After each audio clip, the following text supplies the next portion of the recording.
Chapter 2202 Motherf Asterisk Cur. Hercules cursed when he saw the sun chasing after him.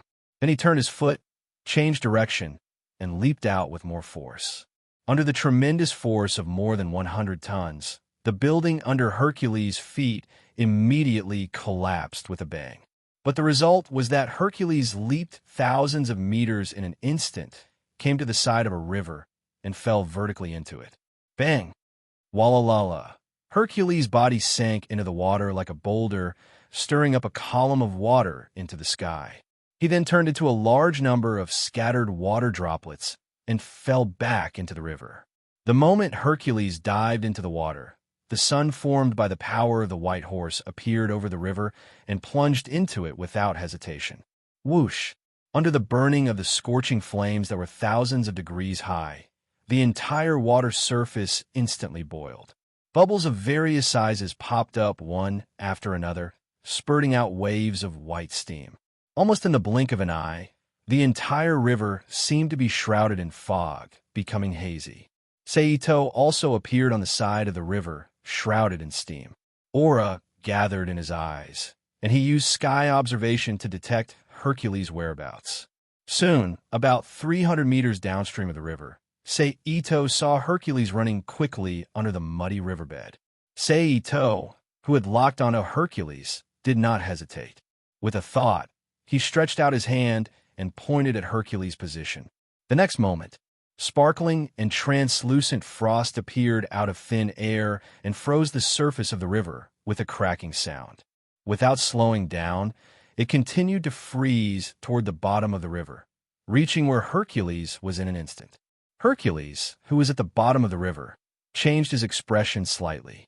He waved his fist, stirring up turbulent whirlpools, and destroyed the freezing process of the river with great force. Saito, who had seen Hercules' behavior on the riverbed through sky observation, did not care. He just summoned more eyes from the void and froze the water within 500 meters of Hercules. With Ito Sei's full effort, it did not take long for a huge section of ice, more than 1,000 meters long, to appear in the river. Unsurprisingly, Hercules, who was struggling to resist, was also frozen in it. Of course, Saito also knew that this level of freezing could not hold Hercules for long, so he did not hesitate. He immediately used psychokinesis to split the ice crystal encasing Hercules and threw it into the Rubik's Cube world. Even if Hercules broke free from the ice, he would not be able to escape the suppression of the Rubik's Cube world, let alone escape from the Rubik's Cube world and return to the Marvel Universe. One down, Saito, who had finished dealing with Hercules, breathed a sigh of relief. Then he flipped his palm and took out a book of the elves. He connected the previously made port to the Marvel World's Earth satellite and Earth's network and searched for the remaining target personnel. It seems that someone has come knocking on my door. Saito was amused as he looked at one of the light spots on the Book of the Elves that represented the target person moving quickly toward him. Then he closed the Book of the Elves, put it away, and stood in place, waiting. The other party did not let Saito wait for long. A little more than 5 minutes later, a person wearing green slim pants and a green off-the-shoulder top appeared. A slim, black-haired young woman with white satin ribbons on both sides of her forehead appeared in Saito's sight.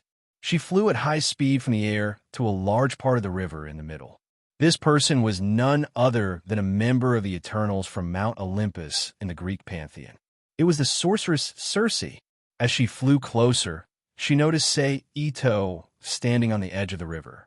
She slowly reduced her flying speed and landed on the ground about 20 meters away from Saito. She walked step by step towards Saito like an ordinary person. "Oh my God, can you tell me what happened here?" A moment later, Circe, who had walked to Saito's side, exclaimed like an ordinary person who had seen a strange scene. She asked the only person left at the scene, Saito, with a look of surprise on her face. Saito turned his head, grinned at Circe, and answered straightforwardly, "A big guy fell into the water, so I froze him with ice and sent him into the cage I created." However, under the influence of his words, Circe found his behavior frightening. She, who had lived for thousands of years, couldn't help but take half a step back. "You're scared." Seito laughed strangely.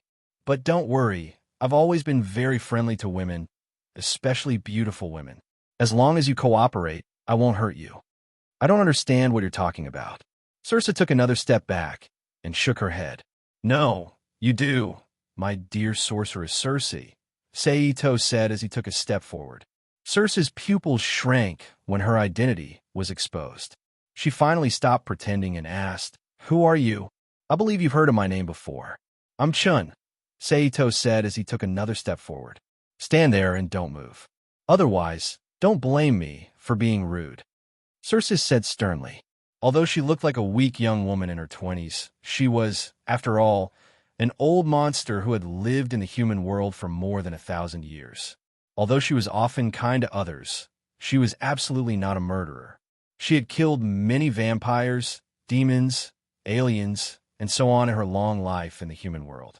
Therefore, when she said, "You're welcome," it was not a bluff used by ordinary women to scare people.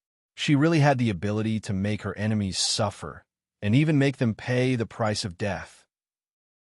Seito stopped, raised his hands as if surrendering, and said with a chuckle, "Okay, I can stand here and not move, but I hope you can cooperate, Miss Circe. Otherwise, I'll have to do what you said and be rude to you." "What do you want?" Circe asked in a deep voice. "I want to ask you to come with me," Seito replied. "I refuse." Circe refused without hesitation. "Then I have no choice but to offend you," Seito said regretfully as he shook his head. After saying that, he raised his arm, and a crimson rope of light instantly appeared beside Circe. Like a snake, the rope coiled around Circe's body, binding Path's 9th strike. Perhaps it was because the Rubik's Cube world had swallowed the soul gem, but Seito felt that the power of the demonic path he used this time was much stronger than before. Circe's expression changed when she saw that she was bound by Xian's strange magic. She did not dare to hesitate and immediately activated her special ability, molecular control. Immediately afterwards, the crimson rope of light formed by Circe's soul power changed shape. It broke apart under the support of Circe's arms and turned into photon particles that quickly melted into the air. Circe, who had regained her freedom, pointed at Seito and used the same method to change the molecular structure of Seito's body. If one were to describe it in a more simple and direct way, it would be transfiguration, because in Greek mythology, Circe, the daughter of the sun god, was a terrifying witch who was proficient in transfiguration and magic potions. It was just that in the Marvel universe, everything was based on energy, so even transfiguration needed the support of energy. However, it would also be restrained by active energy. Therefore, Seito's energy surged and easily broke Circe's transfiguration. Circe's expression changed when she saw that her transformation technique had failed. She immediately waved her hand to summon a large amount of water from the river next to her. She used the transformation technique to construct a water dragon, and then, under the control of her mind, she blasted it towards Ito-sei. However, Seito, who was the target of the attack, did not even try to block it. He walked towards Circe step by step as if he did not see it. Then, the next second, there was a muffled bang. Circe's transfiguration spell was blocked by a transparent barrier that faintly appeared beside Seito. Seeing this, Circe's expression changed again. As Seito approached, she could not help but take 2 steps back. Circe pointed at the ground and made it split open. However, Seito, who was walking on the ground, was not affected at all. He continued walking towards her as if he was walking on flat ground. After that, Circe used her mind to create flames from the void and aimed them at Ito-sei.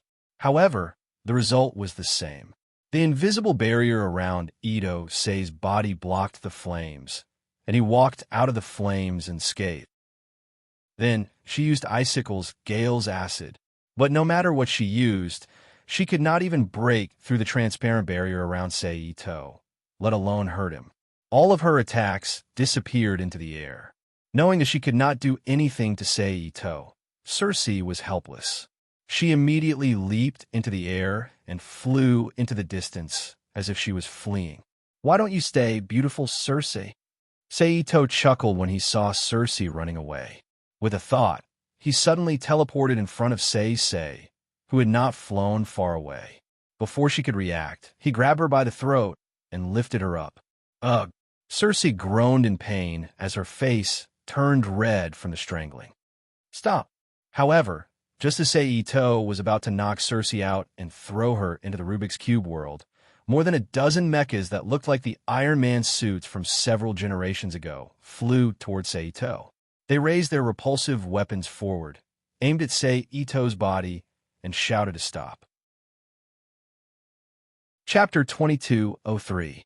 Saito glanced indifferently at this group of special forces belonging to S.H.I.E.L.D. and ignored them. With a shake of his arm, a hidden force blasted into Circe's body and exploded in her brain, forming a soft but powerful impact that spread out in her mind. In an instant, Circe felt her head buzzing, and her consciousness quickly became blurred. Seeing that Circe had lost her resistance, Saito put Circe into the magic cube world, then turned around and looked at the group of uninvited guests who had suddenly arrived. However, at this time, in addition to the dozens of mecha warriors flying in the sky, the green giant and the red giant also appeared on ground. They were like two big monsters staring at Ito-sei. What a big lineup. Saito, who saw all this, chuckled. There was nothing to say about the Hulk. It was Dr. Bruce Banner who had suffered an excessive amount of gamma rays. But the red giant had to be mentioned. His original name was Ross, and he was a famous hawkish general in the United States, nicknamed the Thunderbolt General. But in addition to this, he was also Bruce Banner's father-in-law, the father of his wife, Betty Ross Banner, and the nemesis of the Hulk. Before he transformed into Red Hulk, he was mainly responsible for hunting down the Hulk.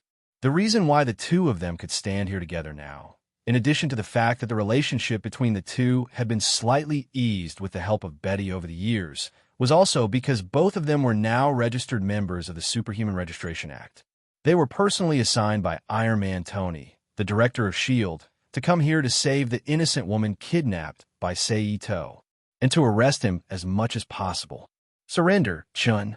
Although he had become Red Hulk, Ross, who still thought of himself as a beauty, pointed at Saito suspended in the air and said loudly in a righteous voice similar to, "I am on the side of justice." "Idiot." Saito glanced at Red Hulk with disdain. He cursed indifferently. "Although you are an enemy, I agree with you. He's indeed an idiot." Green Hulk said in a gloating tone, "Do you want to fight, Green Monster?" Red Hulk was enraged when he heard that. He immediately turned his head and glared at Green Hulk in provocation. "If you want." Green Hulk clasped his hands together and used his palms to press the knuckles of his right fist until they made cracking sounds. He looked at Red Hulk without showing any signs of weakness. Red Hulk did not speak. He just turned around and faced the Hulk. In an instant, an austere atmosphere filled the air between the two giants. "Both of you, don't forget the important matter at hand." The captain of the mech troopers could not help but remind them. However, the two of them, who had already entered a state of infighting, ignored him. Fortunately, Tony, who sent Hulk out to fight, had already thought of this possibility.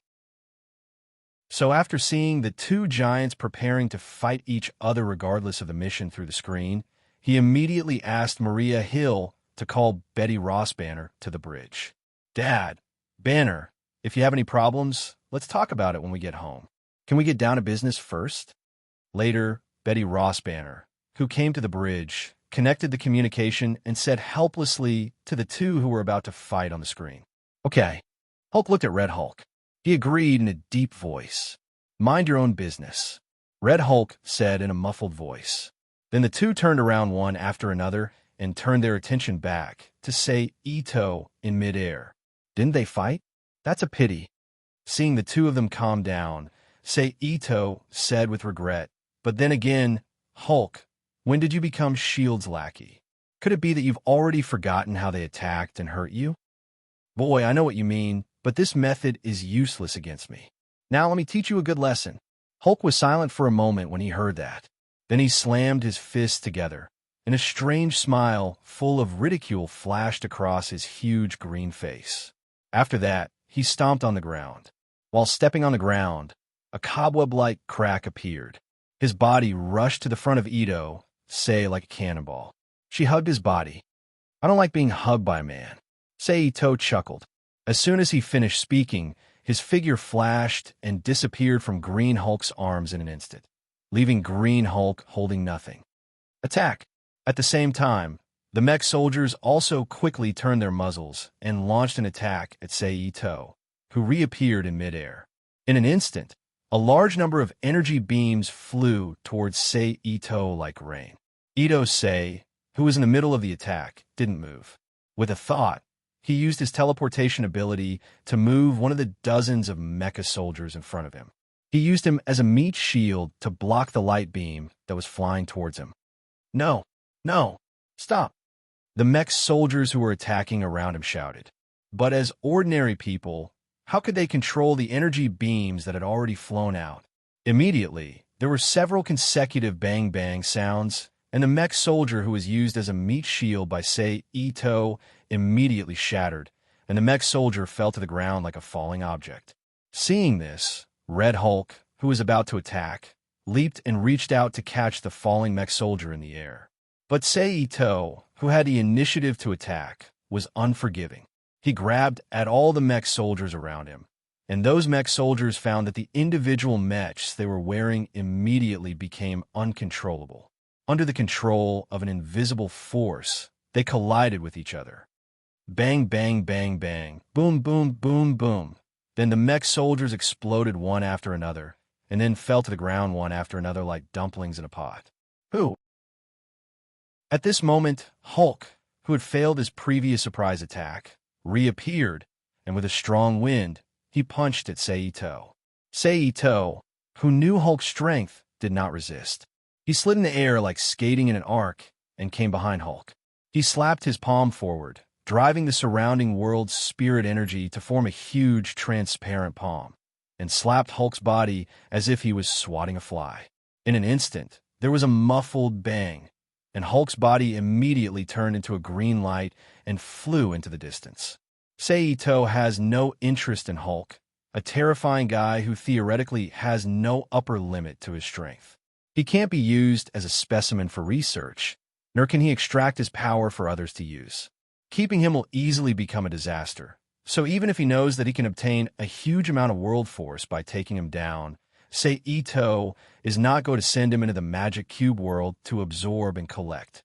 Then, Sei Ito, who had slapped Hulk away with one blow, moved again and appeared in front of Red Hulk on the ground. "Boy, go to hell." Red Hulk, who saw Sei Ito, said loudly. As he said that, he rushed toward Sei Ito. Sei Ito, who was standing still, shook his head in amusement. He stretched out his hand and pointed at the ground in front of Red Hulk. A pit more than half a meter deep instantly appeared in front of Red Hulk. Red Hulk, who was caught off guard, stepped into the pit, causing Red Hulk to lose his balance and fall heavily to the ground. Bang! The ground shattered, and a large cloud of dust was raised. Then Sei Ito's finger pointed again, and a large amount of soil gushed out from the ground on both sides of Red Hulk's body. It spontaneously gathered together in the center behind him, forming a string of soil ropes of 10 centimeters, and tied Red Hulk, who was lying on the ground. Then, the soil ropes lit up and turned into some kind of superalloy metal in a ray of light, completely restraining Red Hulk, who was struggling to get up, to the ground. Of course, the ground Red Hulk was lying on at this time also turned into some kind of extremely strong superalloy metal, just like the soil ropes binding him. "I hope you won't be beaten into a pig's head by Green Hulk." Sei Ito looked at Red Hulk, who was struggling hard, and said with a smile, "Bastard." Red Hulk roared loudly, "Bye-bye, idiot." Sei Ito laughed. After saying that, his figure flashed and instantly disappeared in front of Red Hulk's eyes. Then, after about 2 minutes, accompanied by a whistling sound, Green Hulk's bulky figure suddenly appeared in the sky and fell heavily to the ground like a meteorite. Bang! The ground cracked, and a cloud of dust was raised. "Where is he?" Green Hulk looked at the scene where there was no trace of Saito. Idiot, the criminal has already run away. Red Hulk scolded angrily. Who are you calling an idiot? Green Hulk's eyes were filled with anger as he walked up to Red Hulk, who was restrained on the ground, and looked down at Red Hulk condescendingly. I'm talking about you. Red Hulk, who was filled with anger, said without any trace of politeness. Looks like you want to suffer some physical pain. Green Hulk clenched his fists and said fiercely, making cracking sounds. Let me go if you dare. Red Hulk provoked. No, I like your current appearance very much. It's just right for me to teach you a lesson. As the incarnation of Bruce Banner, Green Hulk was not stupid at all. He rejected Red Hulk's proposal without hesitation and said with a sinister smile. After saying that, he waved his arm and punched Red Hulk's face fiercely. Bang! Bastard! Red Hulk scolded. But what responded to him was another punch from Green Hulk.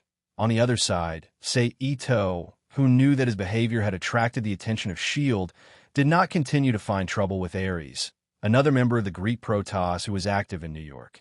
Instead, with a thought, he used instant transmission to leave New York and even the United States and appeared near Wakanda, South Africa, the hometown of Black Panther. With the guidance of his innate sense, he moved toward Wakanda. Chapter 2204. The Kingdom of Wakanda was an ancient country in East Africa. It had been around for hundreds of years. However, unlike the old traditions of the country and the backward image of Africa, the Kingdom of Wakanda had very advanced science and technology.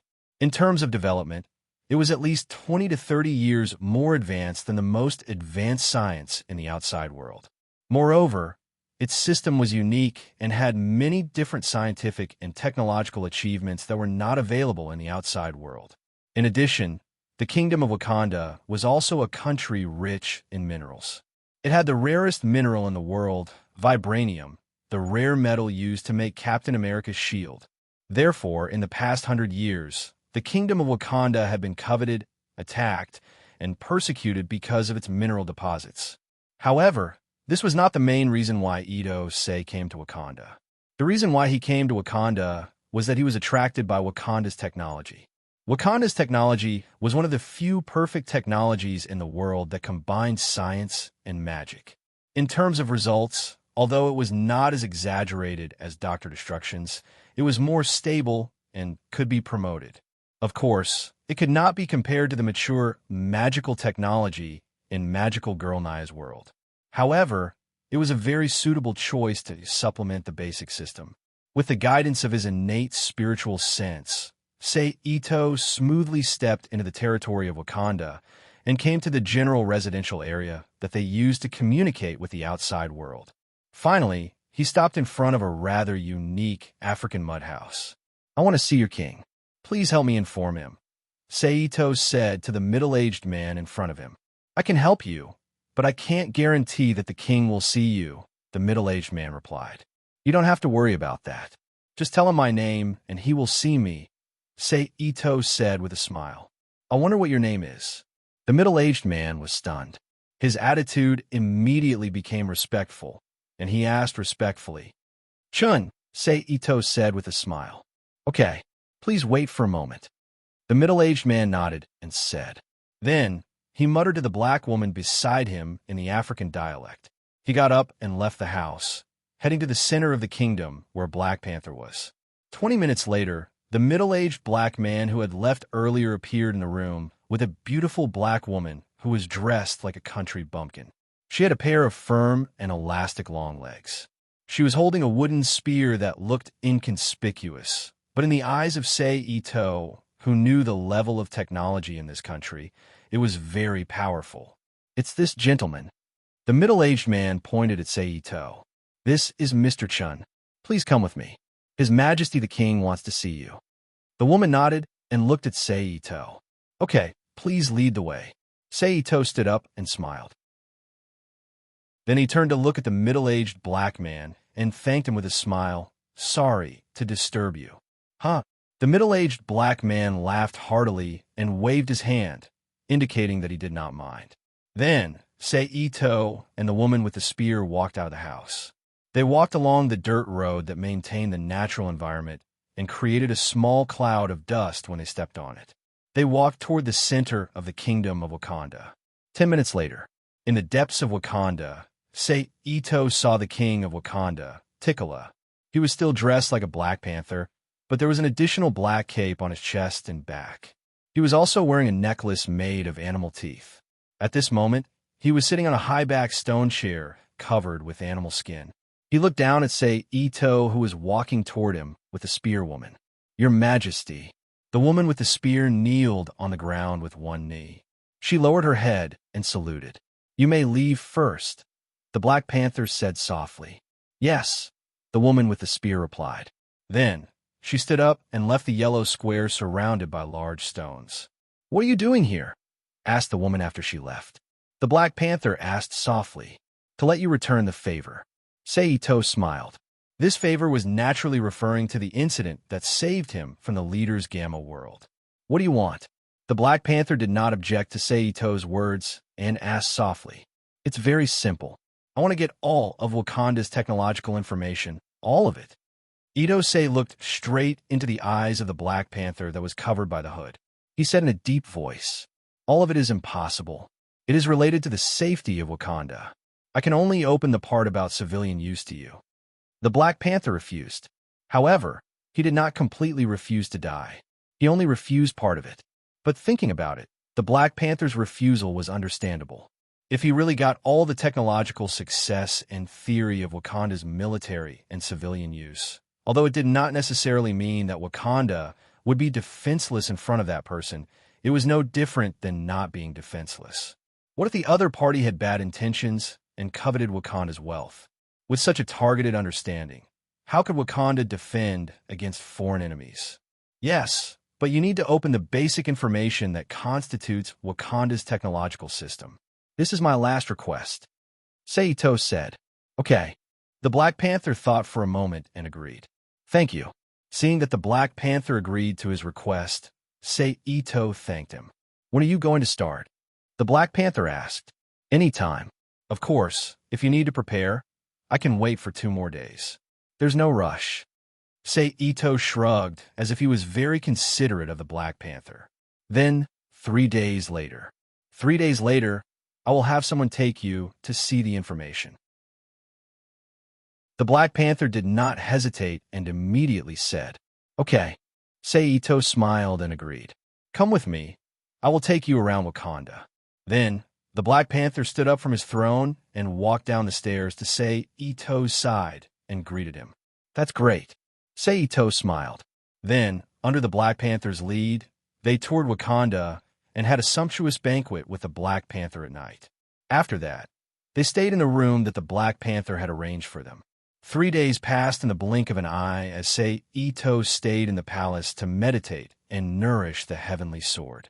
On the morning of the 4th day, the Black Panther, who had disappeared for nearly 3 days, appeared in front of Ito again. "I have already prepared the information for you. Come with me," the Black Panther said. Ito nodded slightly, put down his feet, and stood up from the bed. He then followed the Black Panther out of the room and walked for about 10 minutes before arriving at another building. The first thing that came into view was a large pile of papers and documents. Then he saw the building itself. The clean interior and the environment that obviously did not look like it was used to store important documents told Ito that this was a temporary arrangement. It was used to allow him to browse through Wakanda's technological information and to prevent Ito from stealing from the real data storage room. It was very thorough. "I will leave a few people at the door. If you need anything, you can ask them. They will help you," the Black Panther said. Of course, Ito, who was willing to think the worst of people, also understood that the people at the door were not only there to help him solve some problems, but also had the duty of guarding the information and monitoring. Although from the pile of pages in the room, it was obvious that they were newly copied copies. In any case, the information recorded in them was very valuable to the outside world. Even if Ito Seiji didn't like them, it didn't rule out that there were spies in the country who were bribed by other countries or people who had other intentions to steal them and sell them to the outside world. As for monitoring, that was most likely the case. Knowing how strong Saito was, the Black Panther did not expect the guards to be able to stop him. "Thank you." Saito smiled and thanked the Black Panther. "Then I won't disturb you. If there are any problems that you can't solve, tell them to inform me," the Black Panther said. Having said that, the Black Panther did not stay in the room any longer. He turned around and left with his subordinates. At this time, Saito summoned the Book of the Fairies from a void. He looked at the documents in front of him and ordered, "Book of the Fairies, start recording." "Yes, master," the Book of the Fairies replied. The next moment, the surface of the Book of the Fairies lit up slightly. It floated from Saito's hand and floated above the pile of documents in the room. Then, it opened its pages and emitted a gentle magical light. Under the illumination of the magical light, the documents in the room immediately floated up one by one like the Book of the Fairies. They were like a tornado formed by the pages, revolving around the Book of the Fairies rapidly. After a while, the surface of the open pages of the Book of the Fairies lit up again. Words began to rapidly appear on the blank pages of the Book of the Fairies, forming sentences that recorded the words and images on the floating papers. 1 page, 2 pages, 3 pages. It didn't take long for the first batch of documents to be recorded. Then, under the guidance of the magical light emitted by the Book of the Fairies, the documents were sent to the side and replaced with another batch of documents to continue recording. 20 pages, 50 pages, 100 pages. While the Book of the Fairies was recording, Saito, who had nothing to do, found a clean place to sit down. He closed his eyes and continued to nourish the heavenly sword in his body. It was not until some time later that the Book of the Fairies called out to him gently. "Master, all the documents have been recorded." "What time is it now?" Saito asked as he stood up. 19:36 p.m., the Book of the Fairies replied. Saito remembered that they came into the room at around 10 in the morning. In other words, the Book of the Fairies used nearly 10 hours to record all the technical information given by Wakanda. It was obvious how rich Wakanda's information was. After receiving the answer, Saito nodded and waved his hand to put away the Book of the Fairies.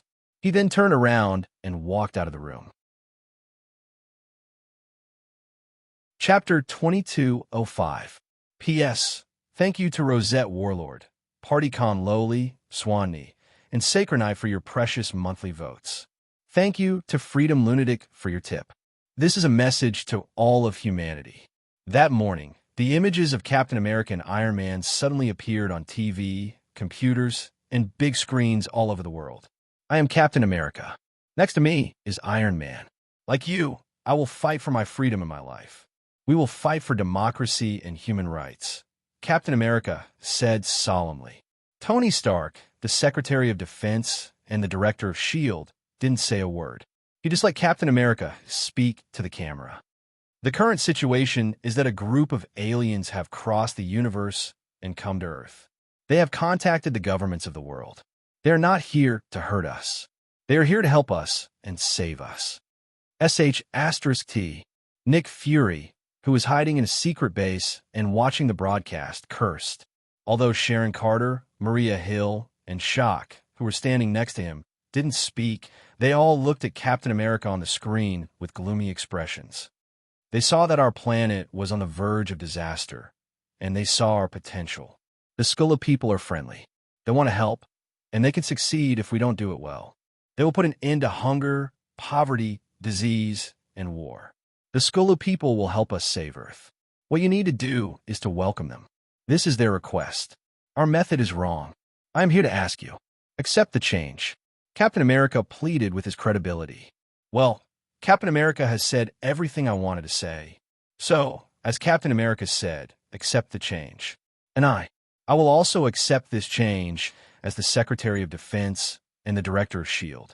I will be a good example for everyone.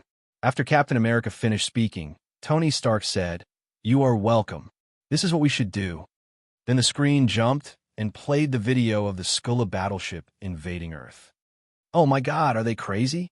How can they say that? This is not like them at all. Janata, who was biting a straw and drinking Coke, said in disbelief. Because they are not them. Across from the Ghana Tower, Saito shrugged as if this was how it should be. 2 months had passed since he returned from Wakanda. In the past 2 months, Sei Ito has also been very honest. In addition to staying in a bar, he occasionally hooked up with Swallowing Girl through the internet and Weibo. When he was bored, he invited her out for dinner and did not cause any trouble for S.H.I.E.L.D. at all. But who would have thought that today, 2 months later, he would see such a scene on TV? He felt that it was reasonable, but it was also a little unexpected. What do you mean? Janata grabbed a piece of pizza and took a bite. His voice sounded strange. It means that they have been replaced by the Skrulls and are no longer Iron Man and Captain America themselves. Sei Ito explained casually. Replace.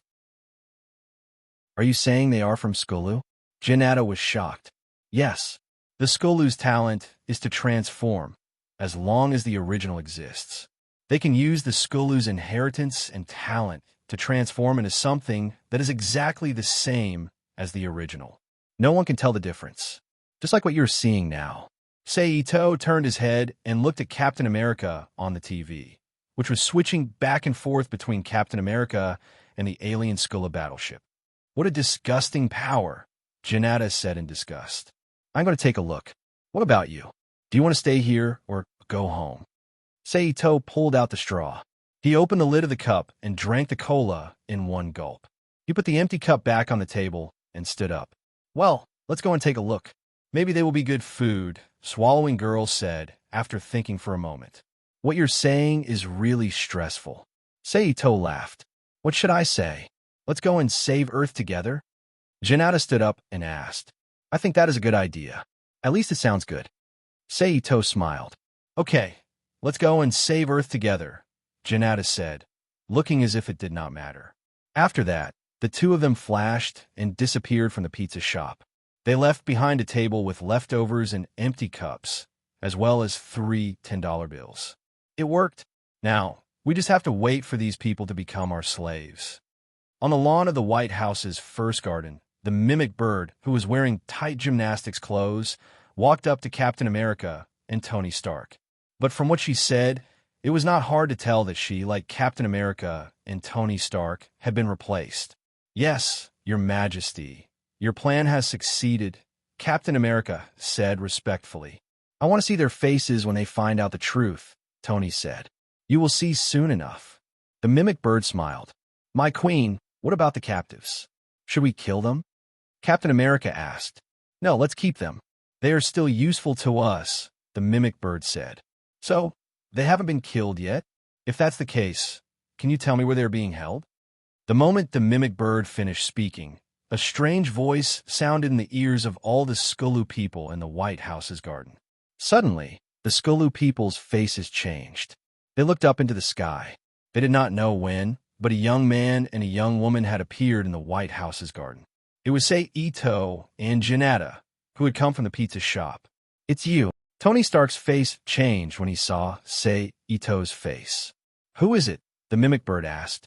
Your Majesty, he's the unstable factor that I mentioned in the report, Chun. Tony replied respectfully. Chun, now you've seen it. We, the Skulu people, have become the rulers of Earth. No one can change that. So, don't put up any meaningless resistance. Submit to me. I can give you anything you want. The mimic bird stepped forward and looked at Sei Ito. Did you hear what she said? Can you give me anything I want? Ito Sei turned his head and said to Tun Mei with a funny face. Yes. Don't you want to think about it? Janata looked bored. Maybe I should think about it. Sei Ito looked as if he was thinking about something. He raised his head and looked at the mimic bird again. Are you sure? If I don't resist, you can give me anything I want. Of course. I always do what I say. The mimic bird looked happy. She quickly replied. Then I want your life. Sei Ito squinted and looked at the mimic bird coldly. According to our agreement, please give it to me. You. The mimic bird knew that she had been tricked. She looked at Sei Ito angrily and ordered, Kill him. Yes. The surrounding Skulu people, who gave Ito Sei a sense of déjà vu just by looking at their appearance, answered in unison. The next moment, a red laser beam, spider bullet, and a few energy beams shot out from the eyes and arms of the Skulu people, who were a mix of Wolverine and Laser, Daredevil and Spider-Man, and Iron Man and the Red Mech. They all flew towards Saito at high speed. At the same time, Iron Fist, Iron Man, and a few other criminals moved quickly. They wanted to attack Janata, who was next to Saito. Boom! But before the two sides could make contact, a huge explosion came from the rear of the Skulu battleship, which was floating above Washington. A red and yellow fireball expanded. Then, a small aircraft quickly flew out of the fireball. After drawing a big arc, it landed on the lawn of the White House's first garden. Saito, who blocked the attacks of the modified Super Skulu people, looked at Janata. He turned his head and looked at the shuttle that had just landed. Whoosh! Then the rear hatch of the aircraft opened, and the figures of Soundbird, Captain America, the Invisible Woman Susan, Tony Stark, who was not protected by the Iron Man armor, and several unknown world elites walked out from it. Looks like it's very lively here, Tony joked with a heartless look. Then, the golden light appeared again. Carol, the Lady Marvel of the Heavenly Sword Bureau, who was supposed to be in space, also landed on the field. Wow, this is really... Carol, who was looking at Captain America, Iron Man, and Mimic Bird, didn't know what to do. Long time no see, Carol. Carol. Tony raised his hand to greet her. Hello, Mr. Stark. Carol nodded and greeted him. Then, her body floated down and landed on the ground. So, what if you escaped? Earth has fallen into our hands. You have no chance. Queen Skula pointed at Captain America and said loudly, I don't think so. Captain America retorted, This is our world. You can't take it away. Who do you think humans will believe now? Our operation was very successful. I think that humans will only believe what they see. Skulu Queen joked with a smug look on her face. Do you want to show yourself? I can help you. Saito, who had stopped the battle because of the appearance of Captain America and the others, said. After saying that, he didn't care about other people's reactions. He clapped his hands in front of him. After a soft paw sound, a sound wave quickly spread out and swept over everyone present. As humans, Tony Stark, Captain America, Mimic Bird, Carol, and others didn't feel anything. But as Skulu, the fake Captain America, fake Iron Man, fake Mimic Bird, and other Skulu people immediately felt their heads tighten. Waves of uncontrollable pain spread in their heads, making all the Skulu people present involuntarily hold their heads and bend down with a painful expression. Then, the fake Soundbird, fake Captain America, and fake Iron Man, who were still in human form, changed from normal humans to green-skinned Skullas with wide, cracked chins, just like the other Skullas. It was only at this time that the pain in their heads gradually subsided. What did you do to us? Queen Skulu asked. But before Saito could respond, Queen Skulu waved her arm fiercely and said coldly, But it doesn't matter, because you can't leave alive because you don't have enough people, and you don't have enough power. No one can escape from the hands of the Super Skula people. She seems to be a little overconfident. Tony looked at Captain America next to him and said, Maybe, Captain America said softly, Now let's beat them.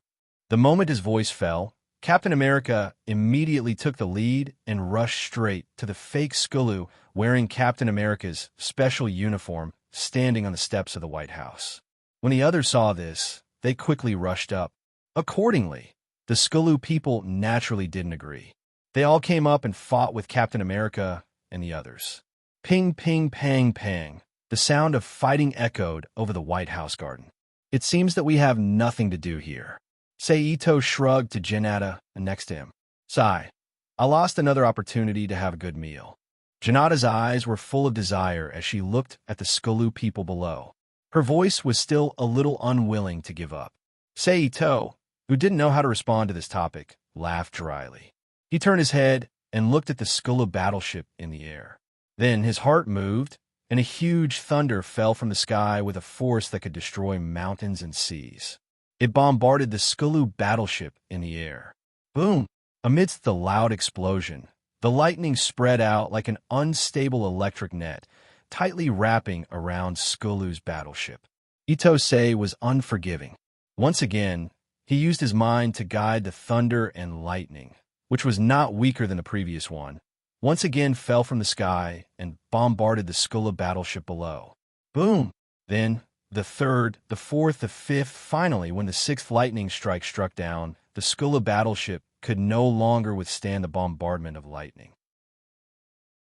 The surface armor of the battleship was violently shattered, allowing the lightning to directly strike into the interior of the battleship, causing the entire battleship to explode a dozen times.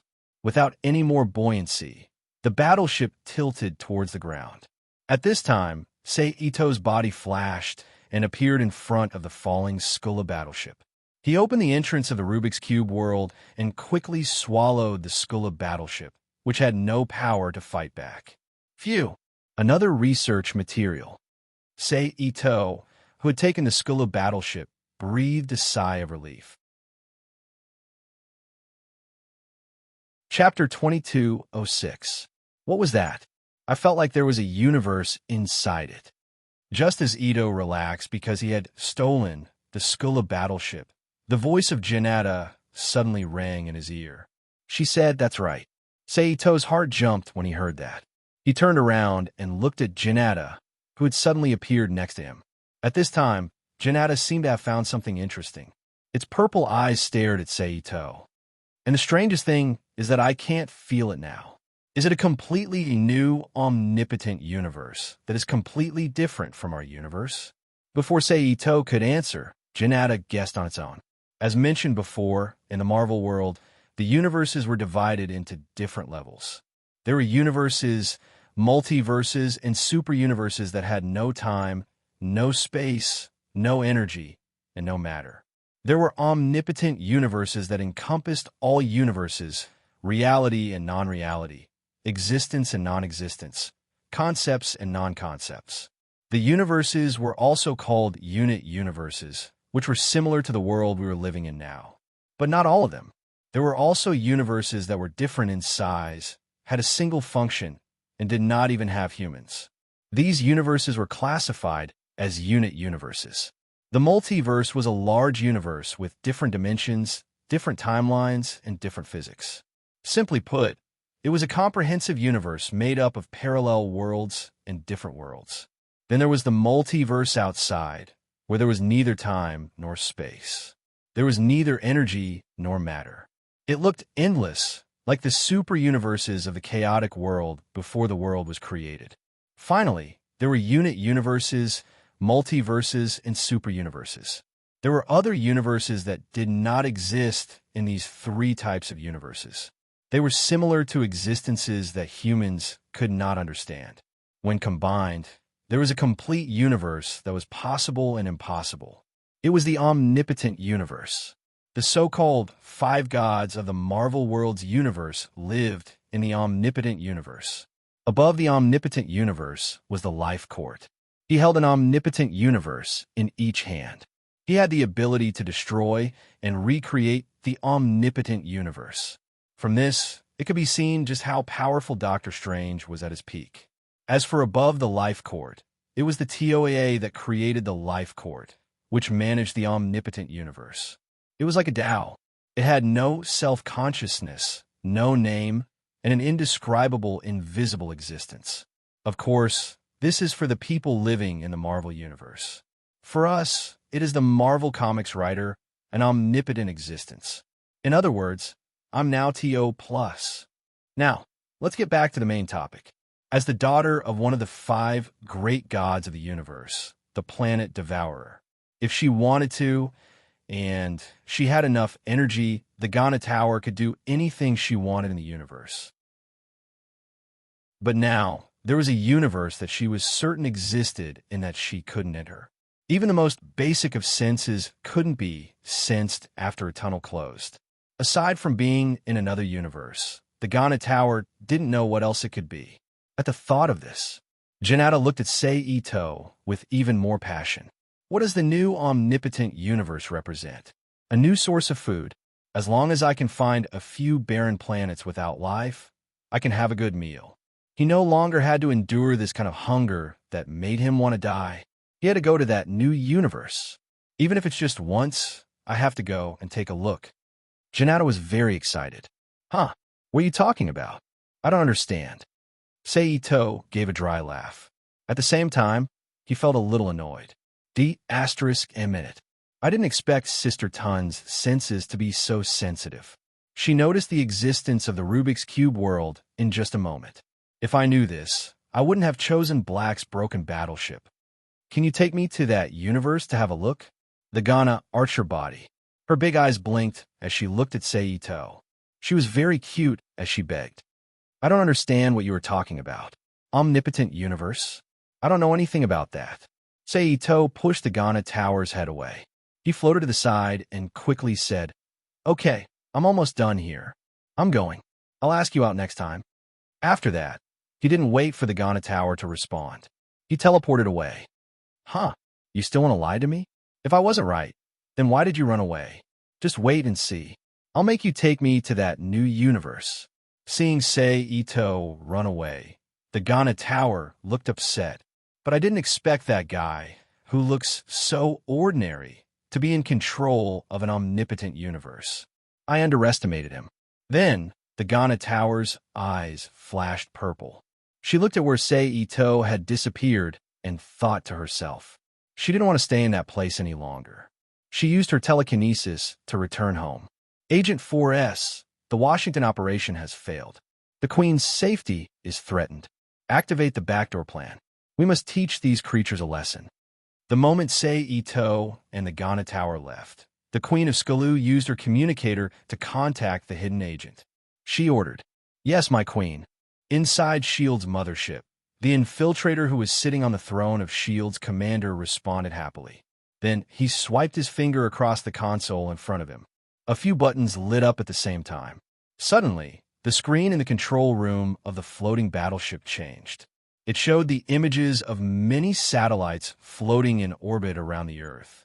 Immediately afterward, the satellites floating in a specific orbit on the screen began to turn their bodies, aiming the signal amplifiers at one end at the Earth below. They gathered energy and emitted an energy impact that was invisible to the naked eye toward the Earth.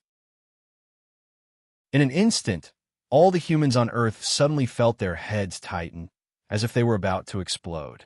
It became abnormally painful, causing them to involuntarily squeeze their heads together, bending over and wailing in agony.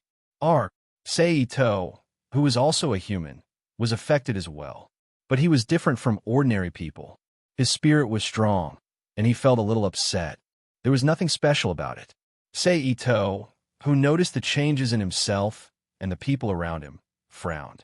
He released his ability to explore the source of all this. Soon, the orbiting satellites in the sky that were radiating energy toward the Earth appeared in his eyes. Seito, who found the source, didn't hesitate. He immediately used his space ability to leave the Earth and appeared in the universe. He appeared next to the orbiting satellites that were doing strange things. It seems that the Earth is going to enjoy a few days without internet. Seito chuckled. Then he grabbed with one hand, and the orbiting satellite next to him immediately shattered with a boom. It turned into thousands of metal fragments of different sizes and floated around Seito. Then, Seito changed his mind and changed his psychokinesis to an electric discharge ability. He added a powerful electric energy to the metal fragments floating around him in the form of a super electromagnetic gun.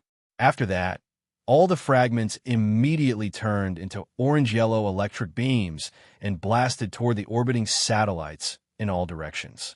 In the perfect vacuum environment without air resistance, those electromagnetic beams flew to the surrounding orbiting satellites in a moment, hitting the main body of the satellites without any fancy moves. Then a large number of explosions appeared in the universe one after another. Seito, who had finished cleaning up this area, rushed to other areas that couldn't be blocked by the electromagnetic gun. He used the satellites there to continue to destroy other orbiting satellites floating in that area according to the law. After 4 or 5 times, Seito finally destroyed all the satellites. I'm really becoming more and more like a superhero in the Marvel world. I don't even leave my name behind when doing good deeds. I can't believe I can become such a person. Seito, who saved mankind from disaster by destroying orbiting satellites, muttered with a self-deprecating look on his face. Then his figure flashed, and he returned to the hotel suite he rented in New York City. After today, the secret invasion of the Skulu people is officially over. It's time to teach S.H.I.E.L.D. a lesson and take away the female agents in S.H.I.E.L.D. who have a plot in the future to obtain their world power. Saito, who walked slowly to the window and quietly overlooked the New York street scenery, said in his heart. What happened next was not much different from what he expected. After defeating a group of super Skulu people, such as Queen Skulu, Tony Stark, who regained the position of S.H.I.E.L.D.'s director, immediately launched a study of the physical energy characteristics of the Skulu people. In the shortest time, he developed identification instruments that can distinguish the Skulu people. While installing them for various units around the world, he also used the power of the World Security Council to search for the Skulu lurkers globally.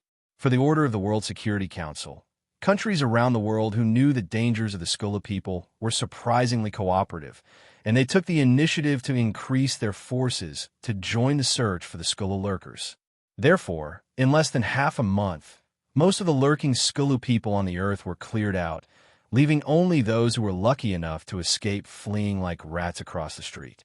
During this period, it is worth mentioning that after knowing Tony Stark's behavior during his imprisonment by the Skulu people, Captain America decisively broke up with Tony, just like during the Civil War. Coupled with the impact of the Skulu invasion, he directly withdrew from S.H.I.E.L.D. and the Avengers. He was alone in the house that Nick Fury had prepared for him earlier, quietly comforting his heart. No one knows if he will provoke another civil war like in the original work. Chapter 2207. This morning, Saito, who felt that it was almost time, instantly disappeared from his suite and appeared in the S.H.I.E.L.D. mothership that he had been paying attention to for more than half a month. After the secret invasion, he appeared next to Maria Hill, who had become the deputy commander of S.H.I.E.L.D. again. Warning, a spatial reflection has been detected inside the warship. It is determined to be an unknown invasion. Please pay attention. At the same time, the warning of the intelligent management program that had been vigorously promoted since Tony Stark became the commander of S.H.I.E.L.D. rang in the ears of everyone in the bridge. The spatial reflection has disappeared. The mothership has been invaded. Then, the artificial intelligence program reported again. What? Maria Hill's expression changed, and she exclaimed, "What's your name?" At this time, Saito, who had finished listening to the entire alarm report, raised his voice and asked. Maria Hill, who suddenly heard an unfamiliar voice, was shocked. She immediately pulled out the gun at her waist and turned to point at Saito. "It's you."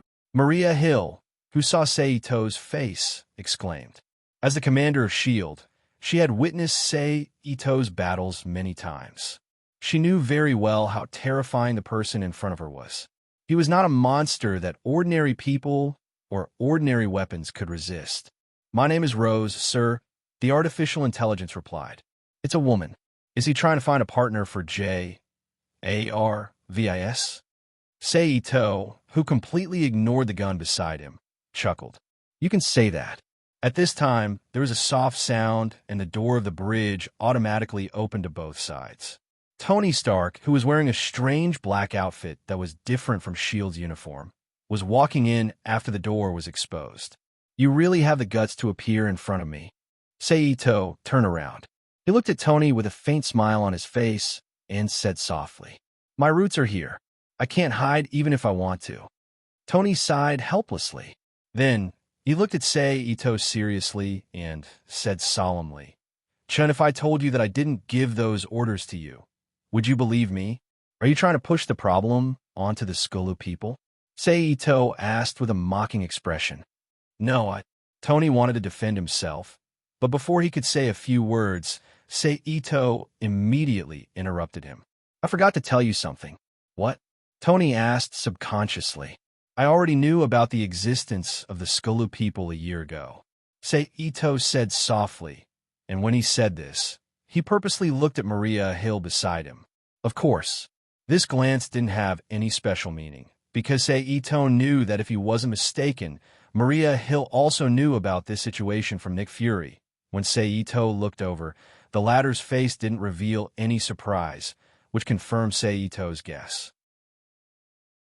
Then, Seito continued, "So I can completely distinguish between the skulls and the earthlings, even if they use their natural abilities to disguise themselves." Although he didn't say the rest, everyone present was smart. However, everyone present was undoubtedly smart, so they understood what Ito-say was trying to say. "Then what do you want to do with me? Are you going to kill me?" Tony asked with a sigh. "Help me do something," Seito said softly. "What?" Tony was stunned. "I want to know everything about the Sentinel Robot project. Listen carefully, everything." Seito stared sharply into Tony Stark's eyes. He said softly, and as if he was afraid that Tony didn't understand the key point, he repeated the phrase, "everything," again. "Okay, I will give you all the information about the Sentinel Robot project as soon as possible." Tony responded with a nod, with an understanding look. "That's all." Then, Tony asked with some disbelief. "Of course not." Seito sneered. "Take me to your office. You better stay here."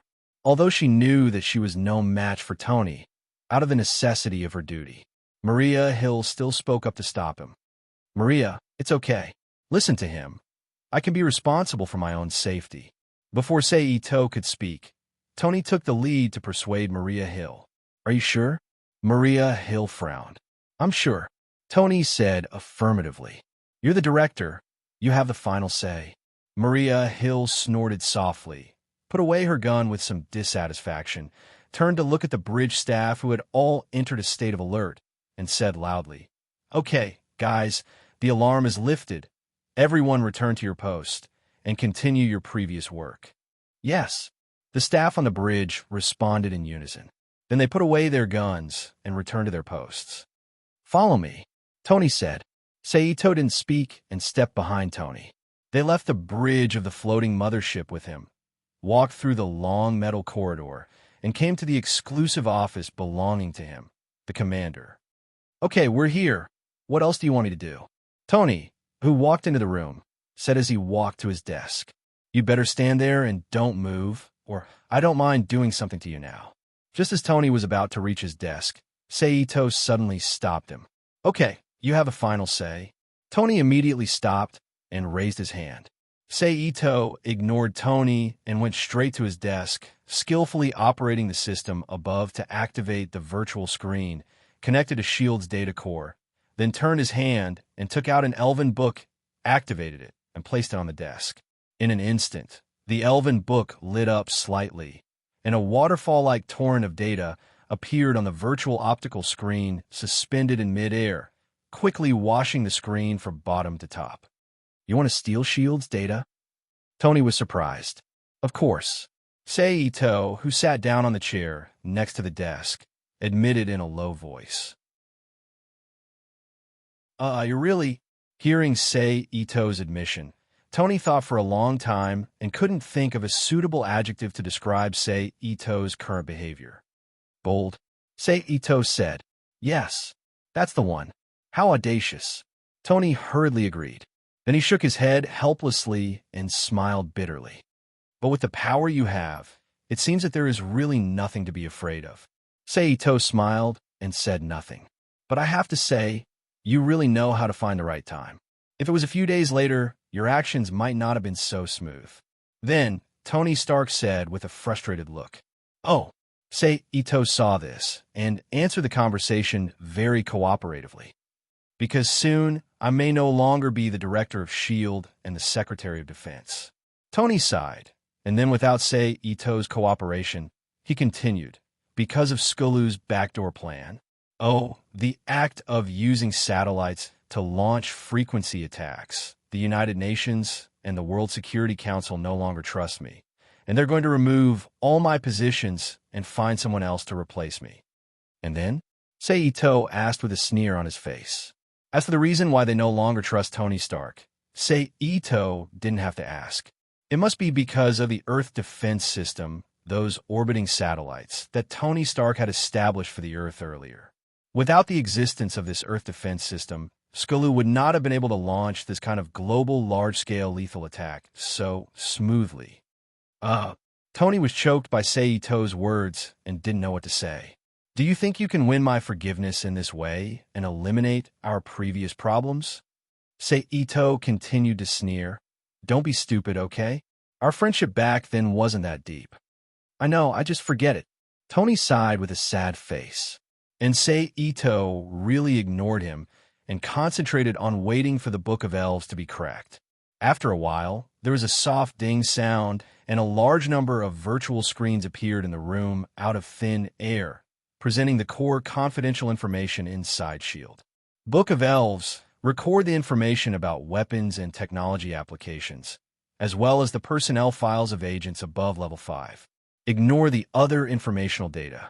Oh, by the way, add the information about the locations of several major S.H.I.E.L.D. prisons. Seito ordered in a low voice.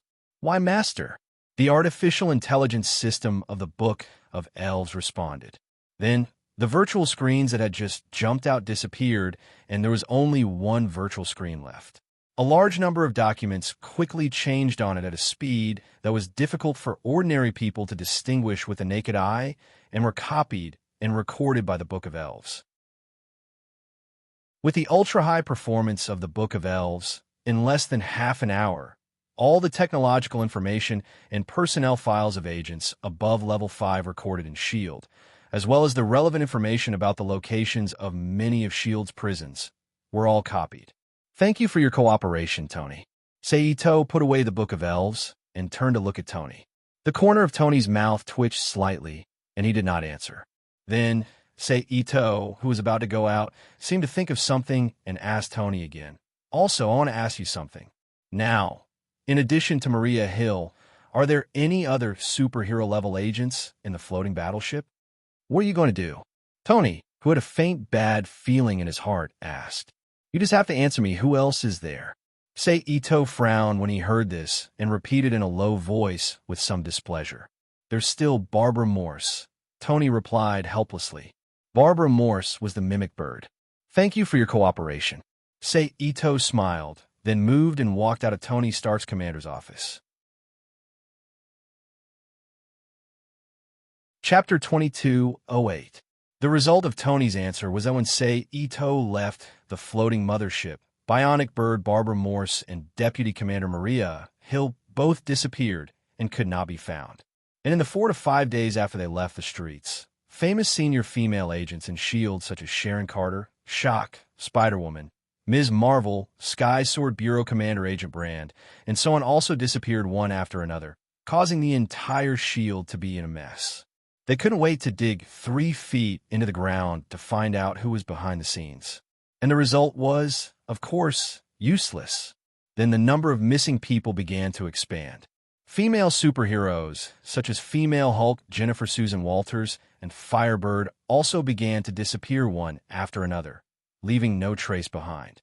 Fortunately, female superheroes were a minority after all.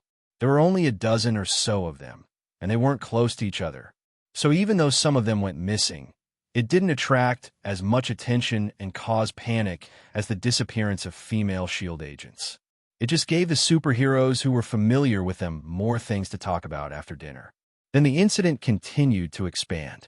S.H.I.E.L.D's secret prisons began to be attacked, and the prisoners inside were killed and taken away one after another, leaving only an empty prison for the S.H.I.E.L.D. agents to go crazy. It's me, Tony Stark. That morning, as the phone was connected, Tony Stark's voice came from the phone. I can tell, Seito said lightly. I've sent the information you asked for. Remember to check it, Tony said. I got it. Seito's lips curled up slightly as he smiled. Then there was a short silence between the two. Let's stop. After a moment, Tony Stark broke the silence. What did you say? I don't understand, Seito said with a puzzled tone. I know what happened recently was done by you. Don't deny it. I'm no longer a member of S.H.I.E.L.D. or the government. I have no right. I don't have the ability to cause trouble for you anymore. I just want to tell you that you've crossed a line. If you continue, you'll face the entire United States, Tony Stark said lightly. Mr. Tony, what you said is very strange. I really don't understand what you're saying. All right, if there's nothing else, I'm hanging up. Seito continued to play dumb. All right, just take it that you don't understand, Tony said indifferently. Anyway, I've already reminded you. And after this, we're even. That's all. Goodbye, Mr. Chun. After that, without waiting for Ito Sei to reply, Tony Stark hung up the phone unilaterally. Ito chuckled when he saw that the call had been hung up. He clapped his hands together, and with a crack, the phone in his hand that he would no longer use from now on was smashed into pieces and ignited into flames. It was burned into nothingness. Then, he took out a new smartphone with a number that only Janata knew. He turned it on and connected it to the internet. He logged in to the secret email he had created on the internet using a special method and browsed through the information Tony Stark had sent him. In an instant, a lot of text and pictures suddenly came into Ito's eyes. And the contents of the statements and pictures in these materials are nothing else. They're all the documents about the continuation of the Sentinel robots, as well as the photos of the factories and Sentinel robots that are being manufactured. Should I say that this is S.H.I.E.L.D.? Ito whispered to himself as he looked at the things presented on the phone. Then his fingers moved slightly. In a multi-layer jump, he anonymously sent this information to Professor X, Magneto, and other X-Men who were running around in the United States. Good luck, Ito whispered to himself after he finished sending the information. Then his figure flashed. He disappeared from the room. Beep, beep, beep. At the same time, in a very secret underground bunker. A clear beep suddenly came from Professor X's arms. Steel Man, Iceman, and other young mutants, who were startled by the sudden sound, turned their heads to look at Professor X in the innermost part of the bunker. Professor X, who was resting with his eyes closed, opened his eyes, reached out, and took out his mobile phone from his arms, skillfully unlocked it, logged into his email, and clicked on the new email inside. Then, unsurprisingly, all the information about the Sentinel Robots project entered Professor X's eyes. This is... Professor X whispered to himself as he looked at the information that popped up on the screen. What's wrong? Magneto, who saw Professor X's strange expression, walked out of the dark corner and came to Professor X and asked. Professor X didn't speak, but handed the phone to Magneto. Magneto didn't say anything. He reached out and took the phone, held it in front of him, and checked it. Then his face changed, and he looked up at Professor X. Who sent it? Magneto asked in a deep voice. I don't know. The other party used anonymity. Professor X shook his head slightly. That means we can't judge the authenticity of this information. Magneto frowned. Yes, but my feeling tells me that there is no problem with the information. Professor X said, as a highly evolved mutant with psionic powers, Professor X is one of the best mutants in terms of feelings, although he does not specialize in prophetic abilities. Since he said that he felt that this set of information was credible, then it basically means that there is no problem with this set of information. Could it be a trap? At this time, Wolverine, who was curious about the changes in Professor X and Magneto's expressions, came over and saw the contents of the phone and said, But we have to go. Magneto, who handed the phone back to Professor X, said in a deep voice, This is the only way we can end all of this now. As soon as this remark came out, the atmosphere in the entire underground bunker became dull. What are you going to do, Eric? Professor X, who had collected the information, looked up into Magneto's eyes and asked softly, I will take people to destroy the factory, so I hope you can deal with those people, those guys who designed this machine. Magneto looked at Professor X seriously and said, Okay, Professor X agreed. And with Magneto and Professor X's agreement, the many mutants hidden in the bunker immediately moved together, divided into several large and small teams under the command of Wolverine and Magneto's men. They started the next tasks to be carried out separately. After more than 10 minutes of preparation, everyone left the bunker. They spread out and moved towards their respective mission targets, according to the previously formulated plan. Good luck, Eric. Professor X, who was the last to leave, said to Magneto, who was leaving. You too, Charles. Magneto smiled. On the other side, Ito, who had left the room, came to the southern part of New York State after a few flashes. He appeared in front of a bar full of crimson aura and pushed the door open and walked in. Almost as soon as he pushed open the door and walked into the bar, rock music with a strong heavy metal style roared over. It rushed into Ito's ears and vibrated his eardrums. Then, those white and black strong men who were dressed like street bikers or motorcyclists with ferocious tattoos all over their bodies came into his sight. They sat together in twos and threes, talking and laughing unscrupulously. It was a lively scene. Letting go of his hand, Ito walked into the bar and slowly looked around. Then his eyes fixed on a man who occupied a round table alone in the southwest corner of the bar, drinking beer in big gulps. The burly man, who was smoking a thick cigar, smiled slightly and walked straight over. As he walked, the brawny men gradually realized that there was a stranger in the bar, and it was an Asian. They looked at Ito with interest, and their eyes moved with him. That kid is heading towards Ares. There will be a good show to watch later. I hope this gigolo is healthy enough. He won't be killed by Ares with one punch. The brawny men in the bar who saw the final destination of Ito, Say's march, laughed and gloated. At the same time, Ares, who had been quietly drinking his beer, raised his head and looked sharply and calmly at Ito, who was about to walk to his table. Ito, who was completely unaffected by Ares' oppressive and dangerous gaze, still had a smile on his face. He walked to the table where Ares was sitting, and regardless of whether Ares, as the host, agreed or not, he sat down on the chair opposite him. Ares? Ito stared at Ares, who faintly exuded a dangerous aura, and said in a low voice. Although he used a questioning tone, Ito was completely sure of his identity from the expression on his face and the tone of his voice. Like Hercules, the god of strength, Ares was born in the Greek Olympian pantheon. I didn't agree to let you sit here. If you don't want to die, get out of here immediately, Ares said in a low voice. I'm Chun. You might not have heard of me, but I defeated Hercules and locked him up, Ito continued with a smile, ignoring Ares' warning. Sure enough, as soon as Chun Zhao said that, Ares' expression immediately changed. His pupils constricted, and a violent, murderous aura emanated from his body. Under the influence of this violent killing intent, the temperature in the bar immediately dropped. The originally noisy environment became quiet, and the faces of the surrounding drinkers revealed a frightened expression. What do you want to say? Ares stared at Ito in front of him and asked in a low voice. Your opponent, Hercules, is very lonely. He wants you to accompany him, Ito said with a smile. You're courting death. Ares, who could no longer suppress the anger in his heart, immediately roared. Then he stretched out his hand and grabbed Ito's neck. Ito leaned back slightly and got out of the grasp of Ares' arm. At the same time, he lifted his right hand slightly. His index and middle fingers were like flicking a saw blade. They gently popped on Ares' wrist. Slap! In an instant, Ares felt his wrist go slightly numb, and his movements became irregular. Ares' expression changed when he sensed the change in him. He knew that he had encountered a difficult opponent.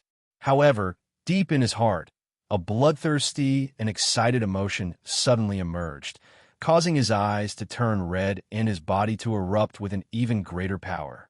The next moment, Ares' modern biker outfit suddenly changed into a strange outfit similar to that of an ancient Roman gladiator.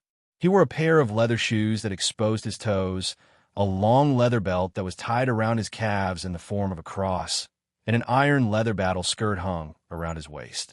He wore a black sling armor with a white skull printed on the front, and an ancient Roman velvet helmet on his head. There was a golden nose ring on each of his arms, revealing his strong and sturdy muscles.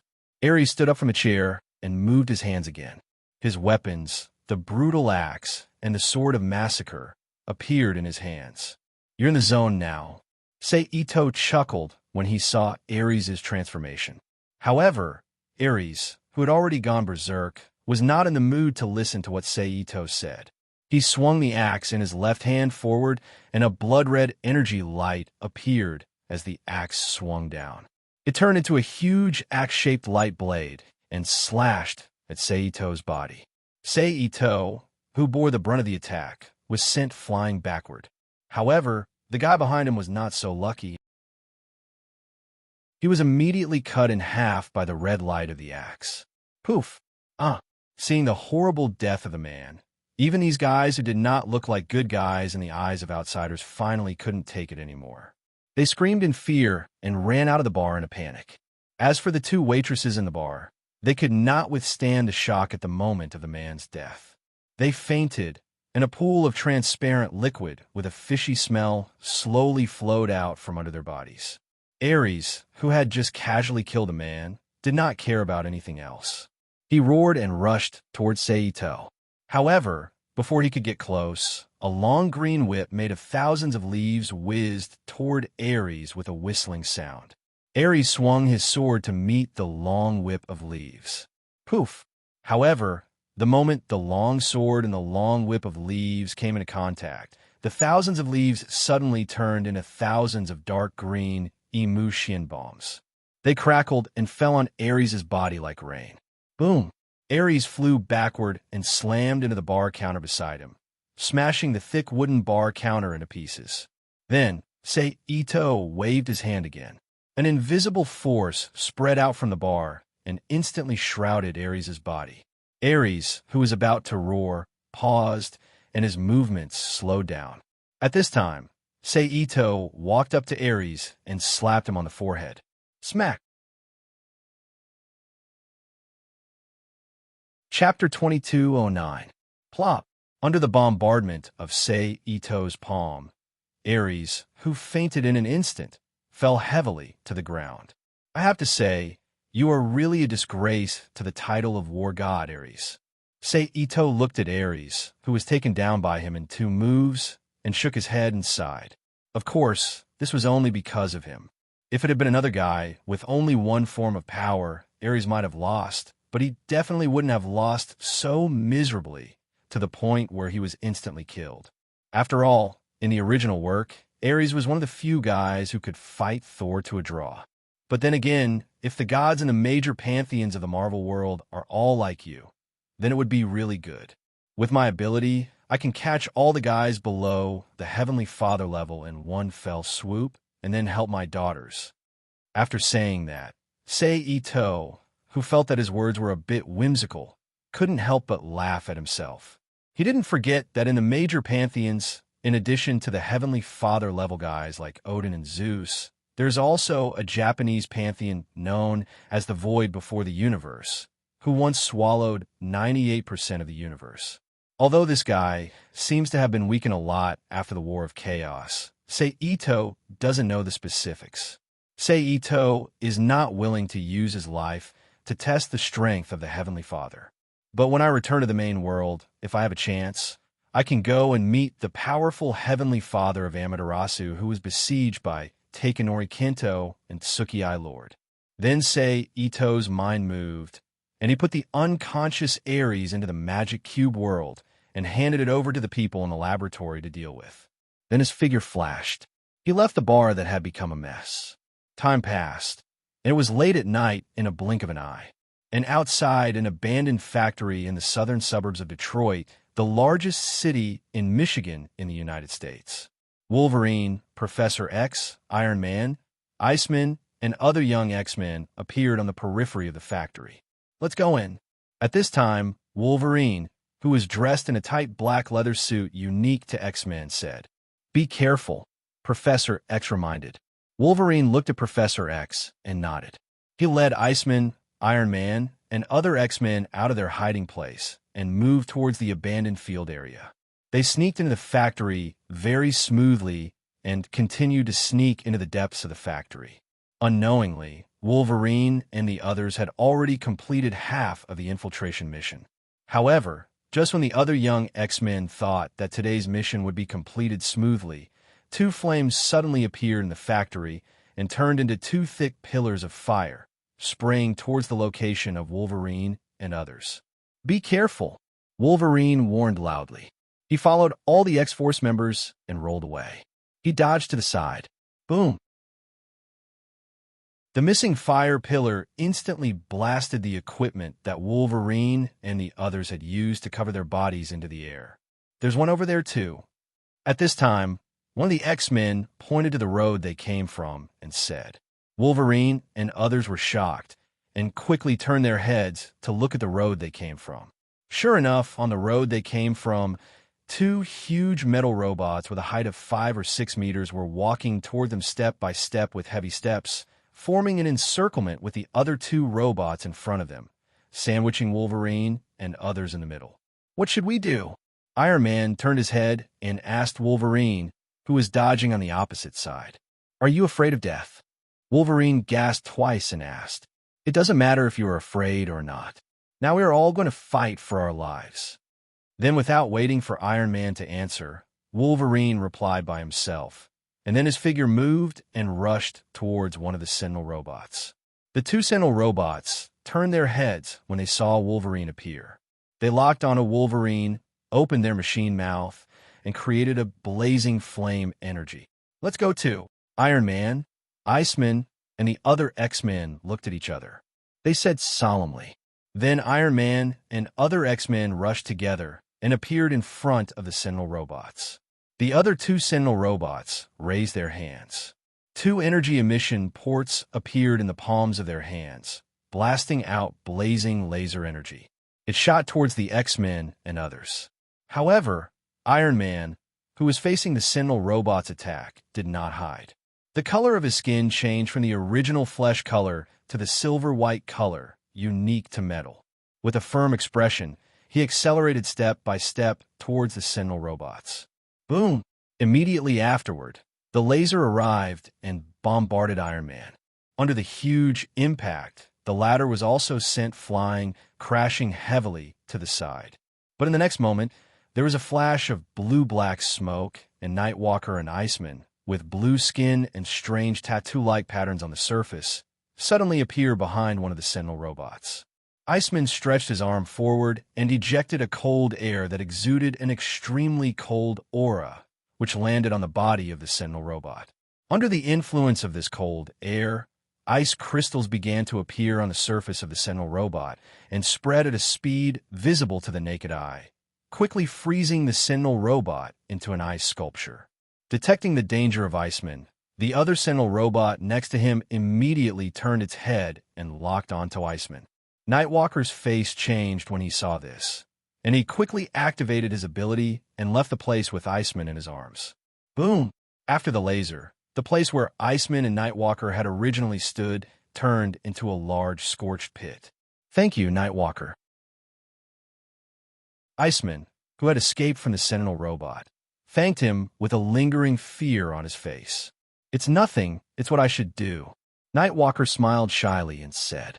In fact, the danger of the Nightwalker just now was much greater than that of Iceman, because in the Sentinel robot's attack sequence, the teleportation ability of mutants belongs to the first sequence of targets that must be killed, followed by mutants with other abilities, and finally ordinary people with mutant genes.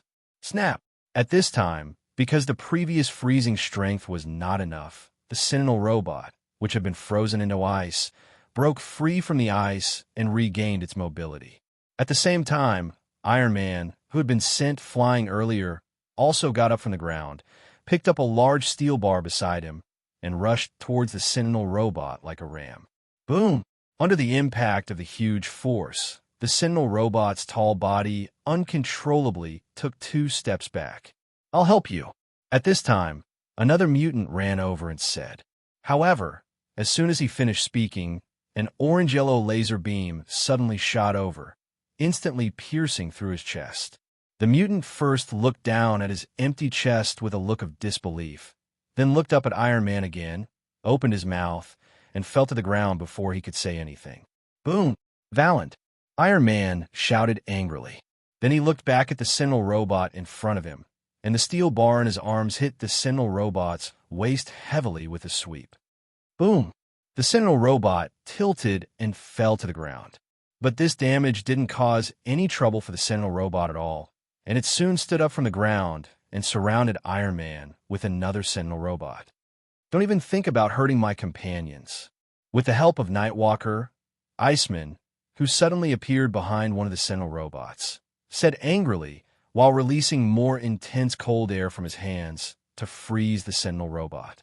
Seeing this, Iron Man on the opposite side did not hesitate and continued to wave the steel bar in his hand to beat another Sentinel robot, buying time for Iceman.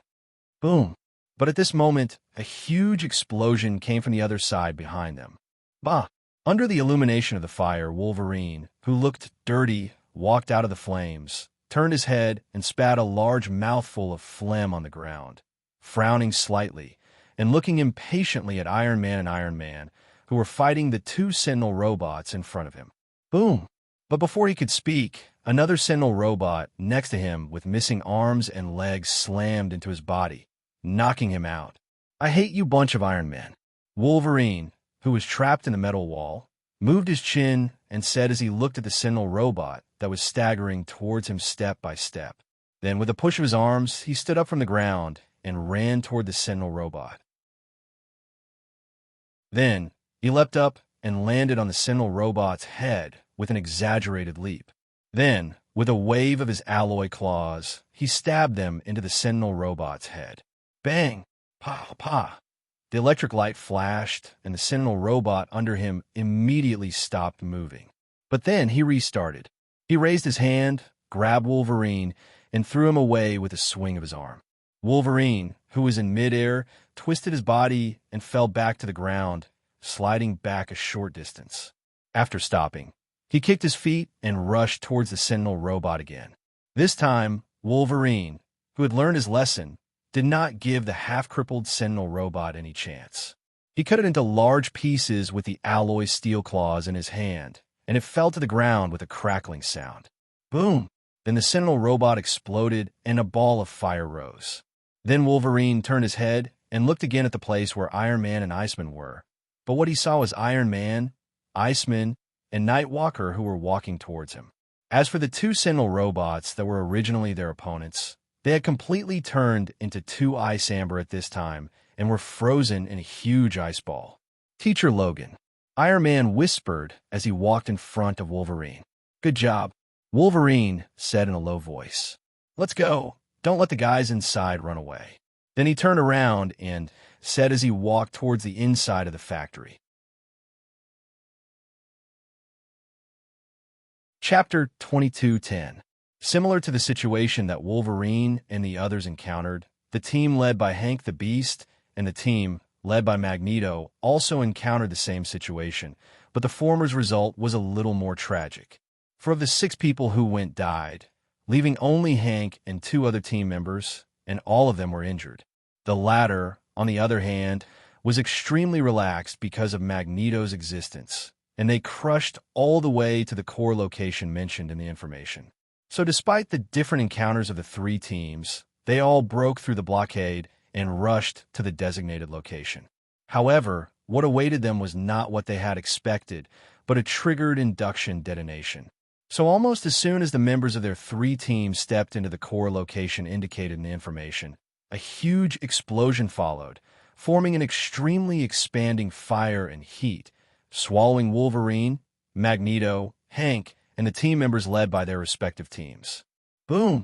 Flames rose, forming a reddish-yellow mushroom cloud of more than 10 meters high, standing in the center of each factory area.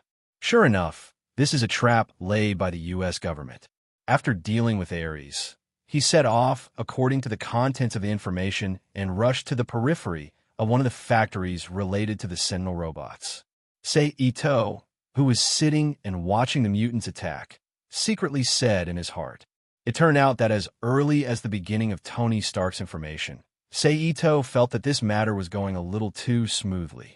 Although it is not ruled out that Tony Stark does have the ability to do so, but now that he is not trusted by the World Security Council and the U.S. government, he can still find all the relevant information about the Sentinel Robots project so easily, which is a little suspicious. What's more, the 2 of them had a complete falling out because of S.H.I.E.L.D.'s attack, even if Tony really has such a big heart and doesn't care about it. Ito, who has always been willing to think badly of people, has to be on guard. And as a result, this was how things unfolded. I just don't know if he took the initiative to leak my plan to hunt down the Sentinel robots. Or by default, let the people of the World Security Council know what he is helping me track down. Then I'll investigate it myself. However, According to Ito-sei's estimation, it should be the latter. After all, Tony Stark's character was there. Even if the two fell out, Tony Stark would not be as ruthless as Norman Osborn because of their previous friendship. Tony Stark would not be as ruthless as Norman Osborn. What's more, he was a smart person. Before he knew that he could deal with him, he wouldn't easily do anything that would make him his enemy. Because he was not Sei-Ito. He was free and unrestrained. If he really couldn't stand it, he could even run to the other side of the earth. He had a family, a business, and a girlfriend. He couldn't leave this place. Sei-Ito sighed as he retracted his gaze from the rising fireball. But if that's the case, I'll have to do it myself. Then, his figure flashed and disappeared from his hiding place. After about a minute, the mushroom cloud formed by the fireball dissipated, leaving behind a raging fire that continued to burn the surrounding buildings. Cough, cough. Steel Man, Robert, are you okay? At the same time, at the center of the explosion, Wolverine, whose body was char-black, stood up from the flames and looked at Steel Man and Iceman, who were held under him during the previous explosion. And as he spoke, the scorch marks on Wolverine's body were also healed with the help of the self-healing factor in his body. It recovered at a speed visible to the naked eye and changed back to the normal skin color. I'm okay. Steel Man, whose body remained in the state of Metal Man, said. Me too. Ice filled the air around him. Iceman, who quickly extinguished the surrounding flames, got up and said, Where's Nightcrawler? Wolverine looked around and asked. He left at the moment of the explosion. He left here with instant transmission. Iceman, who had been standing closest to Nightcrawler, replied, Is that so? That's good. Let's get out of here now. Wolverine decided. Okay. Steel Man and Iceman did not hesitate and immediately nodded in agreement. Then the three of them set off together, ran out of the center of the explosion, ran quickly out of the factory along the relatively intact streets, and returned to their previous hiding place, and joined Professor X and the other female mutants who were guarding Professor X and Nightcrawler who were waiting here. However, at this time, Nightcrawler looked a little sluggish. Obviously, although he used his ability to leave the explosion area, he was not completely uninjured, and he was also injured by the shock wave formed by the explosion. Let's go. Professor X, who saw Wolverine and others coming back, said quickly. After saying that, everyone did not stay here and quickly walked away into the distance under the cover of the night. And almost as soon as they left the factory area, the buzzing of two propellers came from the distant sky. After 7 or 8 minutes of rushing, Professor X came to the car that had been prepared in advance, opened the door, and got in. Wolverine drove the car away at high speed, and it was not until more than 2 hours later that they stopped in another secret stronghold. I don't know how they are doing. At this time, Nightcrawler, who saw that he was safe, suddenly said. Hearing Nightcrawler's words, everyone couldn't help but fall silent when they thought of what had happened before. I'll contact the others. Iceman thought for a while, got up, and said. Then he found his cell phone and dialed the phone numbers of his other companions who followed Hank the Beast. The first one, no one picked up. The second one, no one picked up. The third one, no one picked up. Then the fourth one. The fifth one. However, after calling everyone's phone, no one's phone was picked up. Iceman, who had a bad feeling in his heart, turned his head and looked at Professor X nervously. Professor X did not speak, closed his eyes, and let go of his thoughts. After a while, his expression moved, and he couldn't help but show a sad look. Professor, the female mutant on the side, asked cautiously. I can't feel them. Professor X slowly opened his eyes and said softly.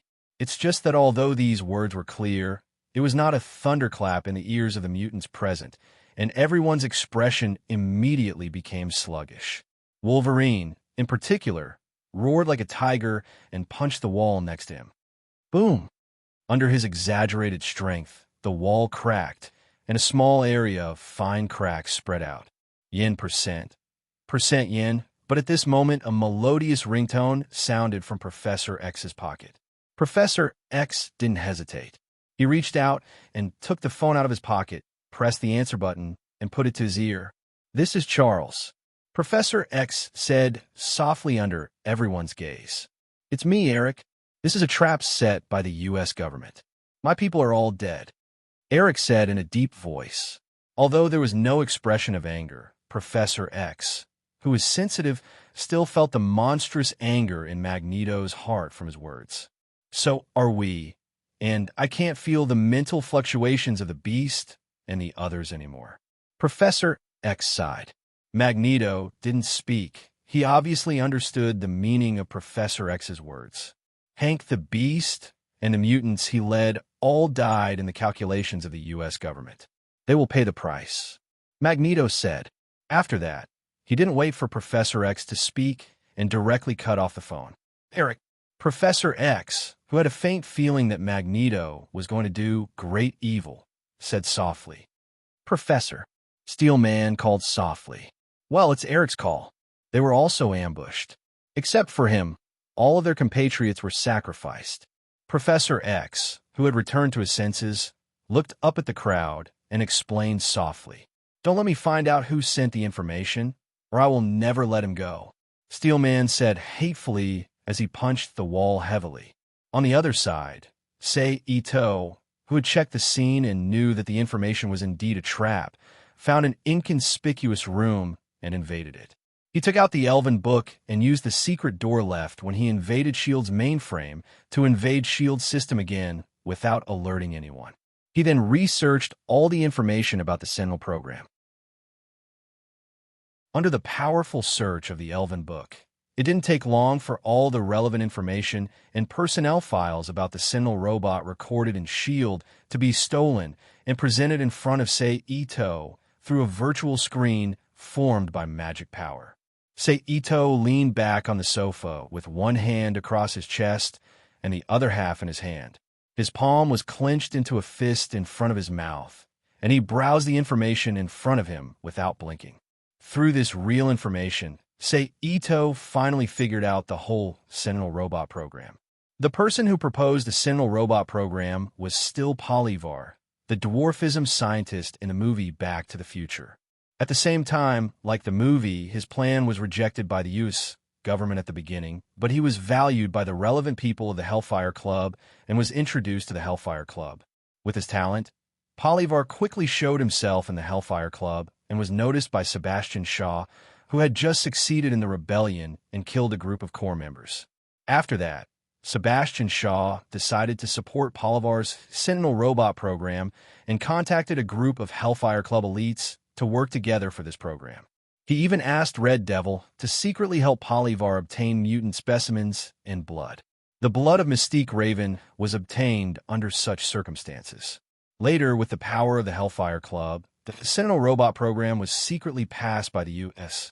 government, and the entire Sentinel robot research began and was officially applied now after so many years. Chapter 2211. P.S. Thank you to Sacred Knight, Plume of Time, AK-56, Wongit, Pure Self, and Hollow for their precious monthly votes, and thank Freedom Lunatic for his reward. Knowing the full picture of the Sentinel robot, the next thing is simple.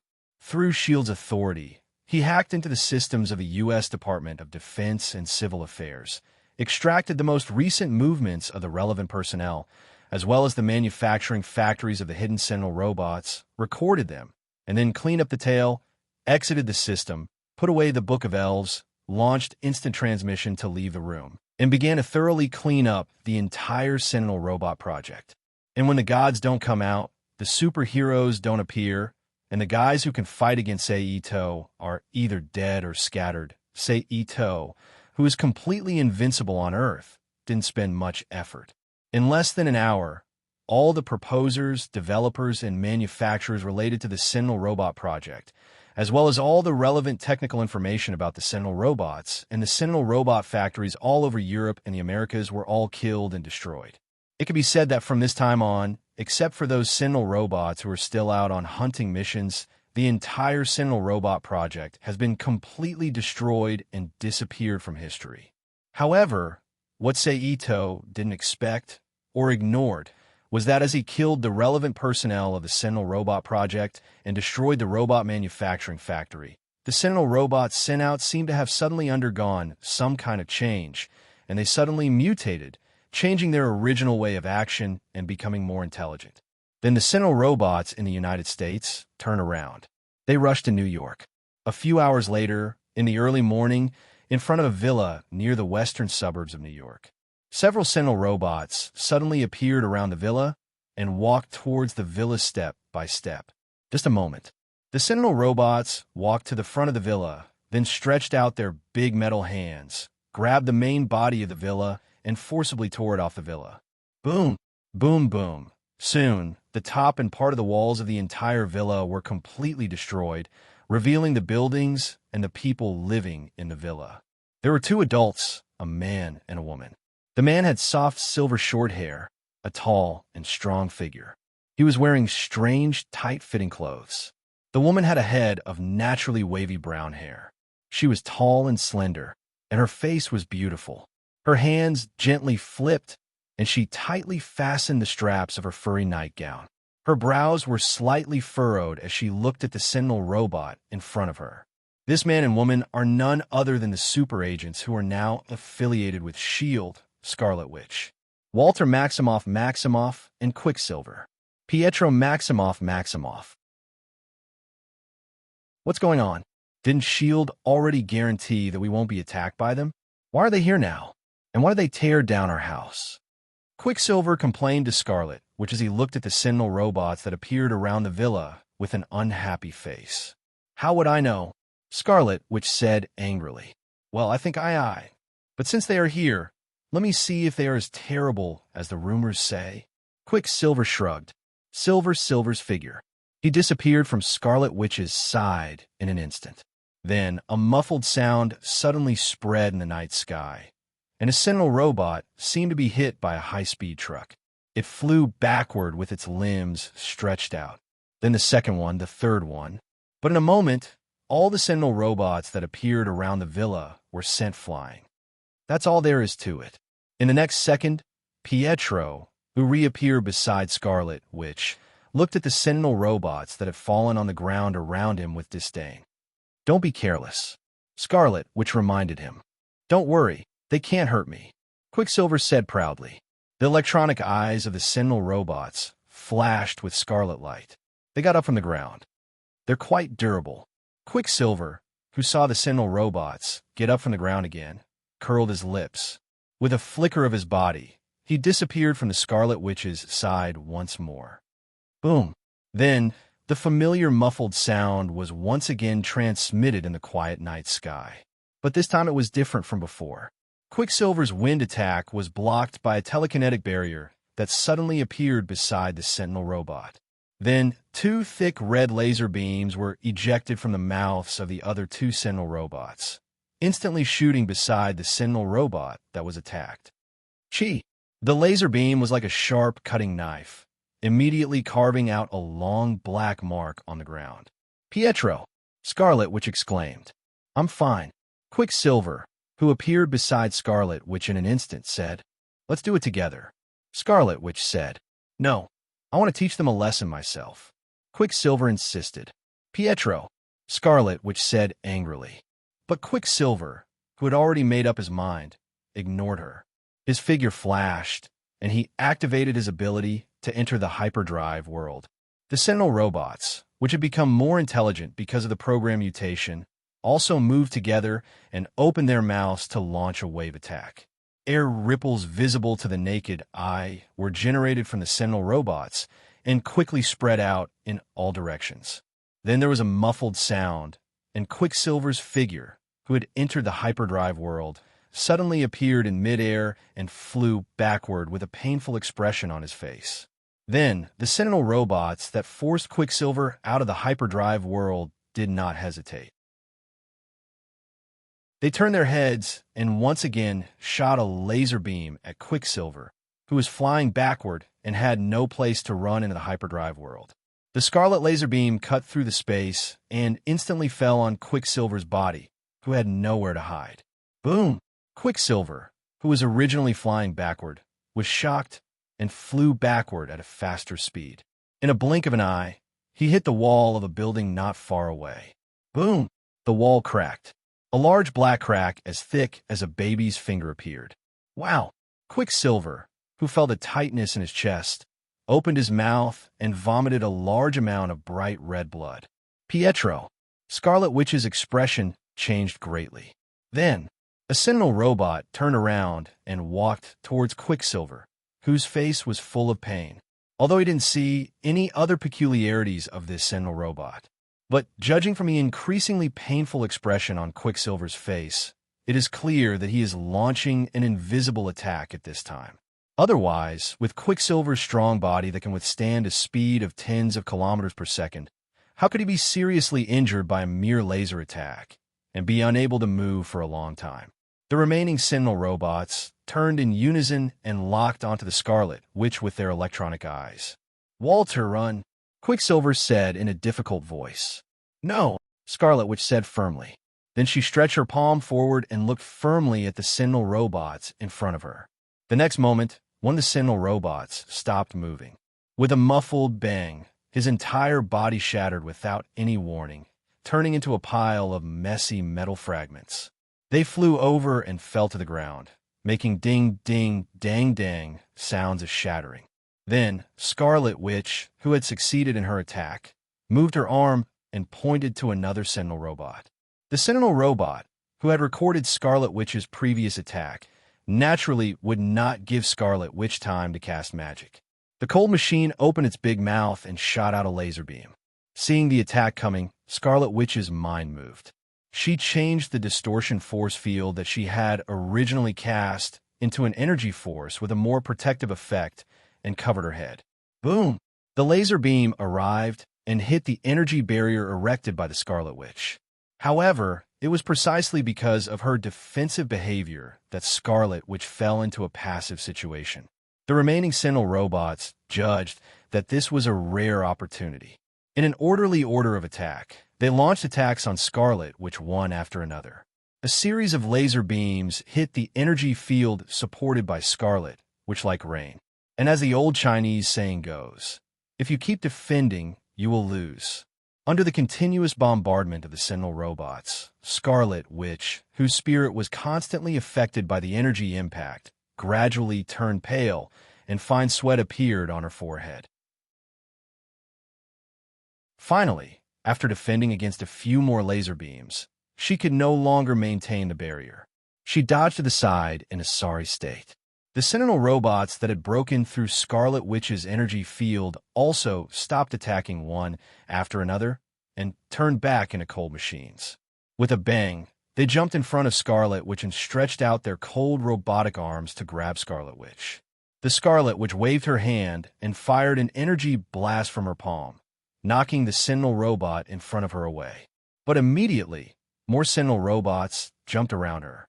One launched an invisible attack to stimulate Scarlet Witch's spirit, making her unable to concentrate on casting magic. Another stretched out its arm and grabbed Scarlet Witch into its hand. Electricity flashed in its palm, and the Scarlet Witch was electrocuted. Under the electric attack, Scarlet Witch screamed and quickly fainted. The Sentinel robots that caught Scarlet Witch looked at each other, took the unconscious Scarlet Witch and Quicksilver, and strode away from the scene of the battle. God, they're finally gone. 5 or 6 minutes after the Sentinel robots left, the suburban residents who had been awakened from their sleep because of the previous battle whispered softly with lingering fear. Obviously, they were frightened by the Sentinel robots. I didn't expect that Walter and Pietro were mutants. Oh, I didn't see anything unusual about them at all. They are not the same as the terrible mutants in the legends. Don't be confused by their performance. It's a pity that I wanted to chase Walter. Fortunately, it hasn't started yet. On the other side, the Sentinel robots that took Scarlet Witch and Quicksilver away from the scene finally arrived at a warehouse in the suburbs of New York that was specially used for outfield tasks at noon on this day. In the warehouse where the Sentinel robots were parked on the way, they locked Scarlet Witch in an isolation room alone. Then, like a group of scientists, they moved all kinds of equipment that were already in the warehouse and built something However, these Sentinel robots didn't notice at all that on their way back to the warehouse, a small tail suddenly fell on them. It was a beautiful young woman with long brown hair. She looked to be around 21 or 22 years old. She was very tall, at least 175 meters tall. She wore a pair of tight dark blue jeans and a yellow t-shirt, which perfectly displayed her sexy curves. What are these robots doing? Are they conducting human experiments? The young woman who was hiding in a corner thought. No, I can't let them succeed. I have to save them. Then, the young woman decided. Then, without hesitation, she waved her arm gently. In the next moment, the ground in the warehouse began to surge and crack, as if something was going to emerge from it. After a while, it turned into a tall stone giant that was not much inferior to the Sentinel robots. With heavy steps, it rushed towards the Sentinel robots inside. The Sentinel robots, who noticed the change, quickly turned around and faced the stone giant that was running over. But after all, they were a step too late. With a muffled bang, they were immediately knocked out by the stone giant's shoulder. Stone giant, don't worry about those robots. Save them, the young woman said loudly. Hearing the order, the stone giant roared and immediately stopped chasing, turned around, and punched the cage that held Quicksilver. Bang! With a loud rumble, the entire cage changed shape. Then the stone giant stepped forward, grabbed the deformed cage with both hands, and tore the cage open with a wide opening that was enough for him to reach out with his big hand. But just as the stone giant was about to reach for Quicksilver, a scarlet energy beam quickly flew over and hit the stone giant's body. Under the bombardment of the laser beam, the stone giant's body tilted and staggered back 2 steps. At this time, the Sentinel robots stood up from the ground and walked towards the stone giant with 2 other Sentinel robots that came out from the depths of the warehouse. Fire! At the same time, seeing that the stone giant she summoned was at a disadvantage, the young woman didn't dare to hesitate. She immediately came out of her hiding place and rushed forward with both hands. A huge wave of fire emerged out of thin air and hit the 3 Sentinel robots like a tide. Boom! The flames exploded, and the 3 Sentinel robots were knocked out. At this time, the stone giant, who had regained his footing, walked to the front of the cage again and stretched out his big hand to grab Quicksilver from inside. Go! Seeing that the stone golem had rescued the person, the young woman let out a low shout. Her hands pushed forward again, creating a whirlwind that wrapped around the raging flames that were still burning in the surroundings. It turned into a flaming tornado that quickly rushed toward the 3 Sentinel robots. Then she turned around without hesitation, caught up with the footsteps of the stone giant, and quickly left the warehouse where the Sentinel robots were hiding and disappeared into the dense alleys of New York City. Chapter 22:12. P.S. Thank you, Momo, for your precious monthly votes. Although they lost Quicksilver, it was not a loss for the Sentinel robots at all, because Quicksilver had nothing to do with the plan set in their program. Scarlet, which was the whole core of their plan. And the reason why it was her, and not other mutants, was entirely because of the Scarlet Witch's ability, Chaos Magic. In the database of the mutants of the Sentinel robots, the information of Scarlet, which was recorded in detail. It was originally the basis of the Amnesty List, but after the core program mutated, the program of the Sentinel robots found that Scarlet Witch's Chaos Magic was the most effective way to achieve their ultimate goal, the elimination of all mutants. It's just that the method they chose was not to make all mutants lose their ability like in the future, but to go one step further and let all creatures that can give birth to X gene die, in order to completely eliminate mutants. The X gene is contained in all human beings, but mutants is dominant and ordinary humans is recessive. So in other words, the goal of the Sentinel robots is to eliminate all humans. The method given by the Sentinel robots mutation program is to use the Scarlet Witch's Chaos Magic to mutate the sun and release a deadly high-temperature heat poison that is enough to kill humans. In this way, all the X gene carriers can be eliminated without any mistakes. In order to achieve this goal, the Sentinel robots began to use the materials at hand to transform the energy emitter. On the other side, The young woman who rescued Quicksilver came to the top floor of the Babel building with a Circle 4 pattern made by laser lights after some movement. She took the elevator to the top floor, where the Fantastic Four were located. "Hey, Crystal, you're back."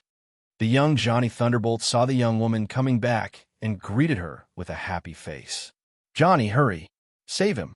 The woman named Crystal ignored Johnny's greeting and said quickly, "Who is this guy?" Johnny looked at Quicksilver in Crystal's arms and said with some dissatisfaction, "I don't know, I also saved him by chance." Crystal walked to the side with Quicksilver in her arms and put the unconscious Quicksilver on the sofa and said without looking back, "Wow, when did you start taking over the job of a superhero?" Johnny joked. "What job, Johnny?"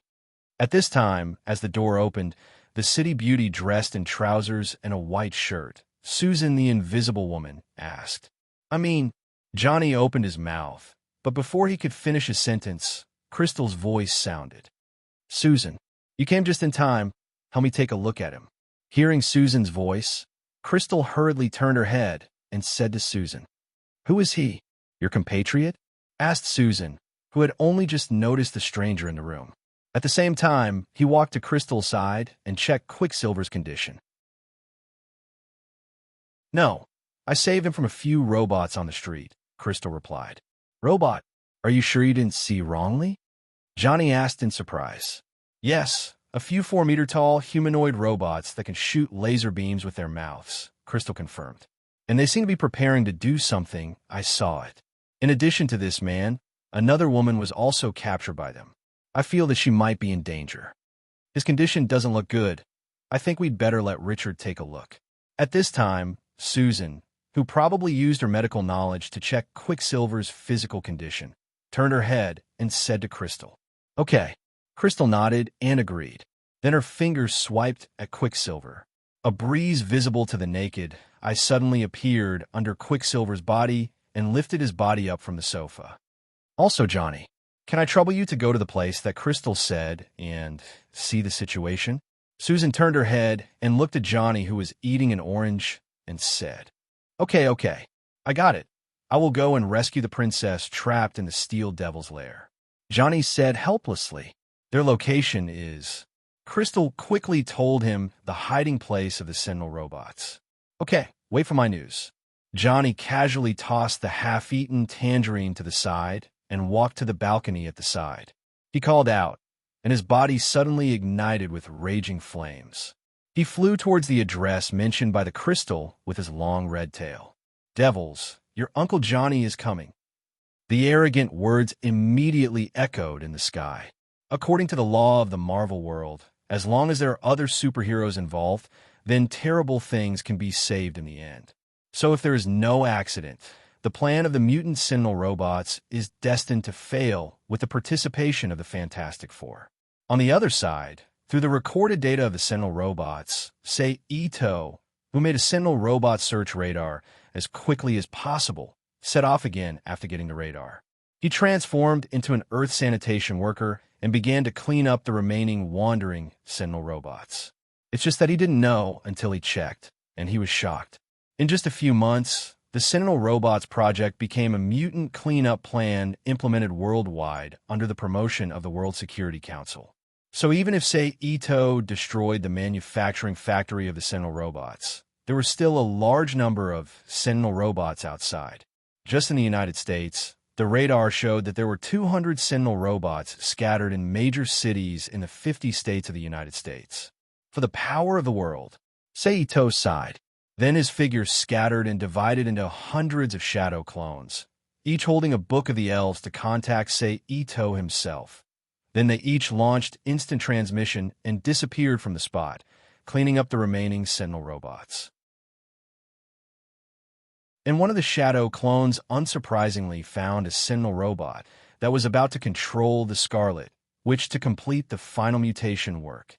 However, at this time, in addition to the Sentinel robots, there was also a Burning Man in the warehouse at this time. It was Johnny the Thunderbolt, one of the Fantastic Four, who came to check on the situation on Susan's orders. However, right now, he was in a very sorry state, like a rat crossing the street, dodging the ability attacks launched by several Sentinel robots everywhere. "Hey, do you need help?" Seito greeted with a smile. "No need. I can handle it myself." Johnny the Thunderbolt refused without even thinking about it. However, before he finished speaking, a sound beam visible to the naked eye bombarded his body, dispersing the flames outside his body and sending him crashing into the wall beside him like a broken cloth bag. Bang! "TSK, brother, you really don't need my help?" Seito said with a gloating face. Among the Fantastic Four, Seito despised the arrogant and rude Johnny the Thunderbolt the most, so now that he had the chance to see him suffer, Seito was 100% willing to stand by and watch him suffer. "I said I don't need it." Johnny struggled to get up from the ground and said impatiently, but what responded to him was a red and a yellow energy beam attack, forcing the Thunderbolt, who had not yet entered the state of a burning man, to roll to the side in an unsightly posture. "Well then, I'll leave this to you. I'll go in and take a look," Seito said with a shrug. Then, without waiting for Johnny the Thunderbolt's response, he entered the interior of the warehouse in a flash and appeared near where Scarlet Witch was. It was a large open room with no debris around. There was only an energy exciter similar to the one Seito saw before when Dr. Octopus created the artificial sun.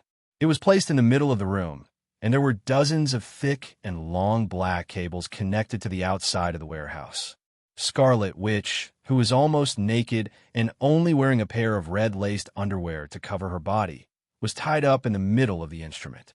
A strange iron hat covered her head, and slender wires were connected to a Sentinel robot next to the instrument.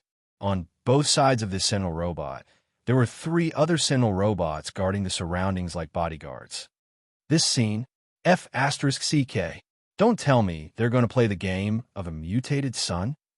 Seito, who glanced at Scarlet Witch's exposed chest with interest, suddenly changed his expression and gasped. He didn't dare to hesitate. He immediately appeared in front of the Sentinel robot connected to the metal helmet on the Scarlet Witch's head with a flash of his body. He swung his arm like a blade and slashed out a bright, cold blade of light, instantly slicing through the wires between the helmet and the Sentinel robot. Zap boom!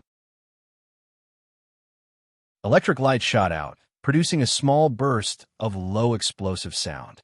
At the same time, the scarlet light in the electronic eyes of the 4 Sentinel robots locked onto Seito's body at the same time.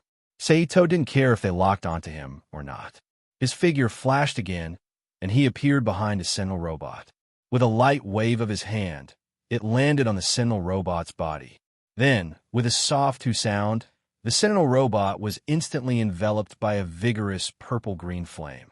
It quickly turned scarlet red, melted into molten iron, and burned into nothingness. Then, Seito did the same thing and burned the remaining 3 Sentinel robots into nothingness with the purple-blue Tusita fire. Then Ito waved his arm and put away the 4 purple and blue Tusita flames that were still in the air. He stepped to the front of the instrument and rescued the half-naked Scarlet Witch from the instrument. He stretched out his hand to support her body, took out a bathrobe from the void, and put it on her body.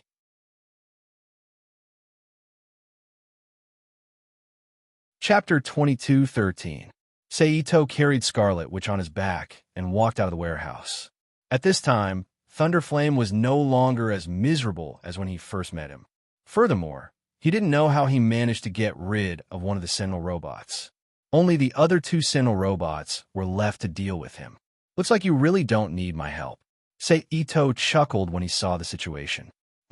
Don't you know who I am?" Thunderbolt Johnny said proudly. "If that's the case, then I'll leave these 2 Sentinels to you. Remember, don't let them go. Otherwise, an Esper like you won't be able to live." Seito reminded him seriously. "I don't need you to teach me what to do," Johnny replied. Seito chuckled and didn't say anything. He activated teleport and disappeared from the spot. However, he didn't go far. Instead, he stopped somewhere outside the warehouse. He was really worried that Johnny would listen to his warning and kill the remaining Sentinel robot. So, just in case, to prevent any mistakes in his plan to earn the power of the world, He was going to personally monitor this place until he confirmed that Johnny really killed the two sentinel robots before leaving. And this wait lasted for more than 10 minutes. It wasn't until the other three of the Fantastic Four and the girl named Crystal arrived that Johnny walked out of the warehouse in a bad mood and met up with everyone. "Thank God you're okay." Seeing Johnny come out, Susan hurriedly ran to him and let out a big sigh of relief. "Why are you guys here?" Johnny looked at Mr. Miracle, Invisible Woman, Rockman, and Crystal in surprise. "We saw that you left for so long and didn't come back. We were worried that you were in danger, so we rushed over together." Crystal explained, "You guys underestimate me too much. What danger can I be in?" Johnny curled his lips and said, "Johnny." Hearing Johnny's words, Susan was a little unhappy. Okay. Thank you for your concern. I'm very touched." Johnny raised his hands helplessly as if he was surrendering. "Right. How's the situation? Did you manage to save anyone?" Crystal asked. "No. I've been fighting with the three big guys, so I haven't had a chance. But don't worry, another guy came here and rescued the woman inside," Johnny replied. When Susan heard this, she couldn't help but look at Crystal. Both of them couldn't understand what was going on. "If that's the case, then let's go back." Seeing that there was nothing else, Mr. Miracle suggested. He still had an important experiment to complete, and he didn't want to waste time here.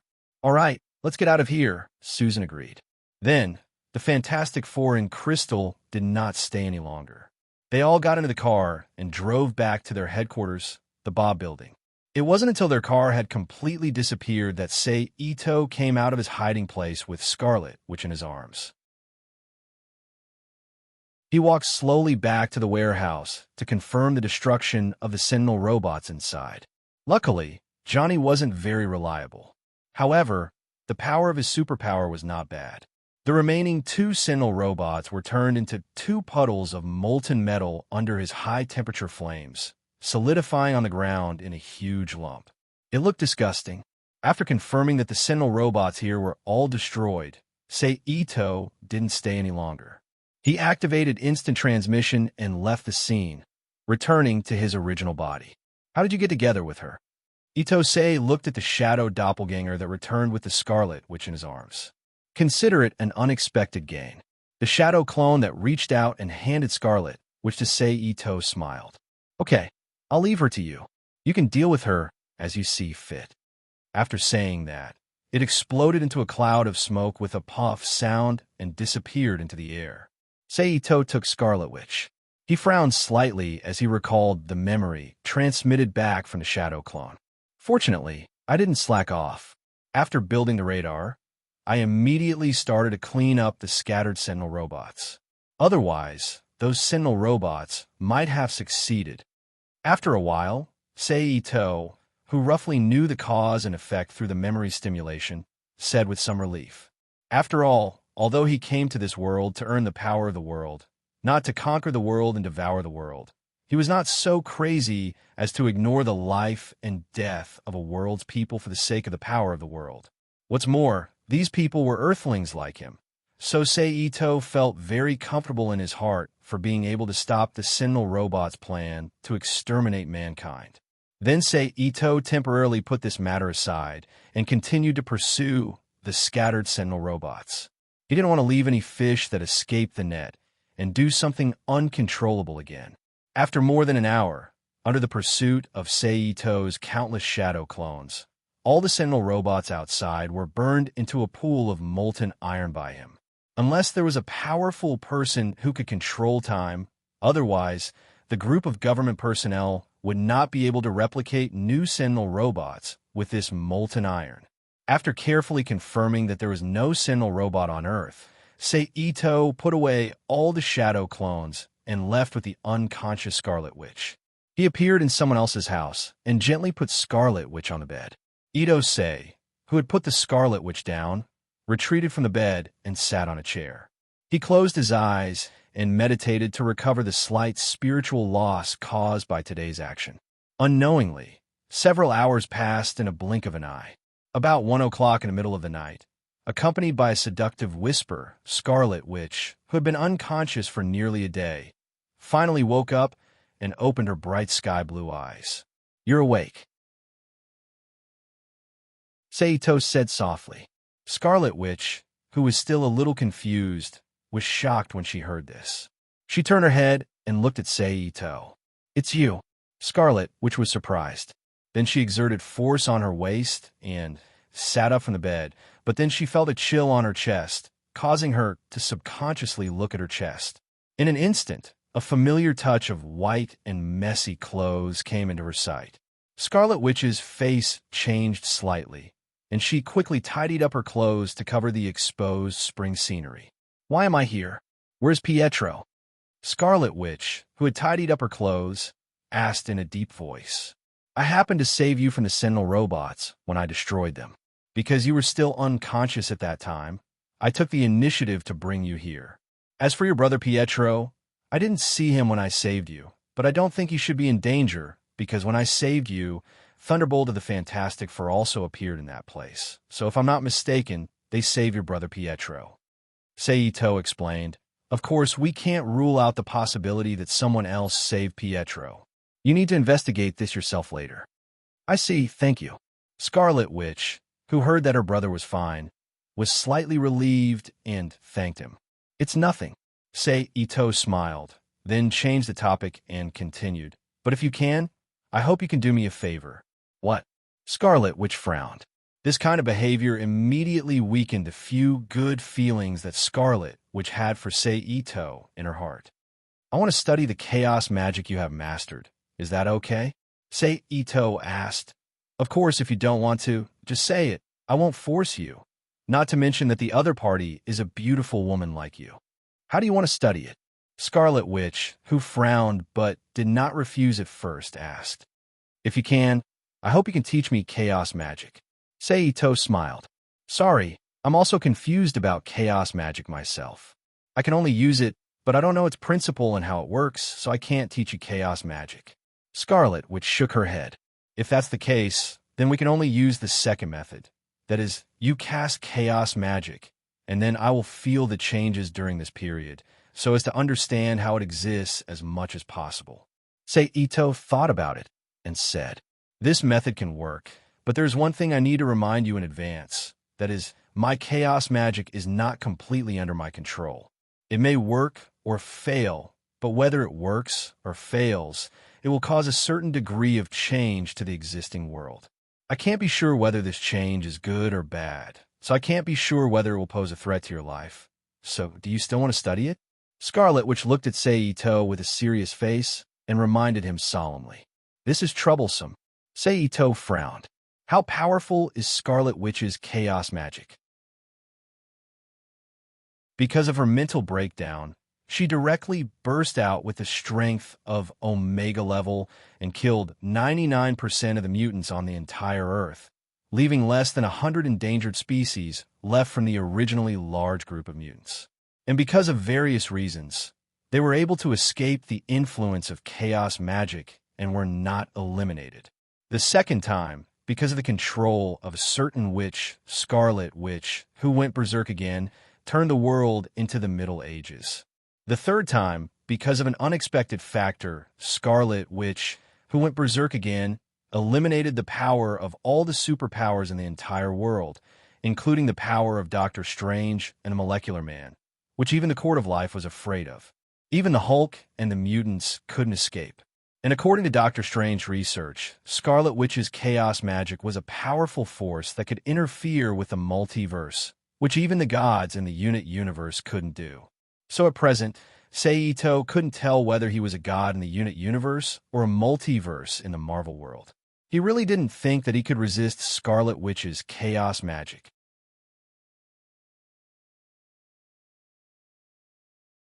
Chapter 2214. P.S. Thank you to Yongbo 2001 for your precious monthly votes. Let's talk about this after you find your brother, Quicksilver. Saito thought for a while and said, "Of course." Scarlet Witch agreed. "But it's already very late today. Even if the Fantastic Four are superheroes, they still need to rest.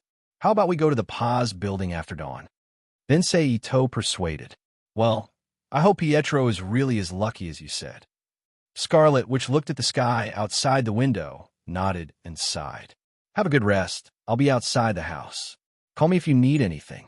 Seeing that Scarlet Witch agreed, Ito stood up from the chair and said, then nodded slightly to Scarlet Witch, turned and left the bedroom, and closed the door behind him.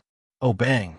Ito, who left Scarlet Witch's bedroom, walked to the sofa in the living room, sat down, leaned his body on the back of the sofa, leaned his head back, and closed his eyes, thinking about Scarlet Witch and her chaos magic.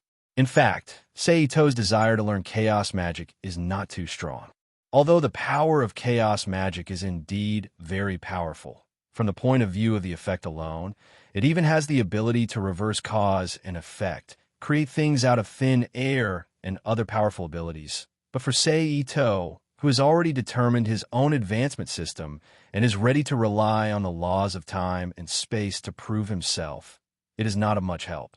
At most, it will give him one more means and get one more powerful ability. And it's not impossible to find a corresponding alternative. Just talking about the ability to create things out of thin air, Ito has gathered his own power now. It's not impossible to create things with the power of creation. Didn't he create the angel Elijah with telekinesis, with spirit, and some other powers before? If he has to get a simple creation technique, Ito can also go to the world of the red-haired Shauna in the future to get the law of freedom. There is no need to risk his life to study chaos magic for this. As for reversing karma, as long as you study the law of time thoroughly, you can also change the timeline by learning from the powerful people in the Marvel world. You can also get the results you want. At most, it would be the freedom spell and the time jump. These two methods were not as effective as chaos magic, and their effects were not as powerful as chaos magic, which could affect the multiverse. However, the latter was a matter of personal ability and quality and had nothing to do with chaos magic. But even so, Ito, who had taken collecting knowledge as a habit and was prepared to treat it as a career that would help him live an infinite life, didn't feel like giving up on studying chaos magic just like that. Therefore, after much consideration, he decided to take the risk and see the true face of the so-called chaos magic. But as for the research location, Ito will definitely not place it on Earth. After all, on the other side of Mount Manda on the Earth, there was a great demon god waiting for the opportunity to escape. He wanted to seize the body of the Scarlet Witch and harm the world. Ito didn't want to release that guy because of his curiosity. With a decision in his heart, Ito didn't hesitate anymore. He focused his mind and began to meditate to feel the rules that he had mastered, especially the rules of time and space that had been identified as the foundation of his Taoist Tao. In peace, a night passed in the blink of an eye. The next morning, Scarlet Witch, who had changed into a set of clothes that Ito pretended to buy at a nearby supermarket, but in fact he took out the clothes from the Rubik's Cube world and had breakfast together with Ito. Then they left the empty house and took a taxi to the headquarters of the Fantastic Four, the Bob Building. And because the house that Ito chose was in the same area as the Bob Building, it didn't take long. The car stopped in front of the Bob Building. Keep the change. Ito got out of the taxi and handed a $50 bill to the taxi driver. Thank you. The driver thanked him with a smile. Ito ignored him. He walked straight into the Bob Building with Scarlet Witch, who also got out of the car. Hello. The receptionist sitting in the lobby of the building got up and greeted. Hello. Ito responded casually, but his footsteps still didn't stop. He led Scarlet Witch to an elevator on the side, pressed the button, and walked into the elevator that opened by itself. Sorry, you can't, the receptionist said hurriedly. Don't worry, there won't be a problem. Ito smiled at the receptionist. Ding! Then the elevator door closed, and with a slight vibration, it quickly rose up. Are you familiar with this place? As the elevator rose, Scarlet Witch asked with some surprise. No, but my feeling tells me that this elevator is the right one. Ito smiled. Well, I hope your feelings are correct. Scarlet Witch curled her lips and said, Don't worry, it's always accurate. Ito smiled. Then, with another ding, the closed elevator door slowly opened. Ito and Scarlet Witch walked out of the elevator, turned around, and walked to the glass door on the right. "Sir, miss, welcome to the Ba building. I'm Sophia. How can I help you?" At the counter in front of the glass door, a young woman who was obviously created with three-dimensional imaging technology smiled at Sei Ito and Scarlet, which as they walked in. "I'm Chun. This is Walter. We need to see Miss Susan. Can you help us call her?" Although the other party was just a virtual person, Sei Ito didn't think there was any problem with it. "Do you have an appointment?" the virtual person, Sophia, asked. "No, but we have some things to confirm with Miss Susan, so please call her," Sei Ito said. "Okay, I'll help you ask," Sophia said. After that, Sophia stopped moving. About half a minute later, she stopped moving. After about half a minute, she spoke again. "Miss Susan has agreed to your request and is coming here. Please wait a moment." "Okay," Sei Ito nodded. "Wait a moment." Then, he turned to Scarlet Witch and said. The latter nodded. Sophia agreed. Susan didn't let the two wait for long. In less than a minute, the invisible woman, dressed in blue slim trousers and an open-necked white shirt with lace pleats on the chest, swayed her slender waist and appeared in front of Ito Sei and Scarlet Witch. "Hello, I'm Susan." Susan shook hands with Sei Ito and Scarlet Witch and introduced herself. "Hello, I'm Chun, and this is Walter."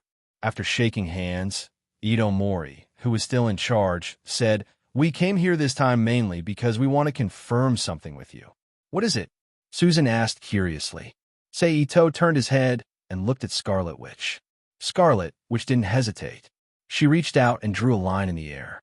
A picture of Quicksilver, composed entirely of magical energy, appeared in the air and appeared in front of Susan's eyes. Susan was a little surprised by the scene in front of her, but she didn't say anything. She just looked at the two in confusion. "I don't know if you've seen this person before," Sei Ito continued. "His name is Pietro Maximoff. He's the brother of Miss Wanda Maximoff. Yesterday, he was attacked by Miss Wanda Maximoff. Yesterday, he and Miss Wanda were attacked together. Although I saved her, I didn't find any trace of Pietro there, so forgive me for being presumptuous. Why did you come to me? Or should I say, we're asking about this?" Susan frowned. "Because I saw Mr. Thunderbolt at that time." Sei Ito smiled. "Johnny? You're the person Johnny said he met?" Susan, who suddenly recalled what Johnny said when they met yesterday, looked at Ito Sei and said with a look of realization, "Yes, that's me." Sei Ito nodded and admitted. "Okay, I've seen him. Come with me." Sei Ito admitted. Susan, who had let down her guard, let out a sigh of relief and greeted the two with a smile. Then she turned around. She walked into the inner room. Sei Ito and Scarlet Witch looked at each other and followed behind Susan. Under Susan's lead, soon, the two of them came to a room that looked like a lounge. "Hey, buddy, stay away from the crystal." Before they entered the room, Johnny's angry voice came from the room. "What's wrong? Are you scared?" Then, Pietro's voice came from the room. "What did you say? Looks like you need to wake up," Johnny said loudly. Creak. But at this moment, with the sound of the door opening, Susan, Ito Sei, and Scarlet Witch appeared in the room.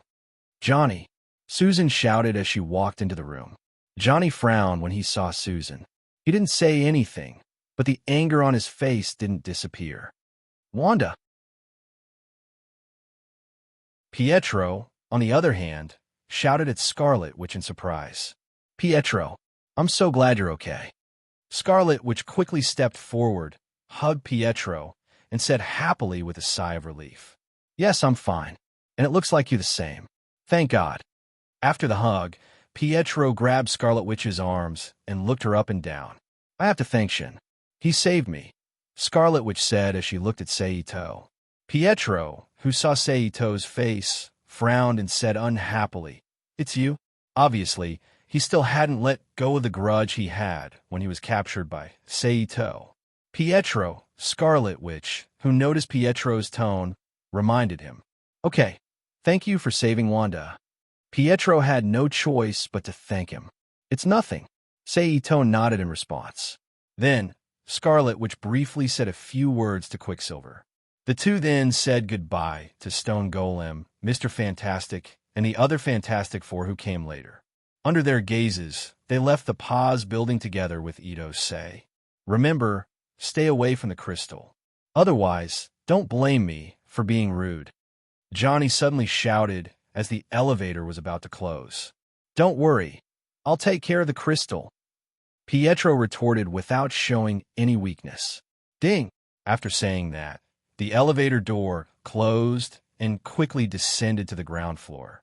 Next, the three left the pause building and stopped in a five-star hotel. "Thank you." Scarlet Witch looked at Seito and thanked him. "You've already thanked me, and you'll help me next, won't you?" Seito smiled. "Yes." Scarlet Witch nodded affirmatively. "Now you and Pietro have a good talk. After that, I'll take you out of New York and go to another safe place to study your chaos magic." Seito said. "Where to? How long?" Scarlet Witch asked with a frown. "A barren land where even if your chaos magic goes out of control, it won't cause any big problems. As for the time, it depends on the situation. If it's short, it'll be 3 to 5 days. If it's long, it'll be half a month. In short, I promise it won't be more than a month." Seito thought about it and replied, "Okay." Scarlet Witch lowered her head slightly and thought for a while before agreeing. Then Seito and Scarlet Witch separated and returned to their respective booked rooms to rest. Until 3 days later, let's go. Scarlet Witch, who watched the plane take off for Eastern Europe, retracted her gaze and turned to Seito and said, the destination of the plane was the hometown of Scarlet Witch and Quicksilver. Because Scarlet Witch decided to go out with Seito, and because their real estate in the United States was destroyed by the Sentinel robots, Scarlet Witch, who originally planned to return to her hometown, asked Quicksilver to go home first and wait until everything was over before meeting him in her hometown. "Do you mind?" Seito nodded and said as he put his hand around Scarlet Witch's waist. "Some." Scarlet Witch glanced at Seito and said, "Then I'm sorry." Seito smiled.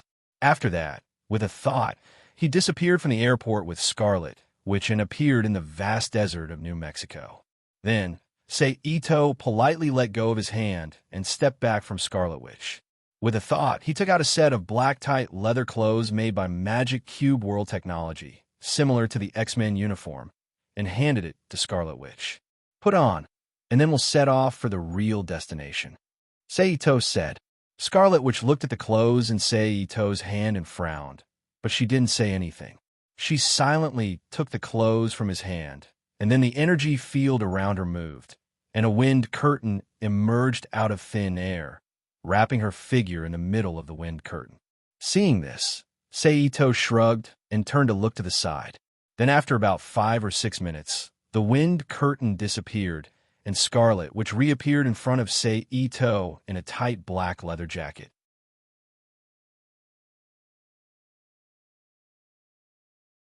Chapter 22:15. Not bad, very sexy. Idose looked at the Scarlet Witch, whose figure was particularly exquisite under the tight black leather jacket, and said with a smile. Then, he reached out and took the clothes in Scarlet Witch's hand. "Thank you."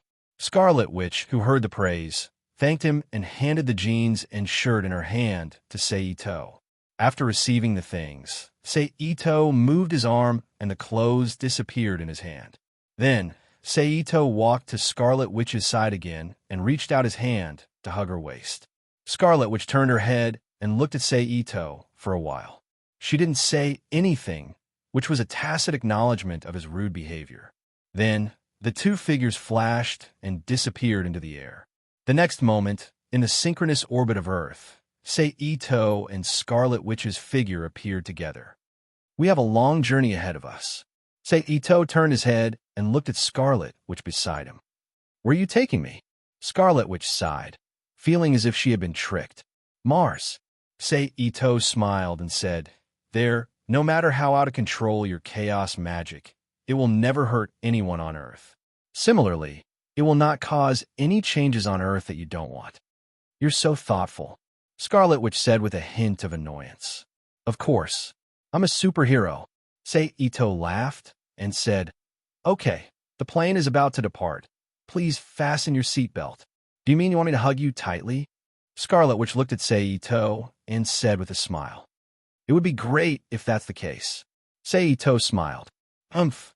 Scarlet Witch snorted softly and reached out her hand to hug Seito's waist.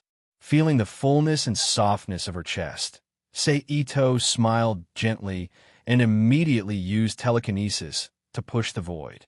It quickly turned into a tailless meteor and blasted towards Mars at extreme speed, without the influence of air resistance. Under the situation where the speed could be increased infinitely, about an hour had passed.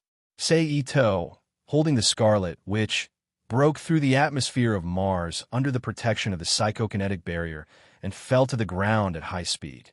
Boom! Like a meteor crashing into the ground, a large cloud of dust instantly rose into the sky, covering an area with a radius of tens of miles. In a flash, Seito and Scarlet, which appeared on another white ground more than 10 kilometers away from where they landed. "Is this Mars?" Scarlet Witch muttered to herself as she looked at the red surface of Mars in front of her. "Yes, this is Mars."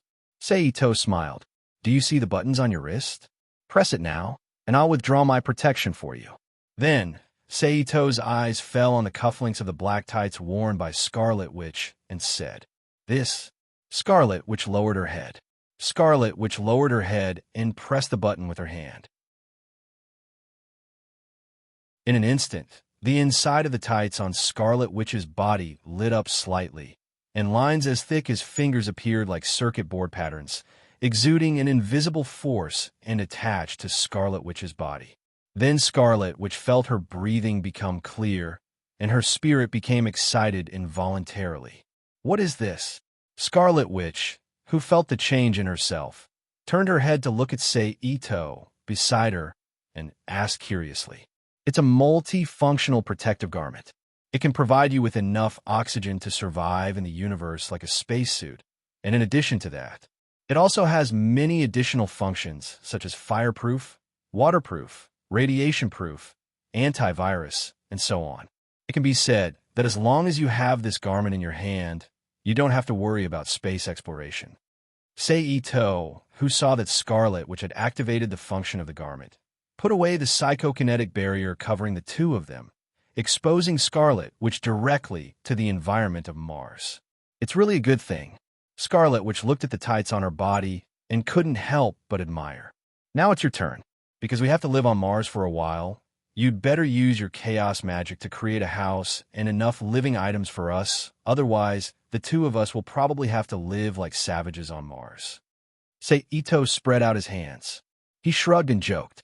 "Of course, if we really have to live that kind of life, maybe in a few years, our traces on Mars will be regarded as traces of Martian activity. It will be appreciated by a large number of ignorant people. So if you have any expectations for this, I don't mind if we spend a week or even longer on Mars like this." "Forget it. I don't want to be a Martian savage." Scarlet Witch curled her lips and said. But as soon as she finished speaking, she couldn't help but laugh. Seito shrugged indifferently and stepped aside. Seeing Seito walk away, Scarlet Witch didn't hesitate. She stared at the building site in front of her, concentrated her energy, and suddenly launched the chaos magic. In an instant, an indescribable and strange wave spread from Scarlet Witch, stirring the space, causing the whole space to distort like sticky coffee being stirred. Then a familiar house style gradually appeared on the ground that Scarlet Witch was staring at. Material interference, elemental filling, space distortion, mental power materialization. Oh, there seems to be something like cause and effect. Is this chaos magic? When Scarlet Witch launched the chaos magic to create a house, Seito, who used his mental power to feel the surrounding changes closely, secretly thought. After about a minute or so, all the abnormalities disappeared, and a European-style villa that was exactly the same as the villa that Scarlet Witch had previously destroyed appeared in front of them. Of course, not only the villa, but even the cement ground, garden, and green plants planted in the garden attached to the villa were also materialized by Scarlet Witch. Although it didn't take long for them to wither quickly because they were not adapted to the environment of Mars, the island of greed. Seito, who saw all these changes, said softly, this kind of materialization, and even the creation of living plants, was similar to the island of greed in the hunter world that Ito knew. They were all things and life created out of thin air by the same force. The only difference between the two was that the former was strong enough to modify the omnipotent universe, while the latter could only be applied in a small area. Scarlet Witch, who faintly heard Ito said something, turned her head and looked over, wondering, what? Nothing. Ito shook his head.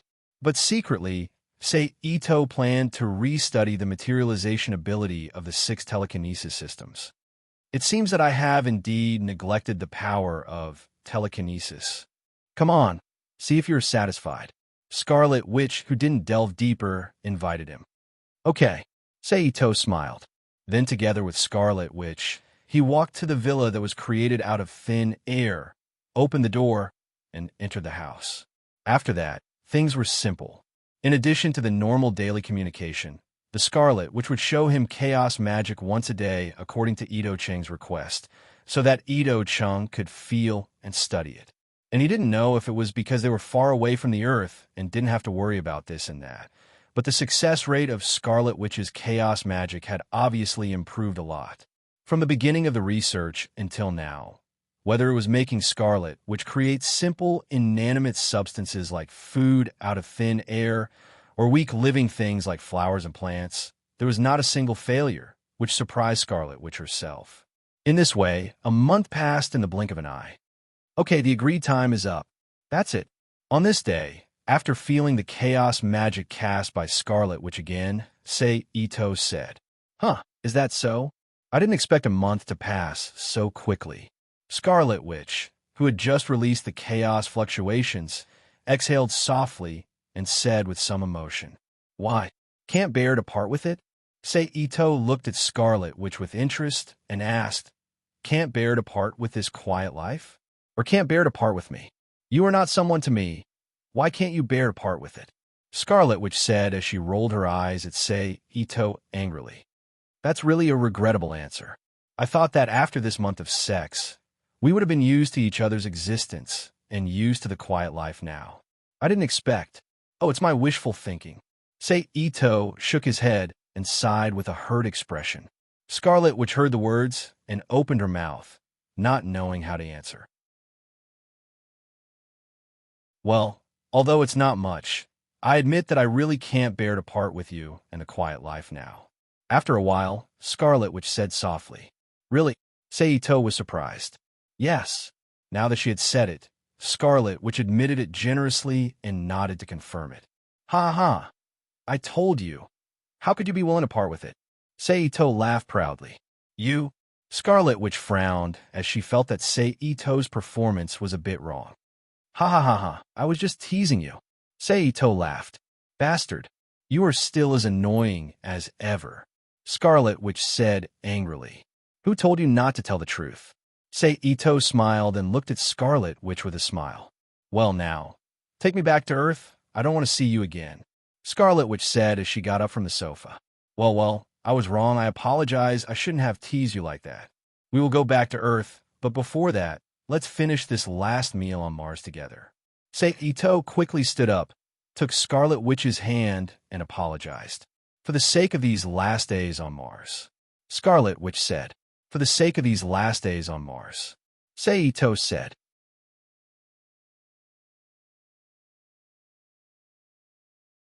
Chapter 22:16. Scarlet Witch smiled slightly, and a look of success flashed in her eyes.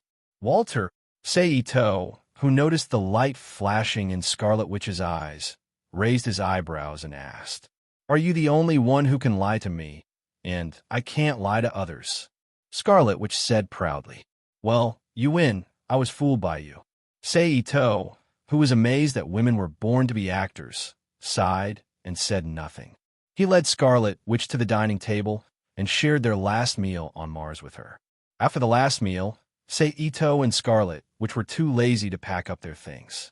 After a little rest, they left the villa together and appeared on Mars. Do you want to keep it for future generations to admire or destroy it? Ito asked as he looked at the house he had lived in for a month. Destroy it. Scarlet Witch thought for a while and replied, "Okay." Ito nodded and agreed. After saying that, he waved one hand, and a purple-green flame instantly flew out from his palm, like a long dragon flying to the villa, and with a hoo sound, the entire villa was set ablaze. Under the burning of the purple-green Tusita fire, the villa was almost instantly turned into charcoal. With a crash, it collapsed, stirring up a cloud of black smoke and dust. It quickly turned into nothingness in the purple-green Tusita fire. Then Ito waved his arm again and put away the purple-blue Tusita fire that ended the mission of destroying the corpse. "Let's go." Ito reached out and wrapped his arm around Scarlet Witch's waist and said softly, "Okay." Scarlet Witch nodded and hugged Ito's waist with both hands.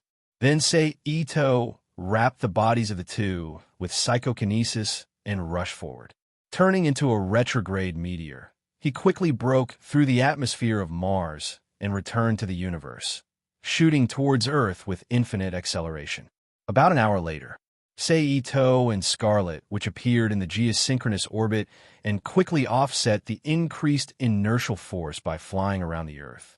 It didn't stop until it could guarantee a normal fall. It then turned around again, broke through the atmosphere, and flew back to Earth. Finally, it landed in a hidden corner of a city in Europe. "Well, we're home." Ito let go of Scarlet Witch's waist and smiled. "Would you like to come to my house?" Scarlet Witch blinked and invited. "If there's no one in your house, I'd be happy to," Ito replied with a strange smile. "I can't guarantee that, and I think you're thinking too much. I just want to treat you to a cup of coffee." Scarlet Witch, who knew what Ito was implying, blushed slightly. He took a step back and smiled. "Then forget it. I prefer tea to coffee." Ito shrugged helplessly. "Well, I'll invite you next time when my house has tea." Scarlet Witch said, "I hope you'll be the only one in your house at that time." Ito smiled. "I hope so." Scarlet Witch said, "Well, I should go back and see Pietro. See you later." "See you later." Ito nodded in agreement. Then Scarlet Witch nodded at Ito, turned and walked out of the alley, disappearing into the distant street. Ito, who saw Scarlet Witch's figure disappear, didn't stay in the same place any longer. He launched instant transmission and disappeared from where he was, and the next moment, he appeared on the streets of London, England. That thing is about to happen. In a drizzle, Ito was walking on the streets of London. "Hey man, do you need help?" Just as Ito was lost in his thoughts, a black man came over and asked. Probably in his eyes, it's impossible to walk without an umbrella in this weather. And his expression looks like a person with something on his mind, not a lovelorn person. He's just in trouble and needs help, of course. It can also be seen that he's a warm-hearted person. At least Ito met 20 or 30 foreigners in the 5 or 6 minutes he walked, and none of them took the initiative to ask him. "Thanks, man, I'm fine. I just want to learn from Don Lockwood and feel the feeling of walking in the rain." Ito said kindly to the warm-hearted big black man. "Really? Then you better find an umbrella, because Don Lockwood also needs it when he dances." The big black man laughed. "Well, you're right. I should get an umbrella. No girl wants to date a drowned rat." Ito agreed. "Yes, those girls don't like drowned rats." The big black man said, "Walk forward for 20 meters and you'll see a supermarket. Go there and get an umbrella. Also, good luck." "You too." Ito thanked him. The big black man patted Ito's arm, laughed, and continued to walk forward. "It seems that I need to find a place to stay first and then investigate that matter." Ito smiled. After thinking about it, Ito stopped pretending to walk in the rain. He raised his arm and stopped a taxi that just happened to be in front of him. He drove to the nearest 5-star hotel. The roads in London were clear in the rain. After about 10 minutes, the car stopped in front of a hotel. Ito paid the fare and got out of the car. He walked in the lobby, paid for a high-end suite, and checked in. After taking a hot shower, Ito used the hotel's computer to connect to the London network and looked up the recent strange things that happened in London. But he didn't know if he came too early or the story hadn't started yet. Ito couldn't find any clues on the internet. He had to temporarily give up the search and used his hacking skills to search for another person. With the help of Sei Ito's superpower that modern technology couldn't compare to, it didn't take long for a person's whereabouts to appear in front of him.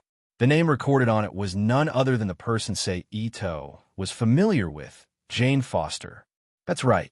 This time, Sei Ito wanted to investigate nothing else. It was about to happen in 1 or 2 months in Thunder God 2, the connection of the 9 worlds in the Dark Kingdom. But his purpose wasn't to stop it before it happened, but to use Jane Foster's protagonist aura to help him obtain the secret treasure in the original story, Itai. In addition, he was going to take advantage of the connection of the 9 worlds to go to places like Asgard to find something else.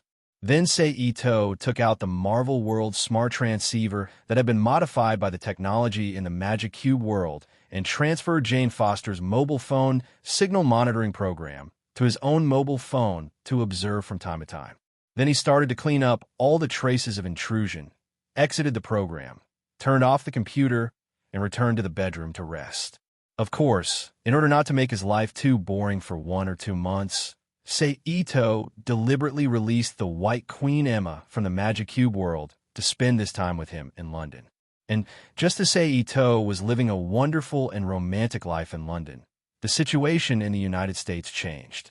First of all, on the mutant side, because there was no threat from the Sentinel robots, the mutants' days finally became a lot more stable, but the conflict between them and the United States government could no longer be hidden. Therefore, in order to avoid more uncontrollable things, Magneto attacked the White House again and threatened the President of the United States. That's right, Magneto, who lost several of his men and fellow mutants because of the information about the Sentinel robot plan sent by Sei Ito, broke into the White House single-handedly the next day under the gaze of a large group of ordinary people. But the result was the same as before. He was once again stopped by Professor X and the mutants team led by him. The President of the United States, who had just been saved by Professor X, then waved his pen and agreed to Professor X's request. An artificial island not far from the United States was assigned to Professor X as a base for him to settle mutants. This was the later Mutant Island, the predecessor of Utopia. Then, under the call of Professor X's prestige, a large number of homeless mutants began to go to Utopia and become residents of the island. And in order to speed up this process, the United States government, which had just been shocked by the power of mutants, took the initiative to assist mutants to go to Utopia Island. In addition to this major change, Laser of the original X-Men suddenly announced his withdrawal from the X-Men organization after a trip to the United Kingdom.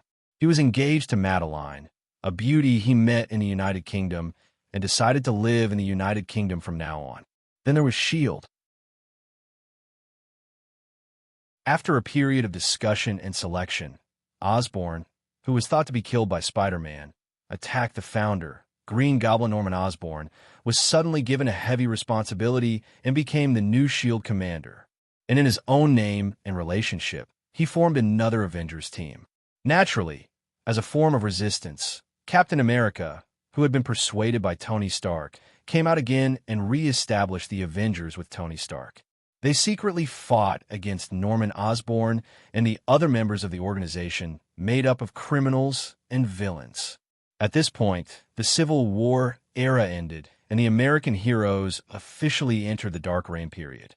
Since the Civil War, the superheroes of the United States have once again fallen into a state of deep trouble. As for the last one, it was about Nick Fury. He was still secretly acting as his field mouse. In his personal capacity, he borrowed the power of S.H.I.E.L.D.'s insiders to monitor the movements of the entire United States, as well as space. He controlled the intelligence of the entire United States so that these superheroes would not go astray. Time flowed like water, and more than a month passed in a blink of an eye.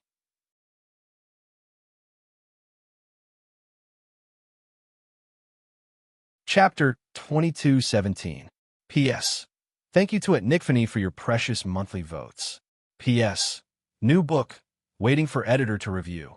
If all goes well, upload will begin in December. If all goes well, I might finish this book in December or on the streets of London. A red Jeep of the Tiger series sped along. Turn left at the next turn. Inside the car, a young Caucasian man wearing a furry hat suddenly spoke. Who is he? She's my intern. Daishi, her assistant, the infatuated girl, answered naturally. You have an intern? Although they were Heaven's researchers, they were not a government organization. They were just a small private workshop, not even a civilian organization. Logically speaking, they were not allowed to lead trainees. Of course, if the trainee insisted on coming and had a personal relationship with them, it would be a different story. However, it was not appropriate for Daishi to do this because she had not even graduated from university yet. How could she be qualified to lead an intern? However, with her crazy state, it was not impossible for her to do such a thing. That's right, Daishi replied calmly. She did not realize that there was a problem. Hello, Dr. Foster. It's an honor to work with you. Okay, I have to call Eric, Daishi said. She ignored the young man. He took out his phone and called Eric, the other member of the group. Turn back, the young man said again. Daishi twisted the steering wheel. The car swerved and turned a corner in a somewhat dangerous manner. Beep. Just then, another car that was passing by let out a long honk like a roar. Then turn left, the young man said again. Daishi did not hesitate. She made another sharp turn and drove into a small alley. After turning left and right and passing through streets and alleys for about 10 minutes, the car finally stopped in a place full of containers that looked like a warehouse. Hurry up, it's exciting, Daishi exclaimed as she pushed the door open. Look, the intern is excited. My name is Ian. The young man introduced himself. Do you want to bring a phaser? Daishi asked. No, the young man said. Bring a phaser, the one that looks like a toaster. I know what a phase meter is, Ian muttered. Then he got back into the car, took out the phaser, and closed the door. At this moment, while looking down at the incoming call, he asked, How do I change the ringtone? Then he pressed the answer button and put the phone to his ear. An astrophysicist with a seat should not ask such a question, Daisy replied. Why did you call me? He asked Daisy, who also had a phone pressed against her ear. Because I don't want to shout, Daisy replied. Then Turn said to go this way. It had to be said that Daishi's logic was completely different from that of ordinary people. She was probably the only person in the entire world who would make a phone call for such a thing. My name is Ian, Ian reminded. Soon, he walked into the warehouse. The storeroom was very quiet. It looked similar to the street locations in the movies where gangs and underground forces do big business. The inside was empty and emitted a lonely atmosphere, which matched with their reason for coming here. It made Daisy and Ian's hair stand on end. Flutter. At this moment, the sound of pigeons flapping their wings suddenly came from the corner, startling the unsuspecting people. I don't want to sacrifice myself for Ku, Daisy said. Then, she raised her hands. She said loudly, Let's talk nicely. We are beautiful. Will they like us because of that? Daisy was stunned. She did not say anything. Then, at the next moment, 2 young men and 1 young woman walked out from behind a shelter. They are all children, said the girl when she saw who it was. Are you the police? Asked the girl, who was the only one among the children. No, we are from the Ku family. She paused. At least I am. Thank you so much, she said with an unhappy face. We just found out, another male voice said. Can I take a look? The 2 children looked at each other and agreed silently. They walked to another factory with an open patio. On the ground of the patio, an old, abandoned oil truck was parked there quietly. The black child walked to the front of the oil truck and reached out to grab the front of the truck. He lifted it gently, and the oil truck floated as if it was weightless. After that, the black kid let go of his hand and moved away from the front of the oil truck. However, the oil truck that was floating in the air didn't fall back to the ground after he let go. Instead, it seemed to be in an area where there was no gravity as it gently rolled on its own. They were speechless. Something is wrong, said Daisy. Then, everyone moved again. They walked along the stairs in the factory and came to the middle of the factory. At this moment, the boy who looked like he was of Mexican descent walked to the top and threw a can of Coke into the center of the patio. However, before it fell to the ground, then a spatial ripple suddenly appeared and disappeared without a trace. Where did it go? The little girl pointed to the sky. Then, under everyone's gaze, the previous can of Coke reappeared in the sky and continued to fall to the ground. Then, it disappeared again in the same position and in the same space until it was caught by the black boy. It's unbelievable. Then, he threw it into the center of the patio again and looked up at the sky. He was looking forward to the scene just now. However, the rock seemed to have gone to another space. After it disappeared, it did not appear again. What's going on? Sometimes they come back, sometimes they don't, the little girl explained. I want to throw something too. Jane, give me one of your shoes. Daisy, who was originally observing the instrument, said. Her words were still as infatuated as before, making people speechless. Then, he took the instrument and read the data on it. I've seen this kind of reading before. Except in the time in New Mexico, Daisy said. Then, as if she suddenly came back to her senses, she pushed her away and ran downstairs like crazy. Don't touch anything. Give me your shoes, Zhang Zian said. On the other side, she came to the place with the largest change in space values, a corridor inside the factory. At this time, a strong wind suddenly blew. Then, in a sudden strange space wave, she disappeared.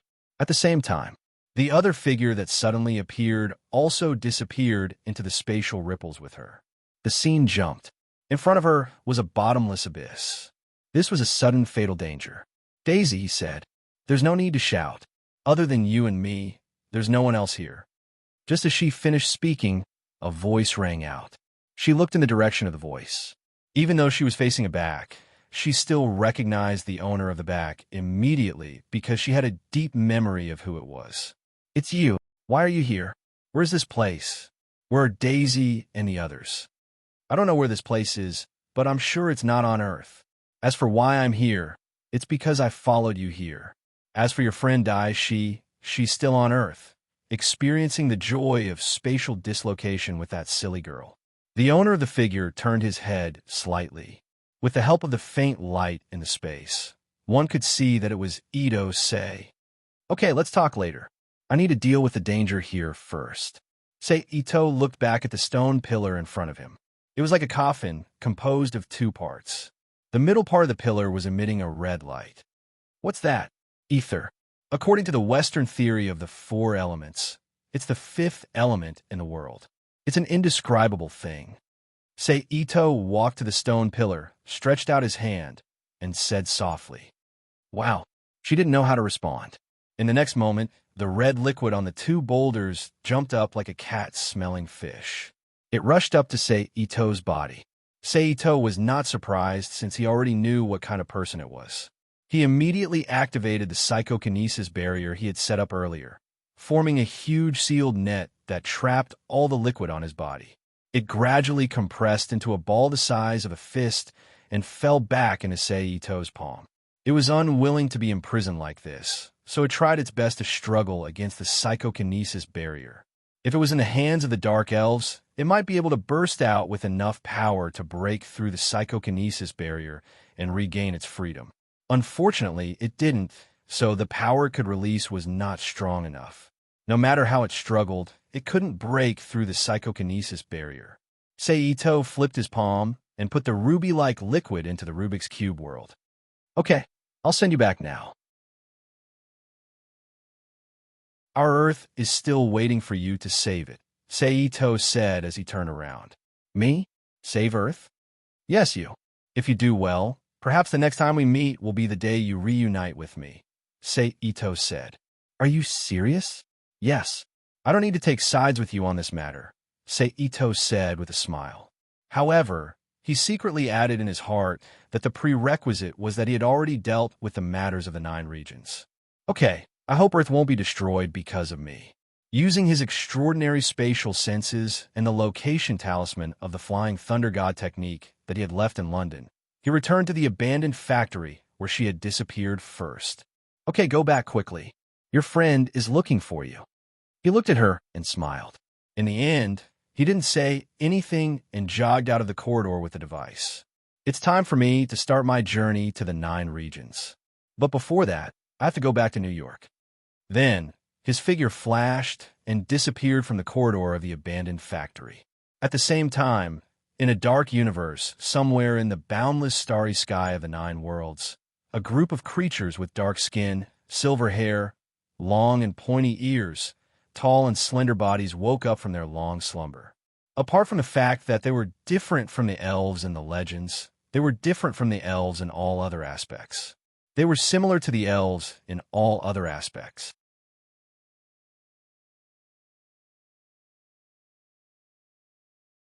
Chapter 22:18.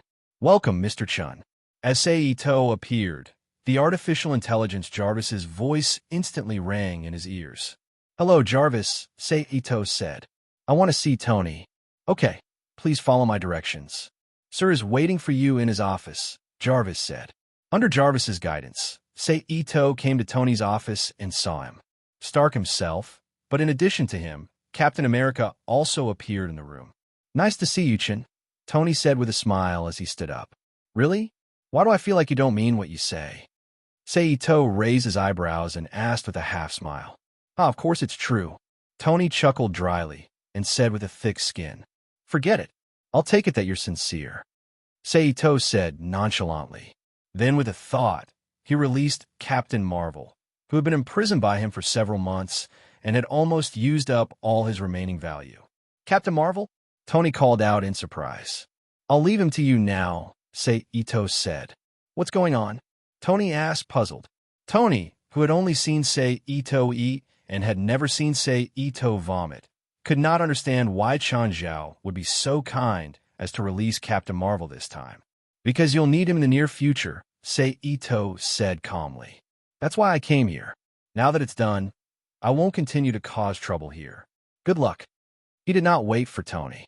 Stark and Captain America did not react. Just like when he came, he instantly disappeared in front of the two of them. Seeing Seito leave, Tony looked at Seito. Stark and Captain America looked at each other. Their gazes fell on Captain Marvel, who was still a bit dizzy. On the other side, Seito, who had teleported away from the Avengers' underground base, flashed. He reappeared in the city of London, England. Using his spatial sensing ability, he began to search for the various spatial dislocations and tried them one by one. 1, 2, 3. Soon, a new abnormal spatial dislocation was tested by Ito Sei. He took the opportunity of the dislocation to leave the Earth and step into the land of one of the 9 stages of Norse mythology. This was a vast expanse of green grass that stretched as far as the eye could see.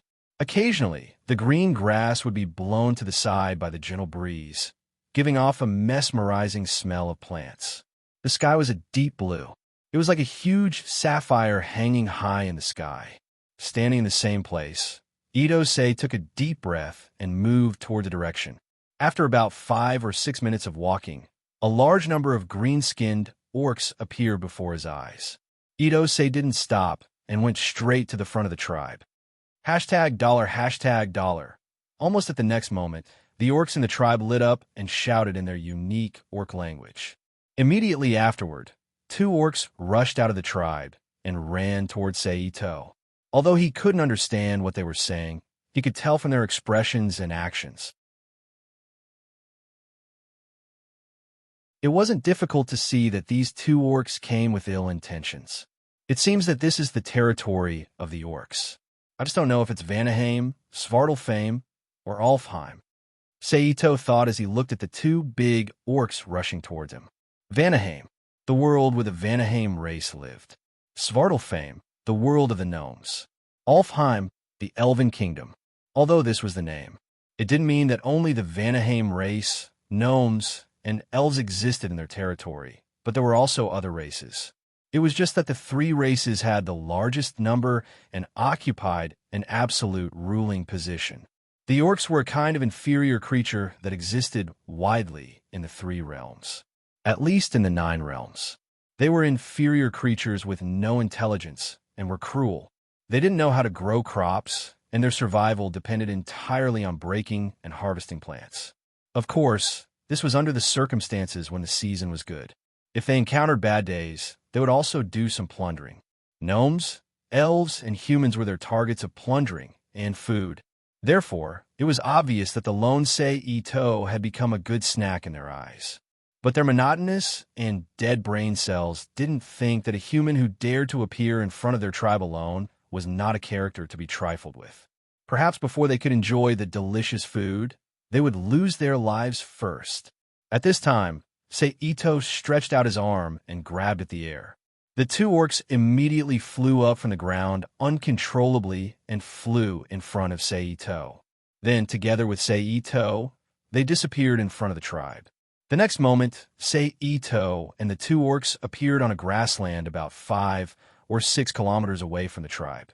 Then, Sei Ito waved his arm, and the two orcs fell heavily to the ground. Bang! Before the two orcs could recover from the fall, a new force descended on their bodies. It was like a mountain boulder that pressed them to the ground, and they couldn't move at all. They could only howl in anger and panic like wild beasts. Roar! Sei Ito then summoned the witch Amora from the Rubik's Cube world. I didn't interrupt your rendezvous with Saul, did I? Sei Ito looked at Amora and asked mildly. He wasn't teasing her. Amora had been drained of her power by Sei Ito and his subordinates, and had been locked up together with Sei Ito. She had become an ordinary human and accompanied the dejected Saul every day. After a long time, she finally used the seduction techniques she had learned in the past and her true feelings for Saul to open Saul's heart and make him accept her. It could be said that the two of them were together entirely because of Sei Ito's role as the matchmaker. Even though Saul didn't appreciate it at all, Amora only appreciated a little bit of it. You didn't release me just to talk to me about this, did you? Amora, who had already noticed the two orcs being suppressed, spoke softly. You understand. Sei Ito chuckled, then turned his head to look at the two orcs and said, Help me ask where this place is, and then tell me how to go to Vanaheim, Asgard, and the underworld of Helm. Amora, who could faintly sense what Sei Ito was going to do from Sei Ito's words, narrowed her eyes, and a look of shock involuntarily appeared on her face. However, she didn't say anything. After all, although the two of them weren't mortal enemies, they were definitely not friends either. They might not even be at the level of passers-by, so she wasn't in the mood to remind Sei Ito. She then turned and walked to the two suppressed orcs and asked them in the Asgardian language commonly used in the 9 realms, which is also the language of the Divine Kingdom. In the beginning, the two orcs were very unyielding. They scolded and hooted and didn't answer Amora's questions at all. However, after Sei Ito used all kinds of torture, the two orcs will to resist quickly collapsed, and they gave the information that Sei Ito wanted. And just as Sei Ito had speculated, this was the world of the dwarves' Svartalfheim. Since they knew the location, the two orcs had no value in existing. Sei Ito casually killed them with a blow, then overturned the earth and swallowed them, turning them into nutrients to nourish the weeds on the ground. Where are you going first? Amora asked after Sei Ito dealt with the orc captives. Let's go to the underworld of Helm first. Sei Ito thought about it and decided. Unfortunately, I can't take you there. Amora paused and said softly, just like its name, the underworld of Helm literally means the underworld. It's not a place where living beings can go. Unless I still have the strength from before, I have no way of taking you there. At least not while you're alive, Amora added. All right then, let's go to Vanaheim. Sei Ito looked at Amora quietly for a moment and changed his mind. Okay, then the first thing we need to do now is to... Amora nodded and said a name, pointing out the location of that place. After knowing the direction, Sei Ito didn't hesitate. He immediately reached out and hugged Amora's body, activated psychokinesis to envelop the two of them, and flew quickly towards Sora. Boom! Under the protection of psychokinesis, Sei Ito didn't have to worry about his body's endurance. He increased his speed to supersonic speed and broke through the sound barrier, shooting into the distance like a meteor. At supersonic speed, and not just twice as fast, a large magic formation similar to Stonehenge in England appeared before Sei Ito and Amora's eyes. Sei Ito's figure flashed and appeared beside the magic formation. This is the portal a tool used to travel between worlds. We can go through it and reach Vanaheim directly. Amora introduced. How do I use it? Seito asked. Normally, you'll need to use Noron stones. You obviously don't have that, so you can only rely on your own strength to activate the magic formation. But I have to remind you that it requires a lot of energy. Amora looked at Seito and said, I don't have much on me, but energy is the one thing I have the most. Seito smiled faintly. He then held Amora's waist and walked into the magic formation. Standing in the center, he channeled the pure energy in his body through the soles of his feet into the magic formation.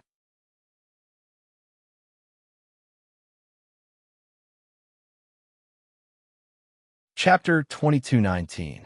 In an instant, a powerful suction force appeared beneath his feet, rapidly devouring Seito's energy like a black hole.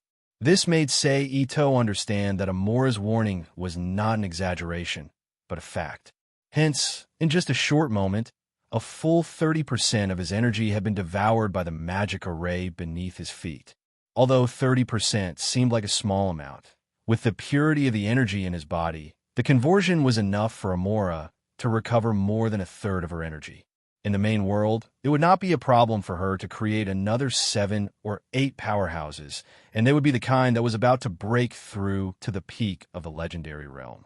Fortunately, the magic array beneath his feet was finally full at this moment. Then, it suddenly lit up and released a large amount of spatial energy, forming a huge vortex above the magic array. In the middle of the vortex was a circular blue passage that was about the height of a person, emitting a powerful suction force. Knowing that this was the Transrealm teleportation gate, Seito did not hesitate and walked into the portal with Amora in his arms. After what seemed like an instant, or perhaps more than 10 seconds, Seito and Amora's eyes suddenly lit up, and a new environment appeared before their eyes. This was a dense forest covered by countless thick green trees. It was like a wall of trees that surrounded the Transrealm teleportation portal made of several piles of stones. A spacious path paved with slabs of stone extended into the distance, connecting to an unknown location. Then, the magnificent magic gate quickly shrank into a small dot, bursting like a bubble and disappearing into the air. Seito did not care about the magic gate, and stepped out of the magic array with Amora in tow. He stepped onto the forest path paved with slabs of stone and followed it out. The path was not very long, only about 100 meters or so. With Seito and Amora's speed, it only took them a short while to complete the path. Then, a wide yellow road that looked like an ancient battle path appeared before their eyes.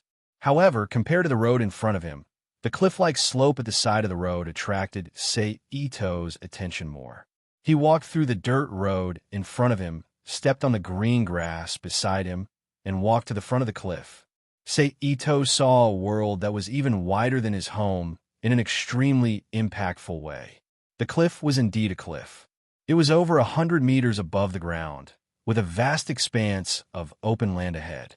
A group of palaces and buildings filled with ancient Viking features stood in a picturesque, disorderly manner above the land. Surrounded by tall and long walls, they formed a massive ancient city, protecting the people living in the palaces. In a place far away from the ancient city, which looked like the horizon, there was a sea of blue. It was none other than the vast ocean that filled the entire world of Vanaheim. In the main world of the Vanaheim pantheon, the god of summer, the god of sea, and the god of wind, the ocean was like the forests of the Elven kingdom and the underground caves of the Dwarven world. It was an absolutely indispensable existence. Of course, although Niold was the ruling over-god of the Vanaheim pantheon, he was also one of the 12 over-gods of the Asgard pantheon. Therefore, although the Vanaheim pantheon was still a separate pantheon, it had already merged with the Asgard pantheon to live together, prosper together, and suffer together. That's the palace where the Vanaheim pantheon lives. Amora, who had come to Seito's side at some point, said as she looked at the buildings that stood on the ground and reflected a metallic luster under the bright sunlight. Tell me about the Vanaheim Pantheon, Saito said softly. There are a total of 7 members of the Vanaheim Pantheon. They are the ruler, the god King Neold, Queen Narses, Prince Flay, Princess Freya, and the prince's wife, the giant Gilder.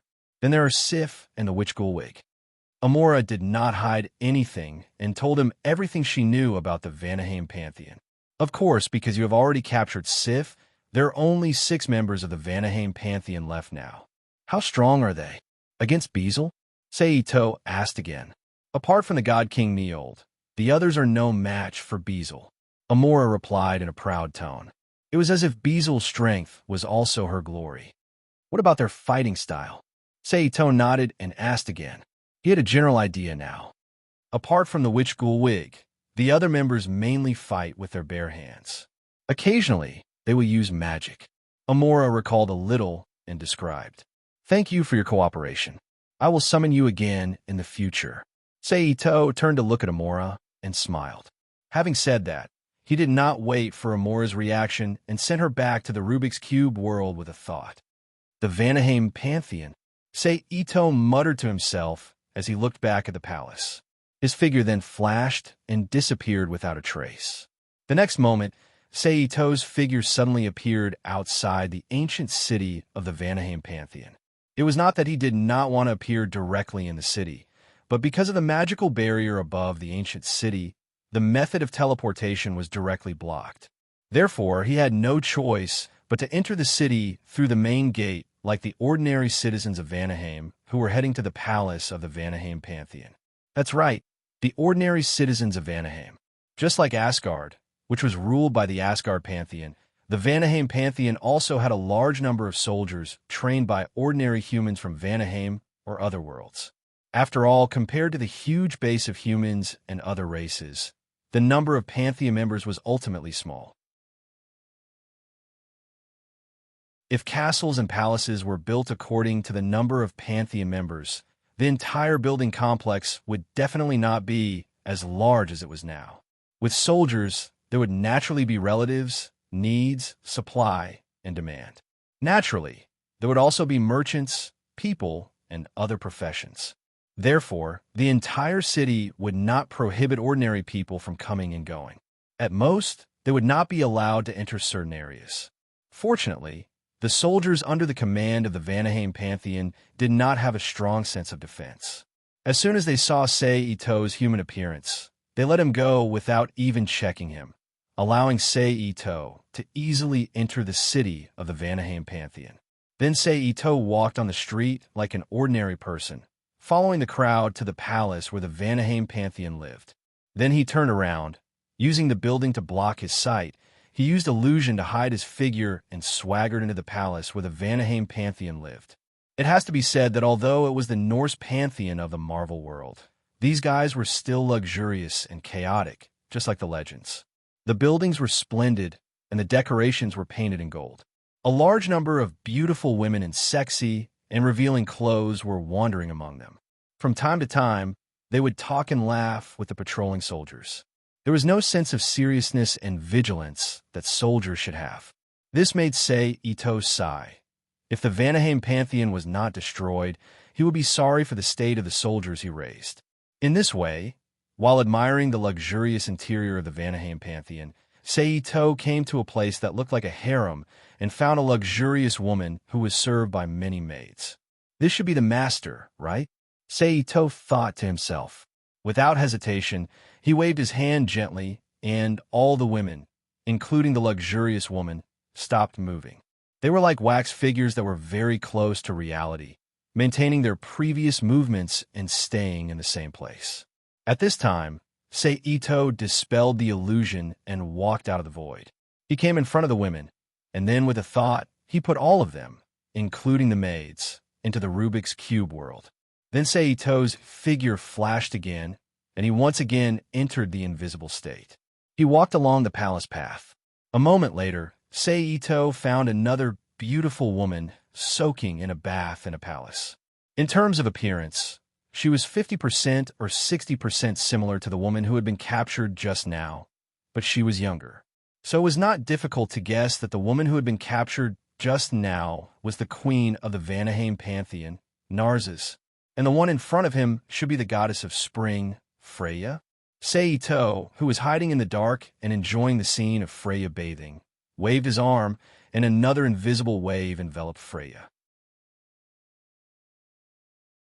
But unexpectedly, the time stop that was supposed to be a 100% success rate was discovered and blocked by the other party with an unknown power. Who is it? Come out. Freya covered her body with a towel, turned her head to look at the palace, and shouted. Seeing that his attack had been broken, Seito did not hide anymore. He dispelled the illusion and revealed himself. Who are you? Freya looked at the young man who had suddenly appeared in front of her and shouted. You can call me Chun. Seito smiled. How did you get here? Freya asked. But as soon as she finished speaking, she remembered the way Seito had appeared before and realized how stupid her question was. Then, she changed the topic and asked again, Why did you barge into my residence? What is your purpose? I took a fancy to your beauty, so I wanted to capture you and take you back to be my wife. Seito smiled.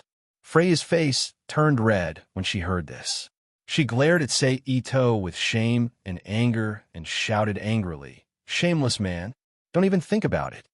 Having said that, she did not ask any more questions. Instead, she waved her hand and shot out a ray of divine light. It seems that you are one of the few people in the Vanir Protoss who can use magic. Seito chuckled when he saw this.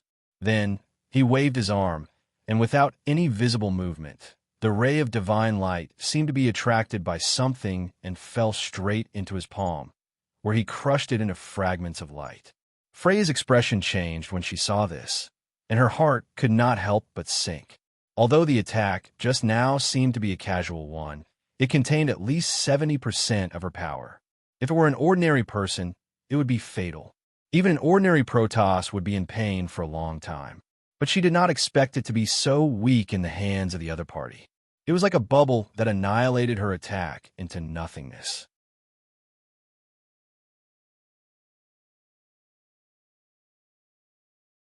Chapter 2220. P.S. Thank you to Goo168-878-0145 and Supporting Fatbread for their precious monthly votes. Although she was shocked by Seito's strength, Freya did not give up.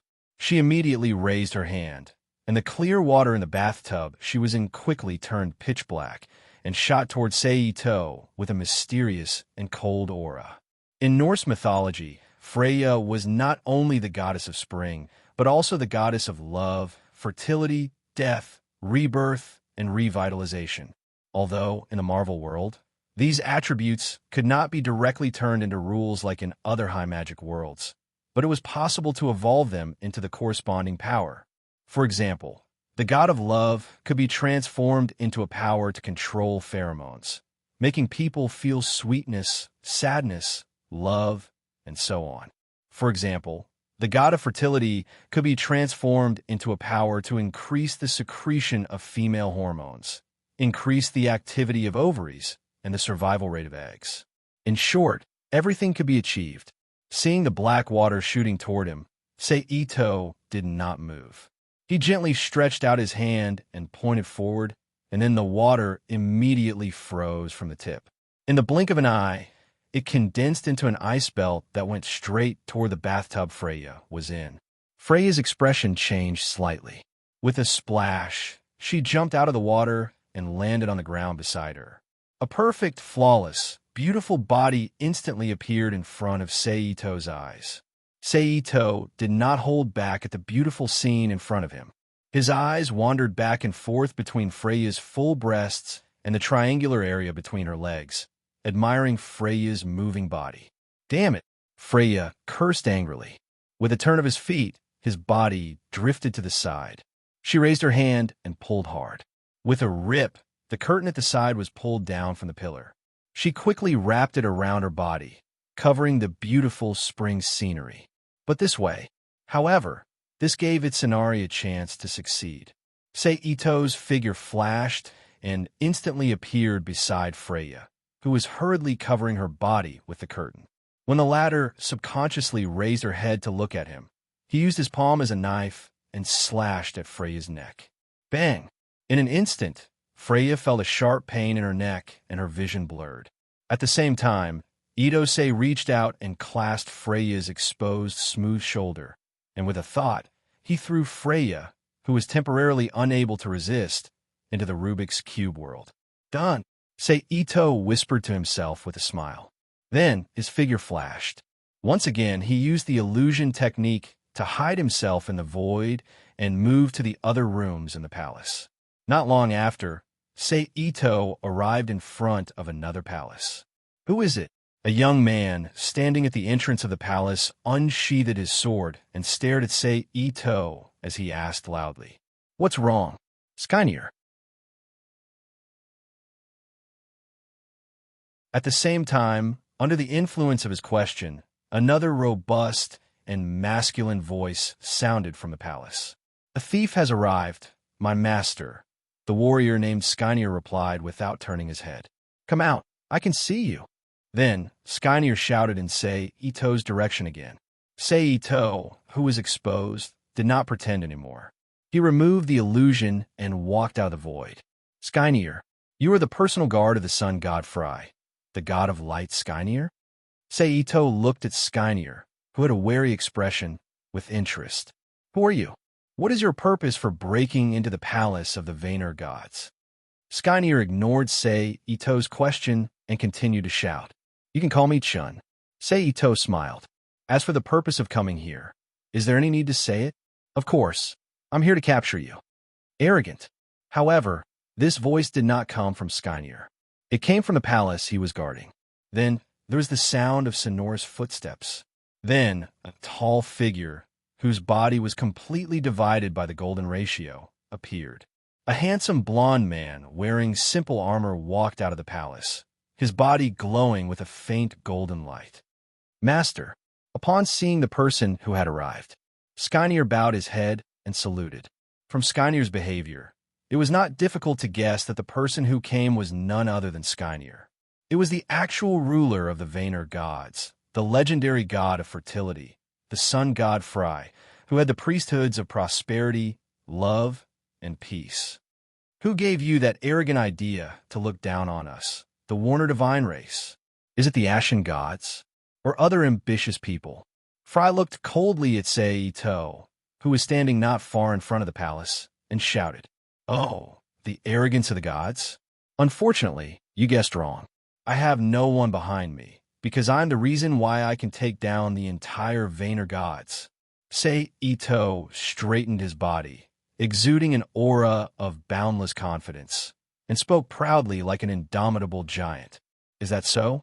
I like to see what gave you such confidence." Fry sneered. "Skynir, take him down." "Yes, my master," Skynir replied respectfully. After that, he moved his body and rushed in front of Sei Ito like a beam of light. He held the long sword in his hand vertically and swung it at Sei Ito's body. Sei Ito's palm slapped Skynir's long sword away. At the same time, he lifted his right foot and instantly kicked the side of Skynir's calf, kicking away his calf that was used for support, causing his body to tilt involuntarily. Then he bent his right arm and elbowed Skynir's face, which was not protected by his helmet. Bang! Suddenly, Skynir's body flew out like a cannonball and slammed heavily into the palace wall beside him. Fry frowned when he saw that his trusted bodyguard was sent flying by the enemy. His gaze towards Sei Ito became solemn. At this time, Skynir stood up again by supporting himself against the wall. He shook his head hard to force himself to sober up, and then he looked at Sei Ito with his sword in hand. "Master, the opponent is very strong. I may not be able to guarantee that I will leave him alive," Skynir said in a low voice. "It doesn't matter. Show your strength to your heart's content and kill the madman. I will personally record this merit for you," Fry said calmly. "Yes, my master." Skynir's eyes lit up. His voice was sonorous. Then he stomped his foot again and rushed in front of Sei Ito like a beam of light. He swung the big sword in his hand, bringing out a cold light, and slashed at Sei Ito's head, chest, and thigh. Obviously, after getting Frey's permission, Skynir decided not to hold back. Sei Ito, who was enveloped by the light of the sword, took a step back.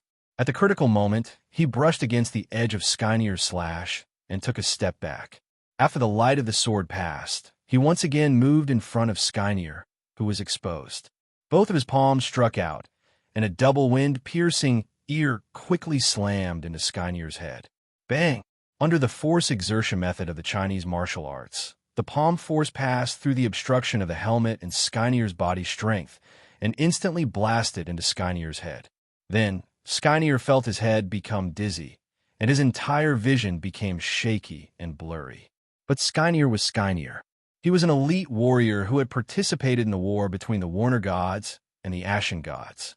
Knowing that his current situation was very dangerous, he did not hesitate and immediately burst out all the strength in his body. He poured it into the great sword in his hand. His body spun, and he quickly slashed the great sword in his hand.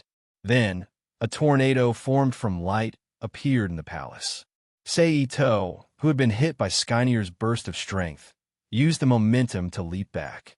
He retreated from Skynir's front, and just happened to dodge the main body of a light tornado that Skynir had unleashed with his explosive slash. However, the attack range of the light tornado that Skynir had unleashed with his full strength was still a bit large. The remaining light blades still cut into Sei Ito's body as expected. They cut through his clothes, leaving faint white marks on Sei Ito's tough skin. Sei Ito, who was not in the mood to endure the pain of being cut, slipped again. He completely escaped from the range of the light tornado. Sei Ito, who had stood up again, lowered his head and looked at his clothes that had been cut to the point that they looked like beggar's clothing. He did not care anymore. He smiled lightly and pointed his finger at the light tornado that Skynir had unleashed with his explosive power. The next moment, the light tornado shook slightly, and a green energy emerged from the light tornado out of thin air. It solidified into green vines that quickly grew. In just a moment, the entire light tornado was replaced by vines that gradually turned dark brown. They formed a ball of vines that tightly wrapped around Skynir. At this time, Sei Ito's right hand that was pointing at the ball of vines opened, as if he wanted to grab something. Then, with a boom, the ball of vines turned into a dazzling emerald ball of light. It carried a terrifying heat and light as it sputtered in all directions like electricity. Fry, who was standing to the side and just happened to be in the range of the green lightning sputtering, waved his arm. An energy barrier appeared out of thin air and blocked all the lightning splashing in front of him.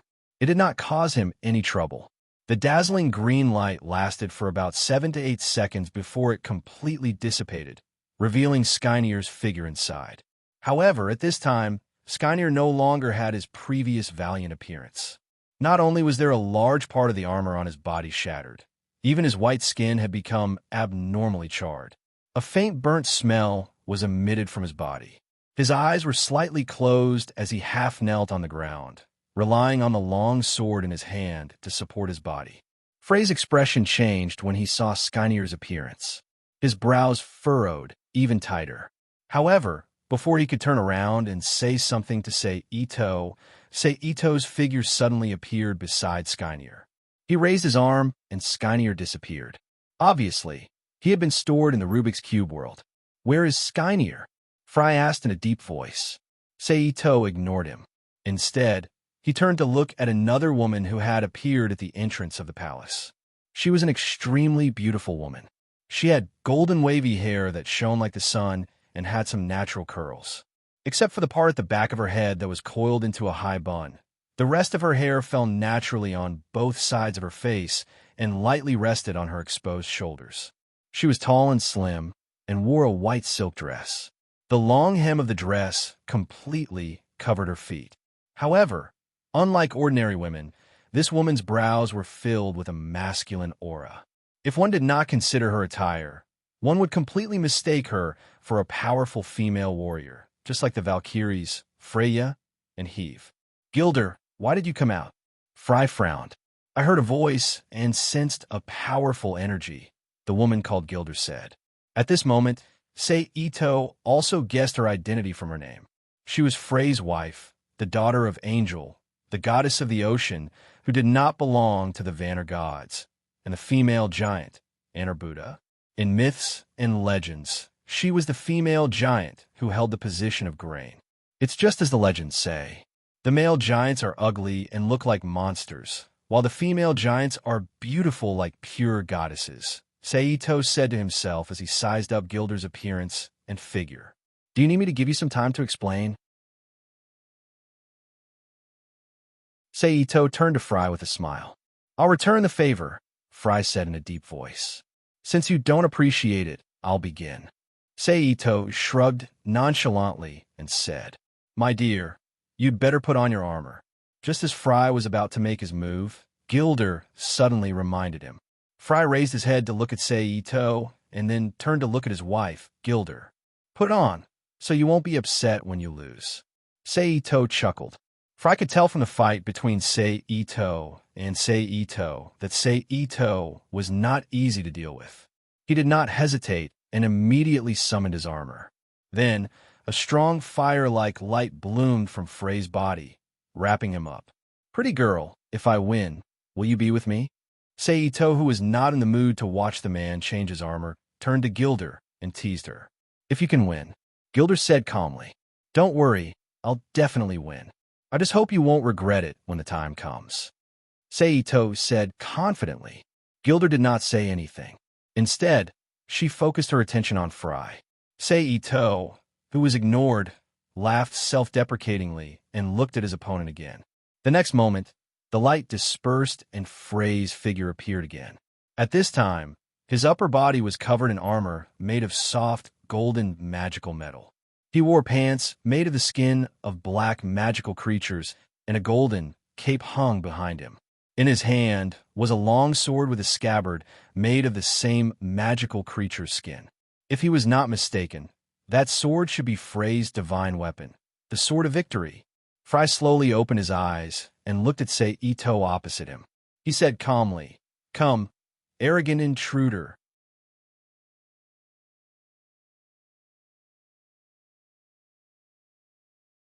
Chapter 22-21. I hope you can act like a god.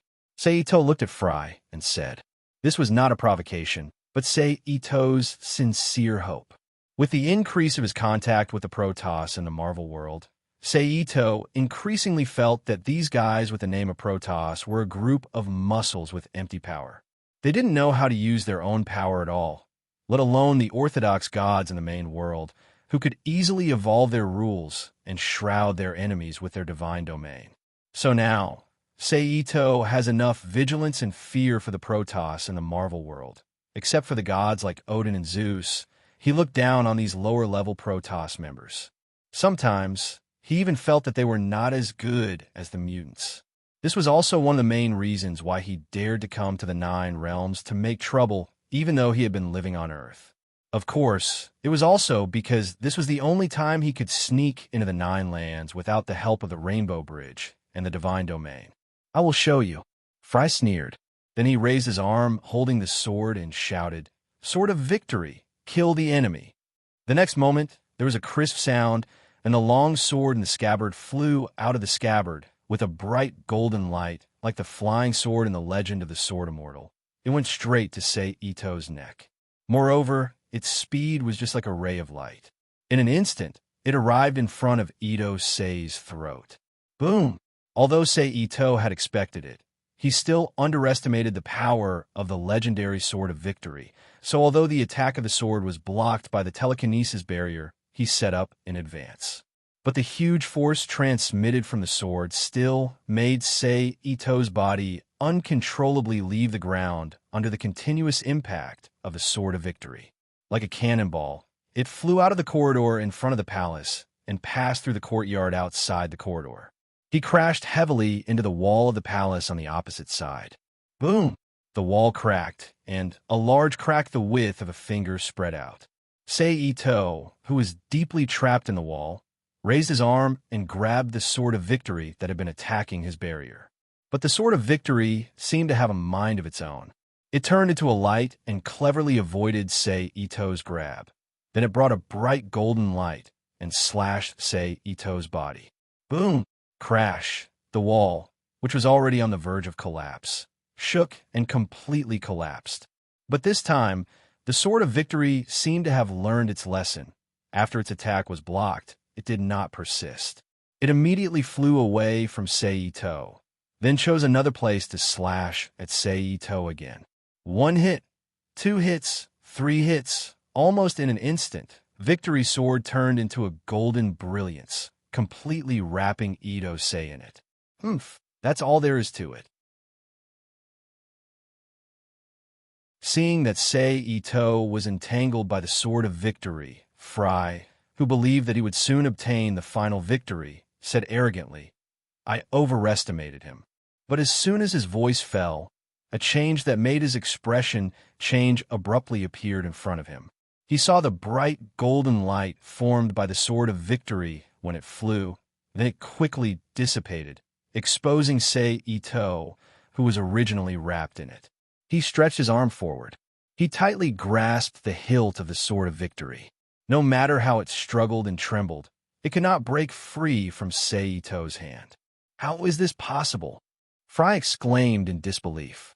"It's a very good artifact.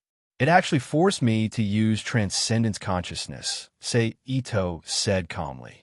The so-called Transcendence Consciousness. It was a special kind of super perception. In this state, people generally felt that time had slowed down or stopped. Space became strange, as if they were the center. Many exaggerated things could be done. A more direct example was when Nitro, the president of the Hunters Guild in the world of Hunters, used Guanine Zero. It was an instantaneous state that transcended time and consciousness, which made the Ant King extremely wary. It seemed similar to the application of the time rule, but it was a completely different situation. It was an extreme product of high concentration and then transcendence. At the same time, it was a state that everyone was born with and could only be triggered under extreme circumstances. Obviously, Sei Ito had mastered this power that was comparable to the rule to a certain extent through his own training. Then, Sei Ito waved his left hand and slapped the Sword of Victory that was still trembling in his hand. In an instant, a ray of light lit up. Rays of light flew out of the void, out of thin air. They were like satellites orbiting the Earth, spinning around the Sword of Victory quickly. In the blink of an eye, they weaved into a scabbard of light and tightly wrapped around the Sword of Victory. Then, the light lit up again, and the Sword of Victory stopped trembling and became obedient. Sei Ito turned his palm and put away the Sword of Victory. "Now it's your turn." Sei Ito, who had sealed the Sword of Victory, raised his head and smiled at Fry, who was still in shock. "I can still defeat you without the Sword of Victory." Fry, who felt that his dignity was being challenged, said angrily. Then he stomped his feet and his body rushed forward. He raised the scabbard in his hand and slashed at Sei Ito's head like a real sword. Lagu, seeing the attack coming, Sei Ito did not dodge. He raised his head slightly and looked at Fry, whispering softly. Whoosh! Then a large amount of water gushed out from the void like a torrent and rushed in front of Fry in the blink of an eye. In the rune language of Norse runes, Lagu represented water. If it was the orthodox Fry in the main world, as a personified god of the warm summer sun and summer rain, he would have mastered all kinds of rules and had many ways to resist. But in the Marvel world, Fry was the same as the other gods. He was a real musclehead and had little control over magic power, so he could not think of a way to deal with it. He could only change from slashing to defending, shrinking his body and blocking with his arms in front of his body. Then there was a muffled bang. Frey's body flew out at a faster speed and hit the wall of the palace. Bang! However, the torrent did not disappear after the attack. Instead, it rushed toward Fry again. However, being muscular also had its advantages, and that was its resistance to beatings. Therefore, even though the hard walls of the palace had cracked, Fry still felt that there was something wrong with him. He curled up his body and rolled to the side, dodging the torrent's attack. Bang! The torrent hit the wall, and made a hole as thick as a person. At this time, the arms standing in the distance gently moved, and the torrent rushing out turned into a dense rain of water arrows in mid-air, continuing to shoot toward Fry like rain. But just as the rain of arrows was about to hit Fry, an emerald green magic barrier emerged out of thin air, blocking in front of Fry and blocking all the arrows that were aimed at him. Sei-to, who was not attacking, turned his head and looked at the sky. He saw that in mid-air in the palace atrium, a black-haired middle-aged woman wearing a black dress with a pair of ladylike trousers had appeared there. She floated in the air and looked down at everything in front of her. Then, the figure of the person fluttered slightly and landed on the ground. Gulwig. Fry, who took the opportunity to get up from the ground, called out. Gulwig, the most powerful witch in the Warner God clan, had powerful magic power. Even if the Asgard clan killed her 3 times with fire and guns, she could still be resurrected, which made the Asgard clan very afraid. It could even be said that the first war of chaos in Norse mythology officially broke out because the Asgards had brutally killed Gulwig many times. As for which species should be worshipped by humans, it was all ranked below this reason. I didn't expect to disturb you. Sei-to sighed softly. Gulwig ignored Sei-to and turned to ask Fry. Your Highness Fry, are you all right? I'm fine. Thank you for your concern. Which Gulwig? Fry replied politely. Which Gulwig? At this time, the goddess of grain, Gilder, who had been idling at the side, also came over and greeted Gulwig. It could be seen that Gulwig's status in the Vanir gods was very high. Release Queen Narza's and Princess Freya, as well as Sei-to, and I can pretend that today's incident never happened. Gulwig turned to look at Sei-to and said sternly, What? Which Gulwig? You said that Mother and Freya were also taken away by him.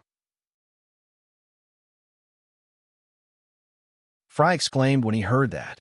Yes. Before coming here, I specially checked the situation in the palace. Although I don't have any evidence, I can basically confirm that the 2 of them have been captured. Gulwig nodded slightly and said softly, Bastard, hurry up and release my mother and Freya. Fry shouted at Sei-to after hearing Gulwig's confirmation. What if I say no? Sei-to looked at Gulwig calmly and said softly, Then I have no choice but to keep you here and use your life to exchange for their freedom, Gulwig said calmly. Come on then. I also want to see how powerful the legendary witches are.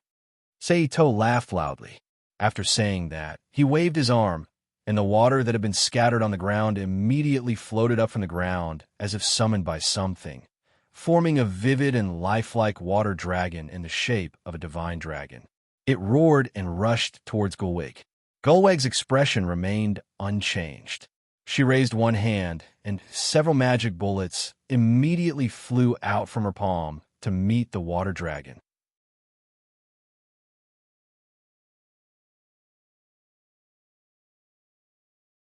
Chapter 22:22. Boom!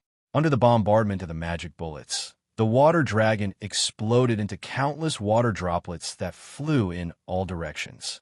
Sei-to grabbed forward with his arm, and the splashing water droplets immediately stopped. Then, with a shake of his arm, the water droplets turned into streaks of azure lightning that shot towards Sorcerous Gulwig. Lightning bolts shot towards Gulwig's surroundings like arrows. Be careful!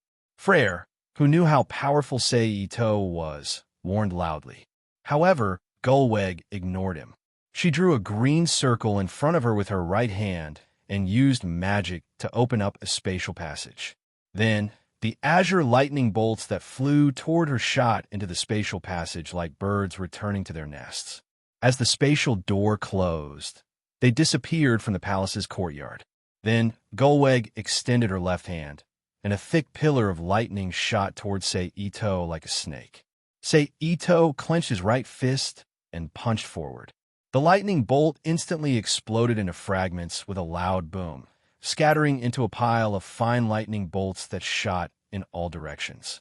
Then, with a thought from Sei-to, nearly 100 magic arrays of different appearances and powers appeared in the sky, in the courtyard, and on the ground. They came from the elven race and the human world, belonged to the demonic system, and contained orthodox magic routines. Apart from Sei Ito himself, almost 100 magic arrays appeared in the sky, in the courtyard, and on the ground, enveloping all the members of the Vanis. Seeing this situation, even Sorcerous Gullweg's expression couldn't help but change. The next moment, all the magic arrays lit up in unison, shooting out pillars of light, ice crystals, earth spikes, rain of fire, poisonous smoke, and acidic water. They enveloped Gullweg and the other two in the courtyard. Boom! Then, a violent explosion sounded, and a large cloud of colorful lights appeared. A colorful mushroom cloud of magic power rose from the ground, stirring the air. It formed a shockwave that rushed in all directions like a strong gale. Wherever the shockwave passed, branches were bent, flowers and grass were blown away, and beautiful ripples appeared on the surface of the water. As for the curtains hanging from the two palaces, they were making loud noises in the wind, as if they could be torn apart at any time. Crack, crack. But right after that, Sei Ito felt something tighten beneath his feet. Several dark brown vines as thick as an adult's finger suddenly emerged from the ground. The vines coiled around his feet, and the thorns on the vines were sharp as needles, piercing his body mercilessly. To Sei Ito's surprise, it pierced through his skin and injected drops of cold liquid into his body. As expected of which Gullwig, Sei Ito chuckled as he gradually felt a faint numbness spreading from the spot where the vine had pierced him. Then, without Sei Ito making any movements, the vines coiled around his feet burned out of thin air and were burned to ashes in the blink of an eye. Then, Sei Ito turned around and looked at Witch Gullwig, who had appeared behind him without him knowing. Yes, in Sei Ito's line of sight, there was only Gullwig. Only the Witch Gullwig was present. As for Frere and Gilder, they were nowhere to be found. Where are they? Sei Ito asked curiously. I sent them to a safe place. Gullwig replied indifferently. At the same time, she shook her 10 fingers and pulled out magical threads that were hard to see with the naked eye. She controlled them and wrapped them around Sei Ito's body. Sei Ito, who was standing still, smiled at Gullwig. He disappeared from the spot in an instant. Gullwig's expression changed, and she paid close attention to her surroundings to guard against Sei Ito's sneak attack. But she had to be on guard. She ignored what was beneath her feet. All of a sudden, Gullwig felt a tightness around her ankle. Her body sank into the ground uncontrollably, and in the blink of an eye, only her head was left outside. Gullwig, who knew that she was in danger, didn't dare to hesitate. She immediately used her magical power to support an energy barrier outside her body. Only then did she divert a bit of her attention to control magic and spells to expel the soil so that she could regain her freedom. However, before she could really take action, a gray ray of light suddenly flew and landed on the mana shield outside her body. With a crisp pop, the mana shield outside her body exploded into a pile of chaotic magic energy without an owner. It was the advanced magical disintegration that Sei Ito hadn't used since he learned it.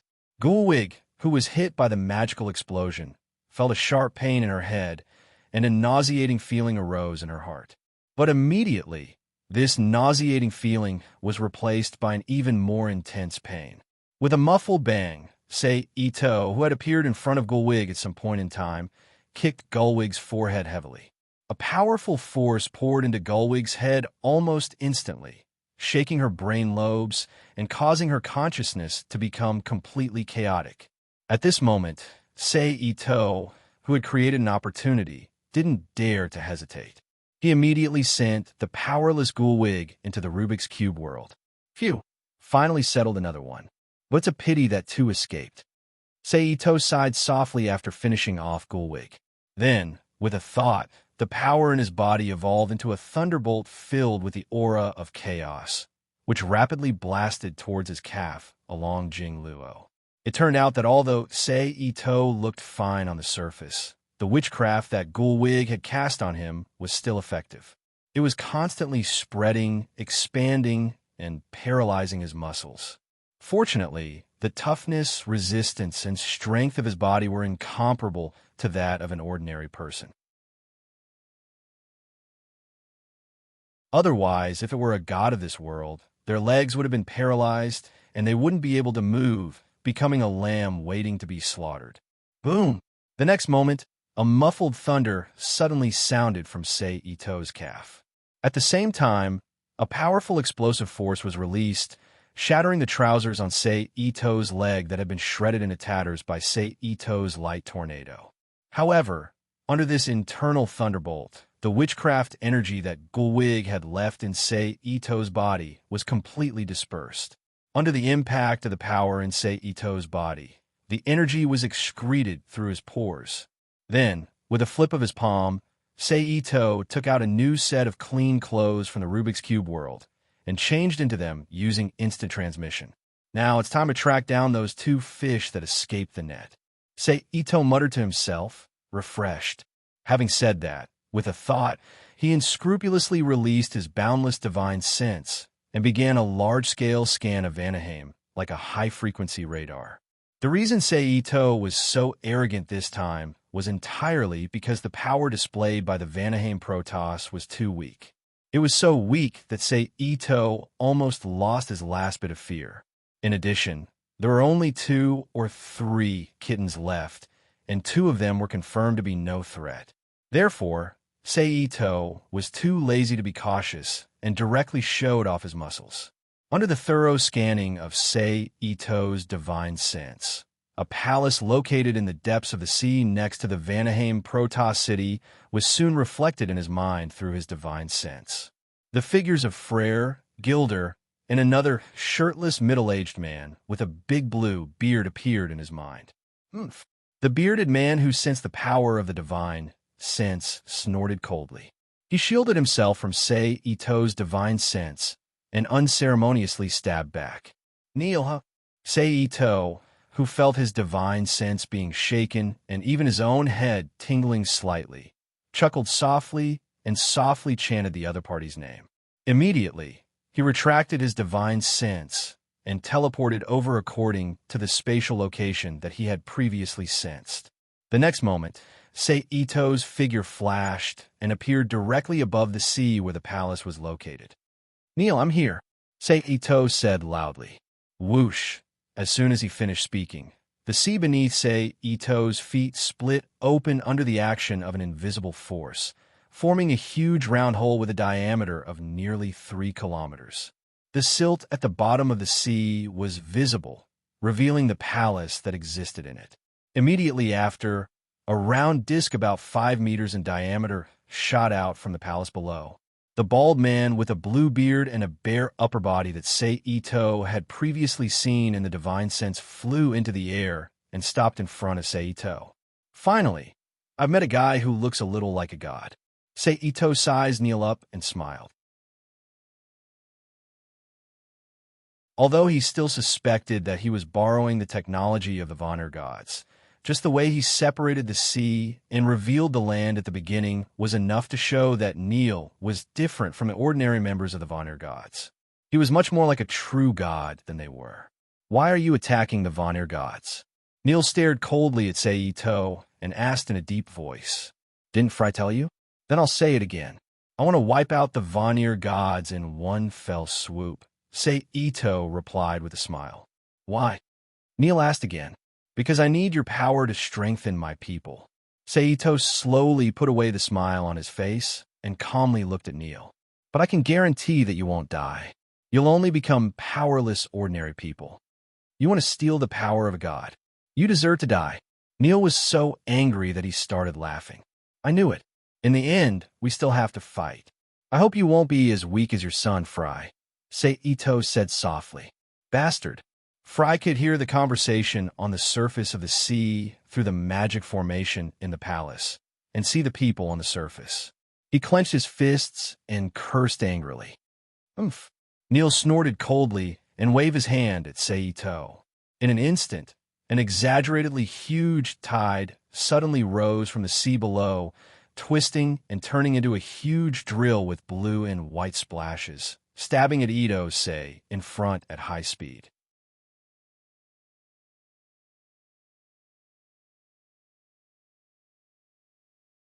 Chapter 22-23. P.S. Thank you to Into the Sky for your precious vote and to Frenetic Lunatic for your tip. Boom! The huge blue and white drill formed by the seawater heavily collided with a spherical shield that appeared out of thin air. As if it had encountered a hard reef, the seawater abruptly parted in the middle, splitting into two waves of water that were about the same size. They split off from the left and right sides of the shield, and after rushing out for a distance, they crashed back into the seawater with a loud bang. Boom! Walla. I'll leave him to you, say Ito, who was inside the shield, turned his head and said to Hellable, who was summoned by him. Yes, sir. Hellable lowered his head and replied in a deep voice. Then the two separated and Hellable went up against Nold, who also had the sea god attribute. Say Ito, on the other hand, flashed and appeared above the palace under the sea. He was blocked by the quantum energy shield that enveloped the palace. Say Ito, who was floating in front of the energy shield, hooked the 5 fingers of his right hand and turned them into the shape of a beast's claw. Then he waved it from top to bottom. 5 pale blue energy rays instantly appeared in the space where his fingers passed through. They cut the energy shield like real blades. Then there was a strange creaking sound, and 5 cracks appeared on the energy shield.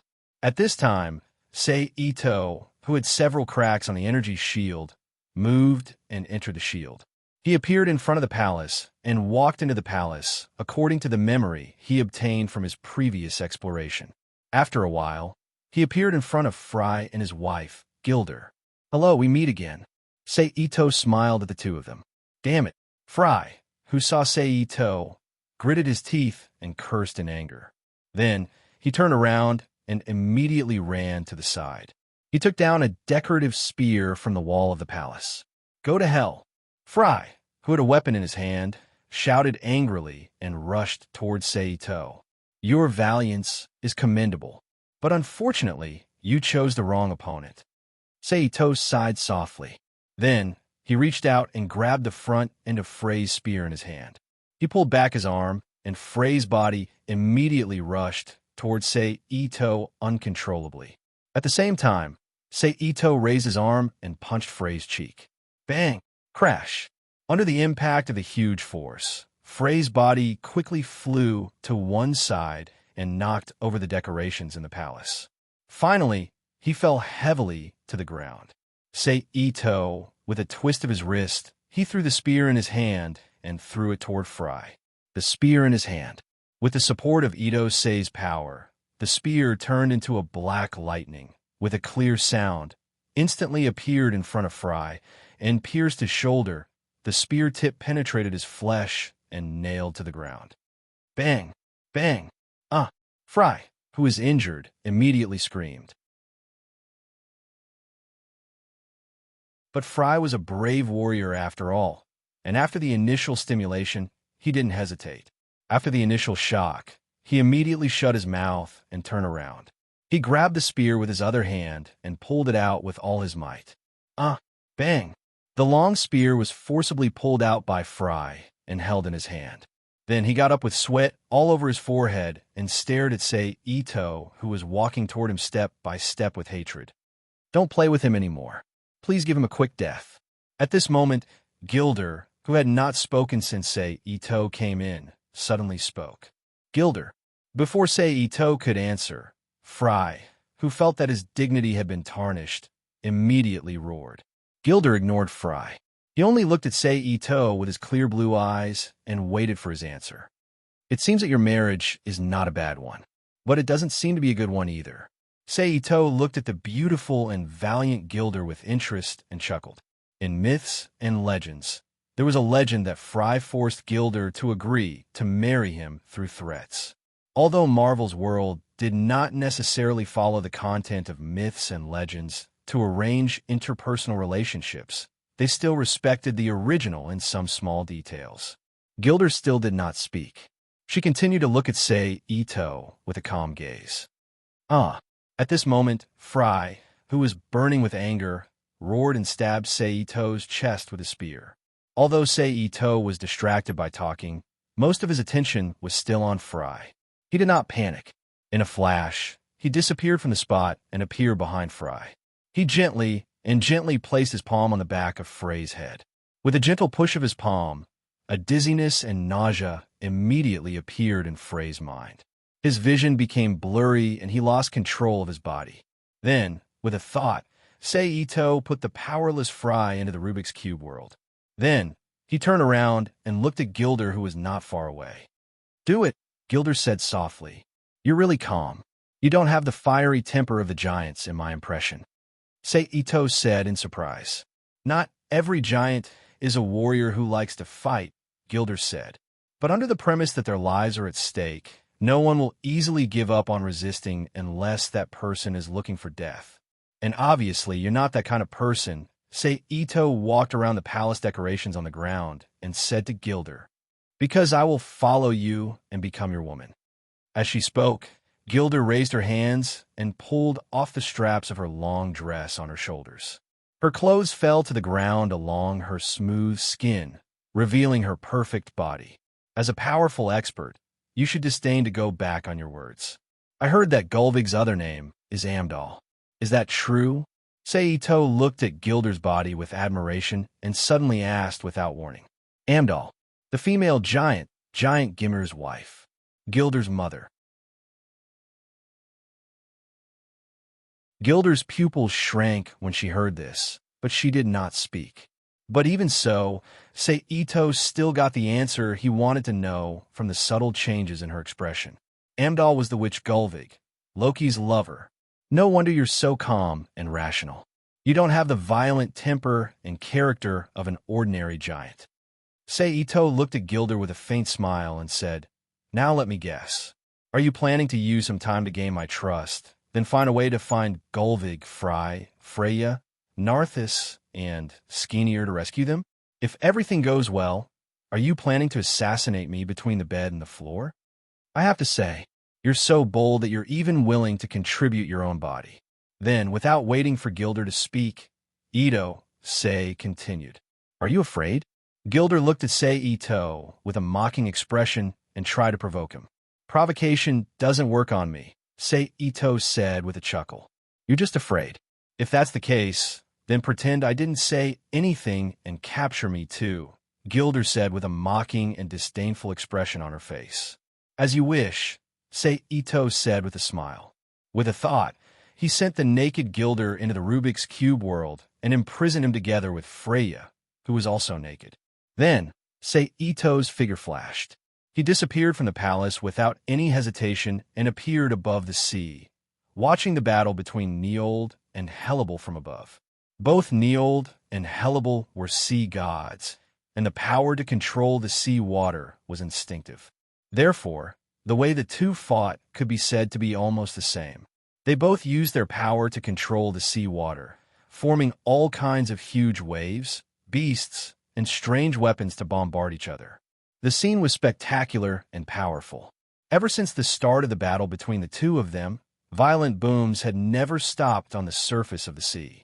However, the two of them fought openly, but the creatures in the surrounding sea water created a huge mess. They were either killed by the impact of the seawater or blasted into minced meat when the two sides clashed. Some were even turned into cooked fish under Hellebel's control of the water temperature and floated on the surface of the sea. However, it was also because of this that Hellebel's mastery over her sea god's power quickly improved as they clashed. As a result, the momentum and might of her attacks became even greater and more majestic, gradually suppressing Nold's attacks. Knowing that he would probably lose if this continued, Niold's expression changed. He immediately used his power to create a towering wave wall that was 100 meters tall and crashed toward Hellebel. Then, the disc under his feet fluttered and flew to the top of the wave wall. Like a surfer, he rode on the wave wall and rushed toward the enemy. After a period of battle, Hellebel, who had long gotten used to this kind of battle, didn't change her expression. She swung the Emperor Mermaid Queen in her hand horizontally, and an extremely wide beam of light in the shape of a flat wave gushed out. It instantly pierced the 100-meter wave wall under Niold's feet and split it horizontally in half. The upper half of the seawater that had lost its momentum surged forward for a moment before it fell back to the surface of the sea with a bang, stirring up a large white splash. Niold didn't care about the waves under his feet. Instead, he rushed toward Hellebel at an even faster speed with the disc under his feet. The oar-like weapon in his hand was swung horizontally at Hellebel's body. It was clear that Niold, who felt that he might not be a match for Hellebel in strength, was ready to show off his muscles.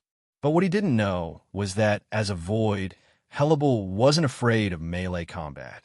Hellebel's figure flashed, and she appeared behind Niold in a flash. She raised the Emperor Mermaid Queen in her hand, infused it with a tremendous amount of divine power, and swung her arm down at Niold. In an instant, a huge crescent-shaped blade appeared and landed on Niold's back. Bang! Niold, who couldn't defend himself in time, was immediately hit. Scarlet blood sprayed out of his body as his body was sent flying uncontrollably. Hellebel's attack didn't stop. She swung the Emperor Mermaid Queen in her hand backwards, and several huge water pillars with a diameter of 7 to 8 meters instantly rose from the surface of the sea. One after another, the water pillars crashed into Niold and the disc under his feet, sending him flying into the air. Niold, who was hit by the water pillars, trembled. A large whirlwind suddenly appeared around his body and wrapped around him as he hovered in the air. It was the power of wind that Niold had mastered in addition to the power of sea and water. Of course, if he really respected the original owner of the Marvel world, then he should also have the power of fire in addition to the power of sea and wind. Seeing this, Hellebel stopped, wanting to see what tricks Niold had up his sleeve. Here we go again. Looks like I still have to say something. Say Ito, who saw Hellebel stop, raised his hand to his forehead and sighed helplessly in a low voice. This was one of Hellebel's bad habits. In other words, this was a bad habit that many of his subordinates had. After gaining a certain advantage, if the enemy used a new move, they would subconsciously stop. They wanted to see what tricks the enemy had up his sleeves. After confirming that there was nothing wrong, they would use a powerful attack to finish off the enemy. And this was one of the things that Sei Ito hated the most. One must know that the great villains in TV and anime often failed and even lost their lives because of this bad habit. That was why Sei Ito emphasized more than once in the Rubik's Cube world that if they gained the upper hand, they should disregard everything else and kill the enemy first. Therefore, after such a long lecture, most of his subordinates had gotten rid of this bad habit of looking at the enemy's trump card. But he didn't expect that today, in this place, Hellebel would actually act up in front of him. Hellebel! Sei Ito condensed his voice into a line and sent it into Hellebel's ears. Hellebel's heart skipped a beat when he heard Sei Ito's call. He suddenly recalled what Sei Ito had said, and his expression stiffened. He didn't dare to waste any more time. He immediately swung his sword and scooped up a large mass of seawater from the sea below, condensed it at the tip of his sword, and adjusted the temperature of the water to steam it. Then, under the compression of the Azure Blade cannon, it turned into a torrent that shot toward Niold in the air. The torrent pierced through space and arrived in front of Niold in an instant. The oar in Niold's hand spun at a high speed like a propeller, stirring up the air and creating a horizontal, rapid tornado that collided with the torrent that Hellebel shot at him. Boom! The water splashed and turned into water droplets that filled the sky, falling like rain towards the surface of the sea. Similarly, the tornado also exploded under the impact of the torrent, forming several chaotic torrents that flew in all directions. At this moment, Hellebel dashed forward and appeared in front of Niold in an instant.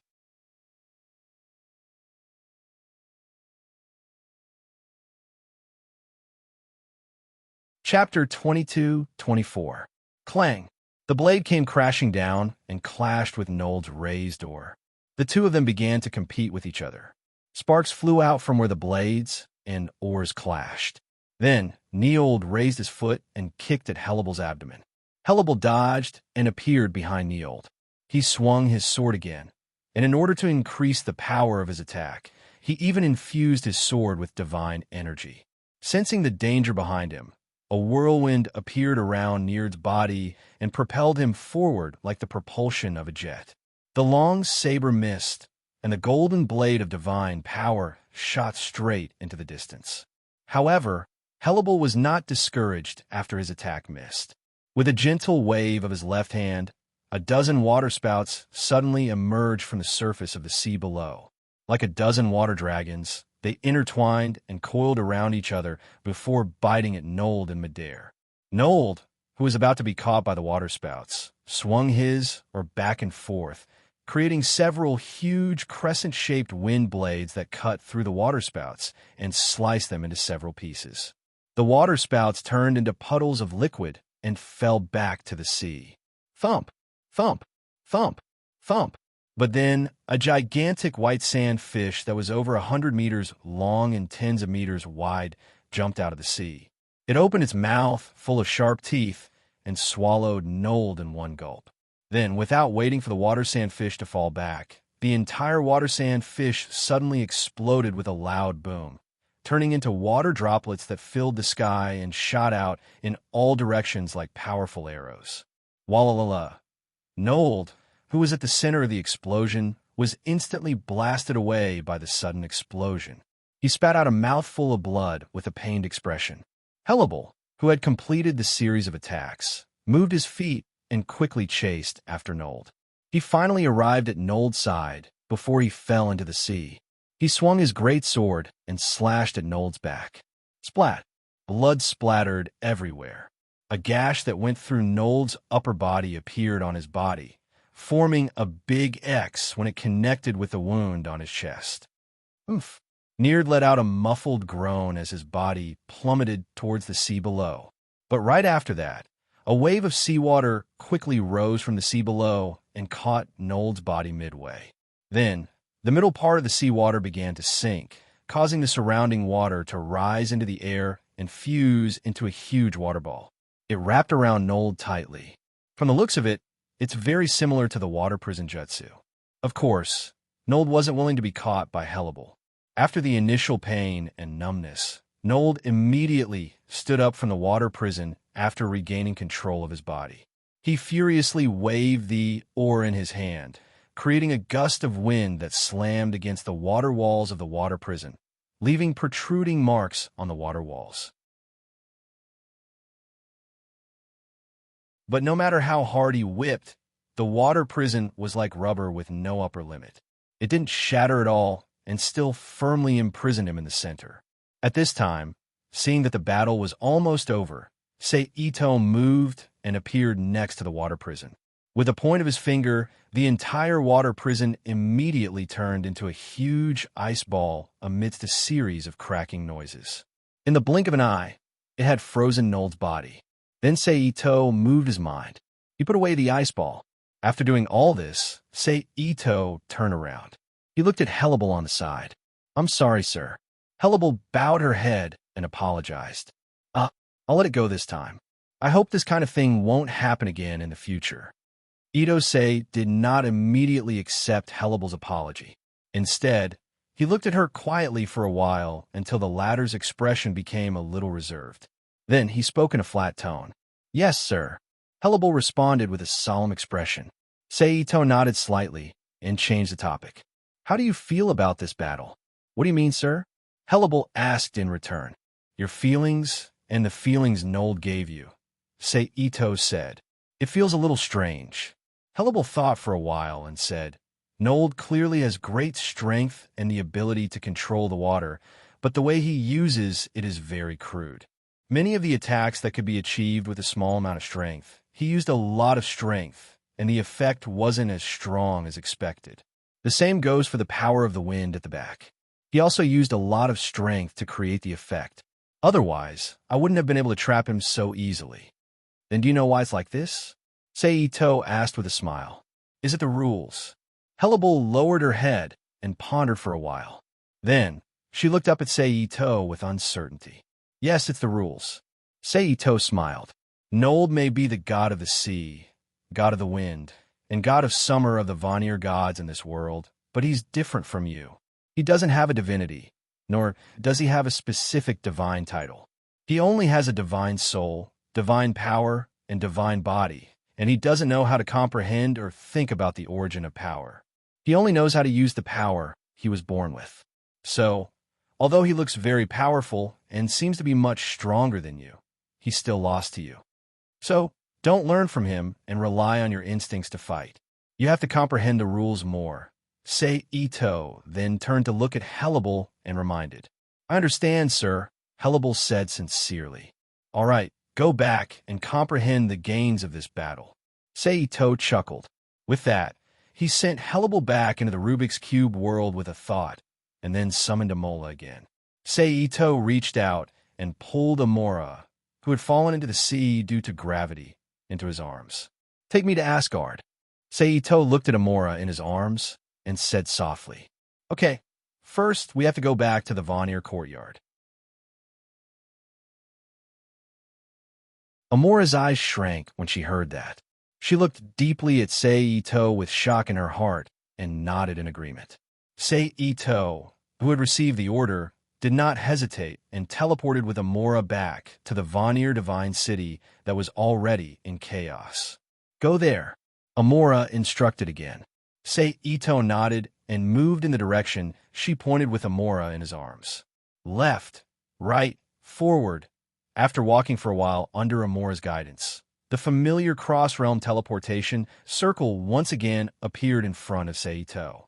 This is the portal to Asgard, Amora said. Is there anything else you want to say? Sei Ito turned to look at Amora and asked. No. Amora smiled faintly. Okay. Sei Ito shrugged indifferently and sent Amora back to Thor's side. Then, he stepped into the teleportation circle, mobilized his power to the magic circle under his feet, and began to activate the magic circle. After consuming about 1/30th of his power, the familiar blue magic light once again appeared behind Sei Ito, forming a cross-realm passage and swallowing Sei Ito in one breath. The next moment, somewhere in the world of Asgard far away from Vanaheim, accompanied by the appearance of a blue portal, Sei Ito's figure stepped out of it. Sei Ito looked around and saw a beautiful starry sky and a wide river that connected the vast universe at both ends. A long crystal bridge about 8 meters wide and glowing with colorful light stood across the river. One end was connected to a huge round castle that looked like the upper half of a tank that had been magnified dozens of times, and the other end was connected to a group of gorgeous palaces that were full of the rough style of the Vikings. On the other side of the palaces, which was the part of the land under Sei Ito's feet, a group of humans lived in a scattered manner, like tenant farmers, cultivating food and vegetation on the vast and rich land outside the palaces. A spacious dirt road led straight into the distance. Sei Ito, who had roughly observed the situation in Asgard, withdrew his gaze and moved toward the palaces in the distance.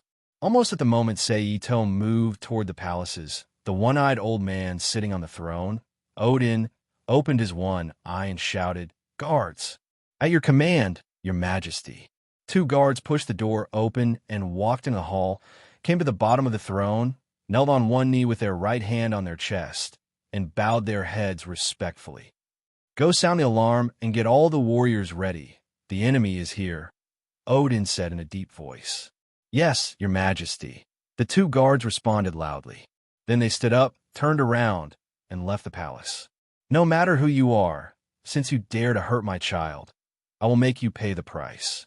Odin turned his head to look at the wall on the side of the palace, his turbid one eye looking into the distance as if it could pierce through space, and said in a deep voice.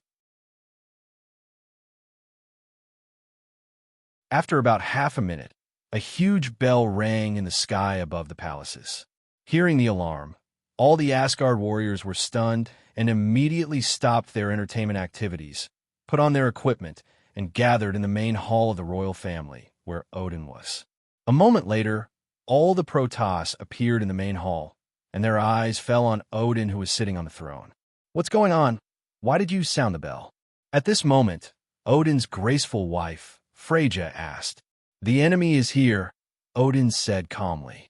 Then, Odin looked at the many male and female Protoss standing below and said, "My dear children, go and bring the enemy back." "Your Majesty, who is the enemy?" Balder, the god of light, asked. "It's him." As Odin spoke, he pointed the golden scepter in his hand forward, and a magical mirror of light was instantly created. The light lit up, and the figure of Ito, who was walking toward the palace, appeared.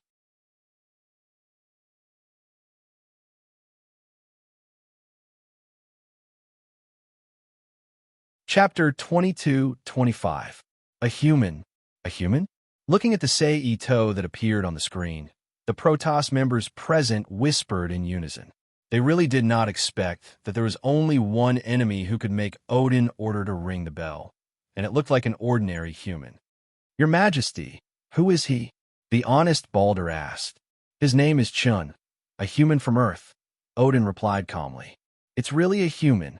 How is that possible? Is it necessary for a human to ring the bell?" Hearing Odin's confirmation, the discussion of the Protoss members immediately became more intense. Silence.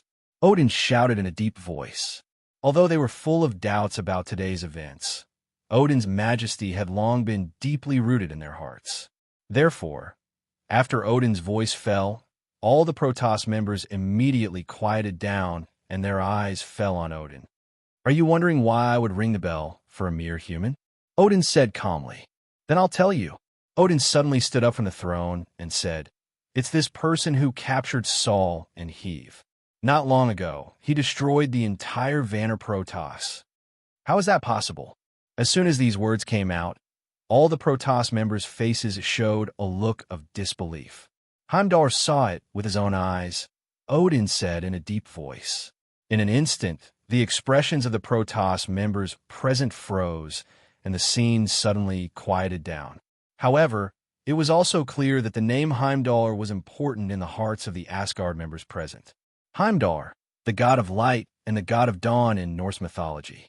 At the same time, he was also the god of protection and the god of gatekeeping.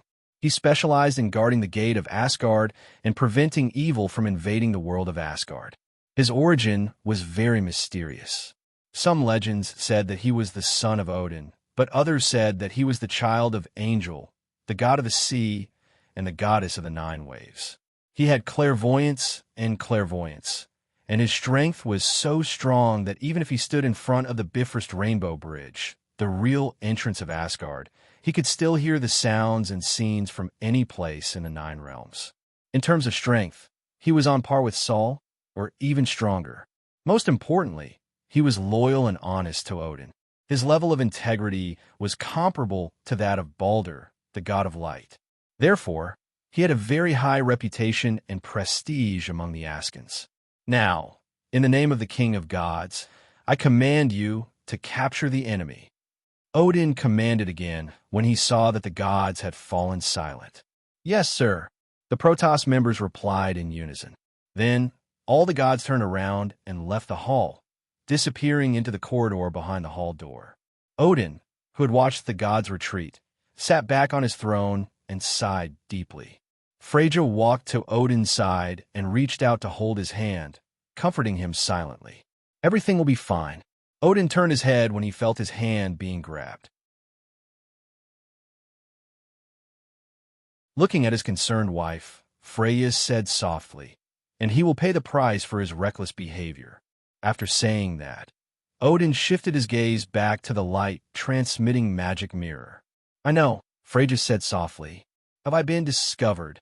I don't know if Odin will come personally or send his subordinates to suppress me later." The moment Odin created the light transmitting magic mirror in the hall, Ito, who had sensed that he was being watched, raised his eyebrows slightly. He thought to himself, and he didn't know if it was because he was in Asgard, but Ito found it difficult to even block the other party's surveillance, so he could only let the feeling of being watched continue to exist. But this feeling of being watched all the time is very satisfying. Ito muttered in a low voice. It was like a man taking a bath in a bathhouse while another man kept staring at his body. Any normal person would feel uncomfortable all over. Of course, if the person being watched had some kind of hobby, another person would be attracted to it. Fortunately, soon, another matter attracted most of Sei Ito's attention, so he no longer had the mood to care about the feeling of being watched.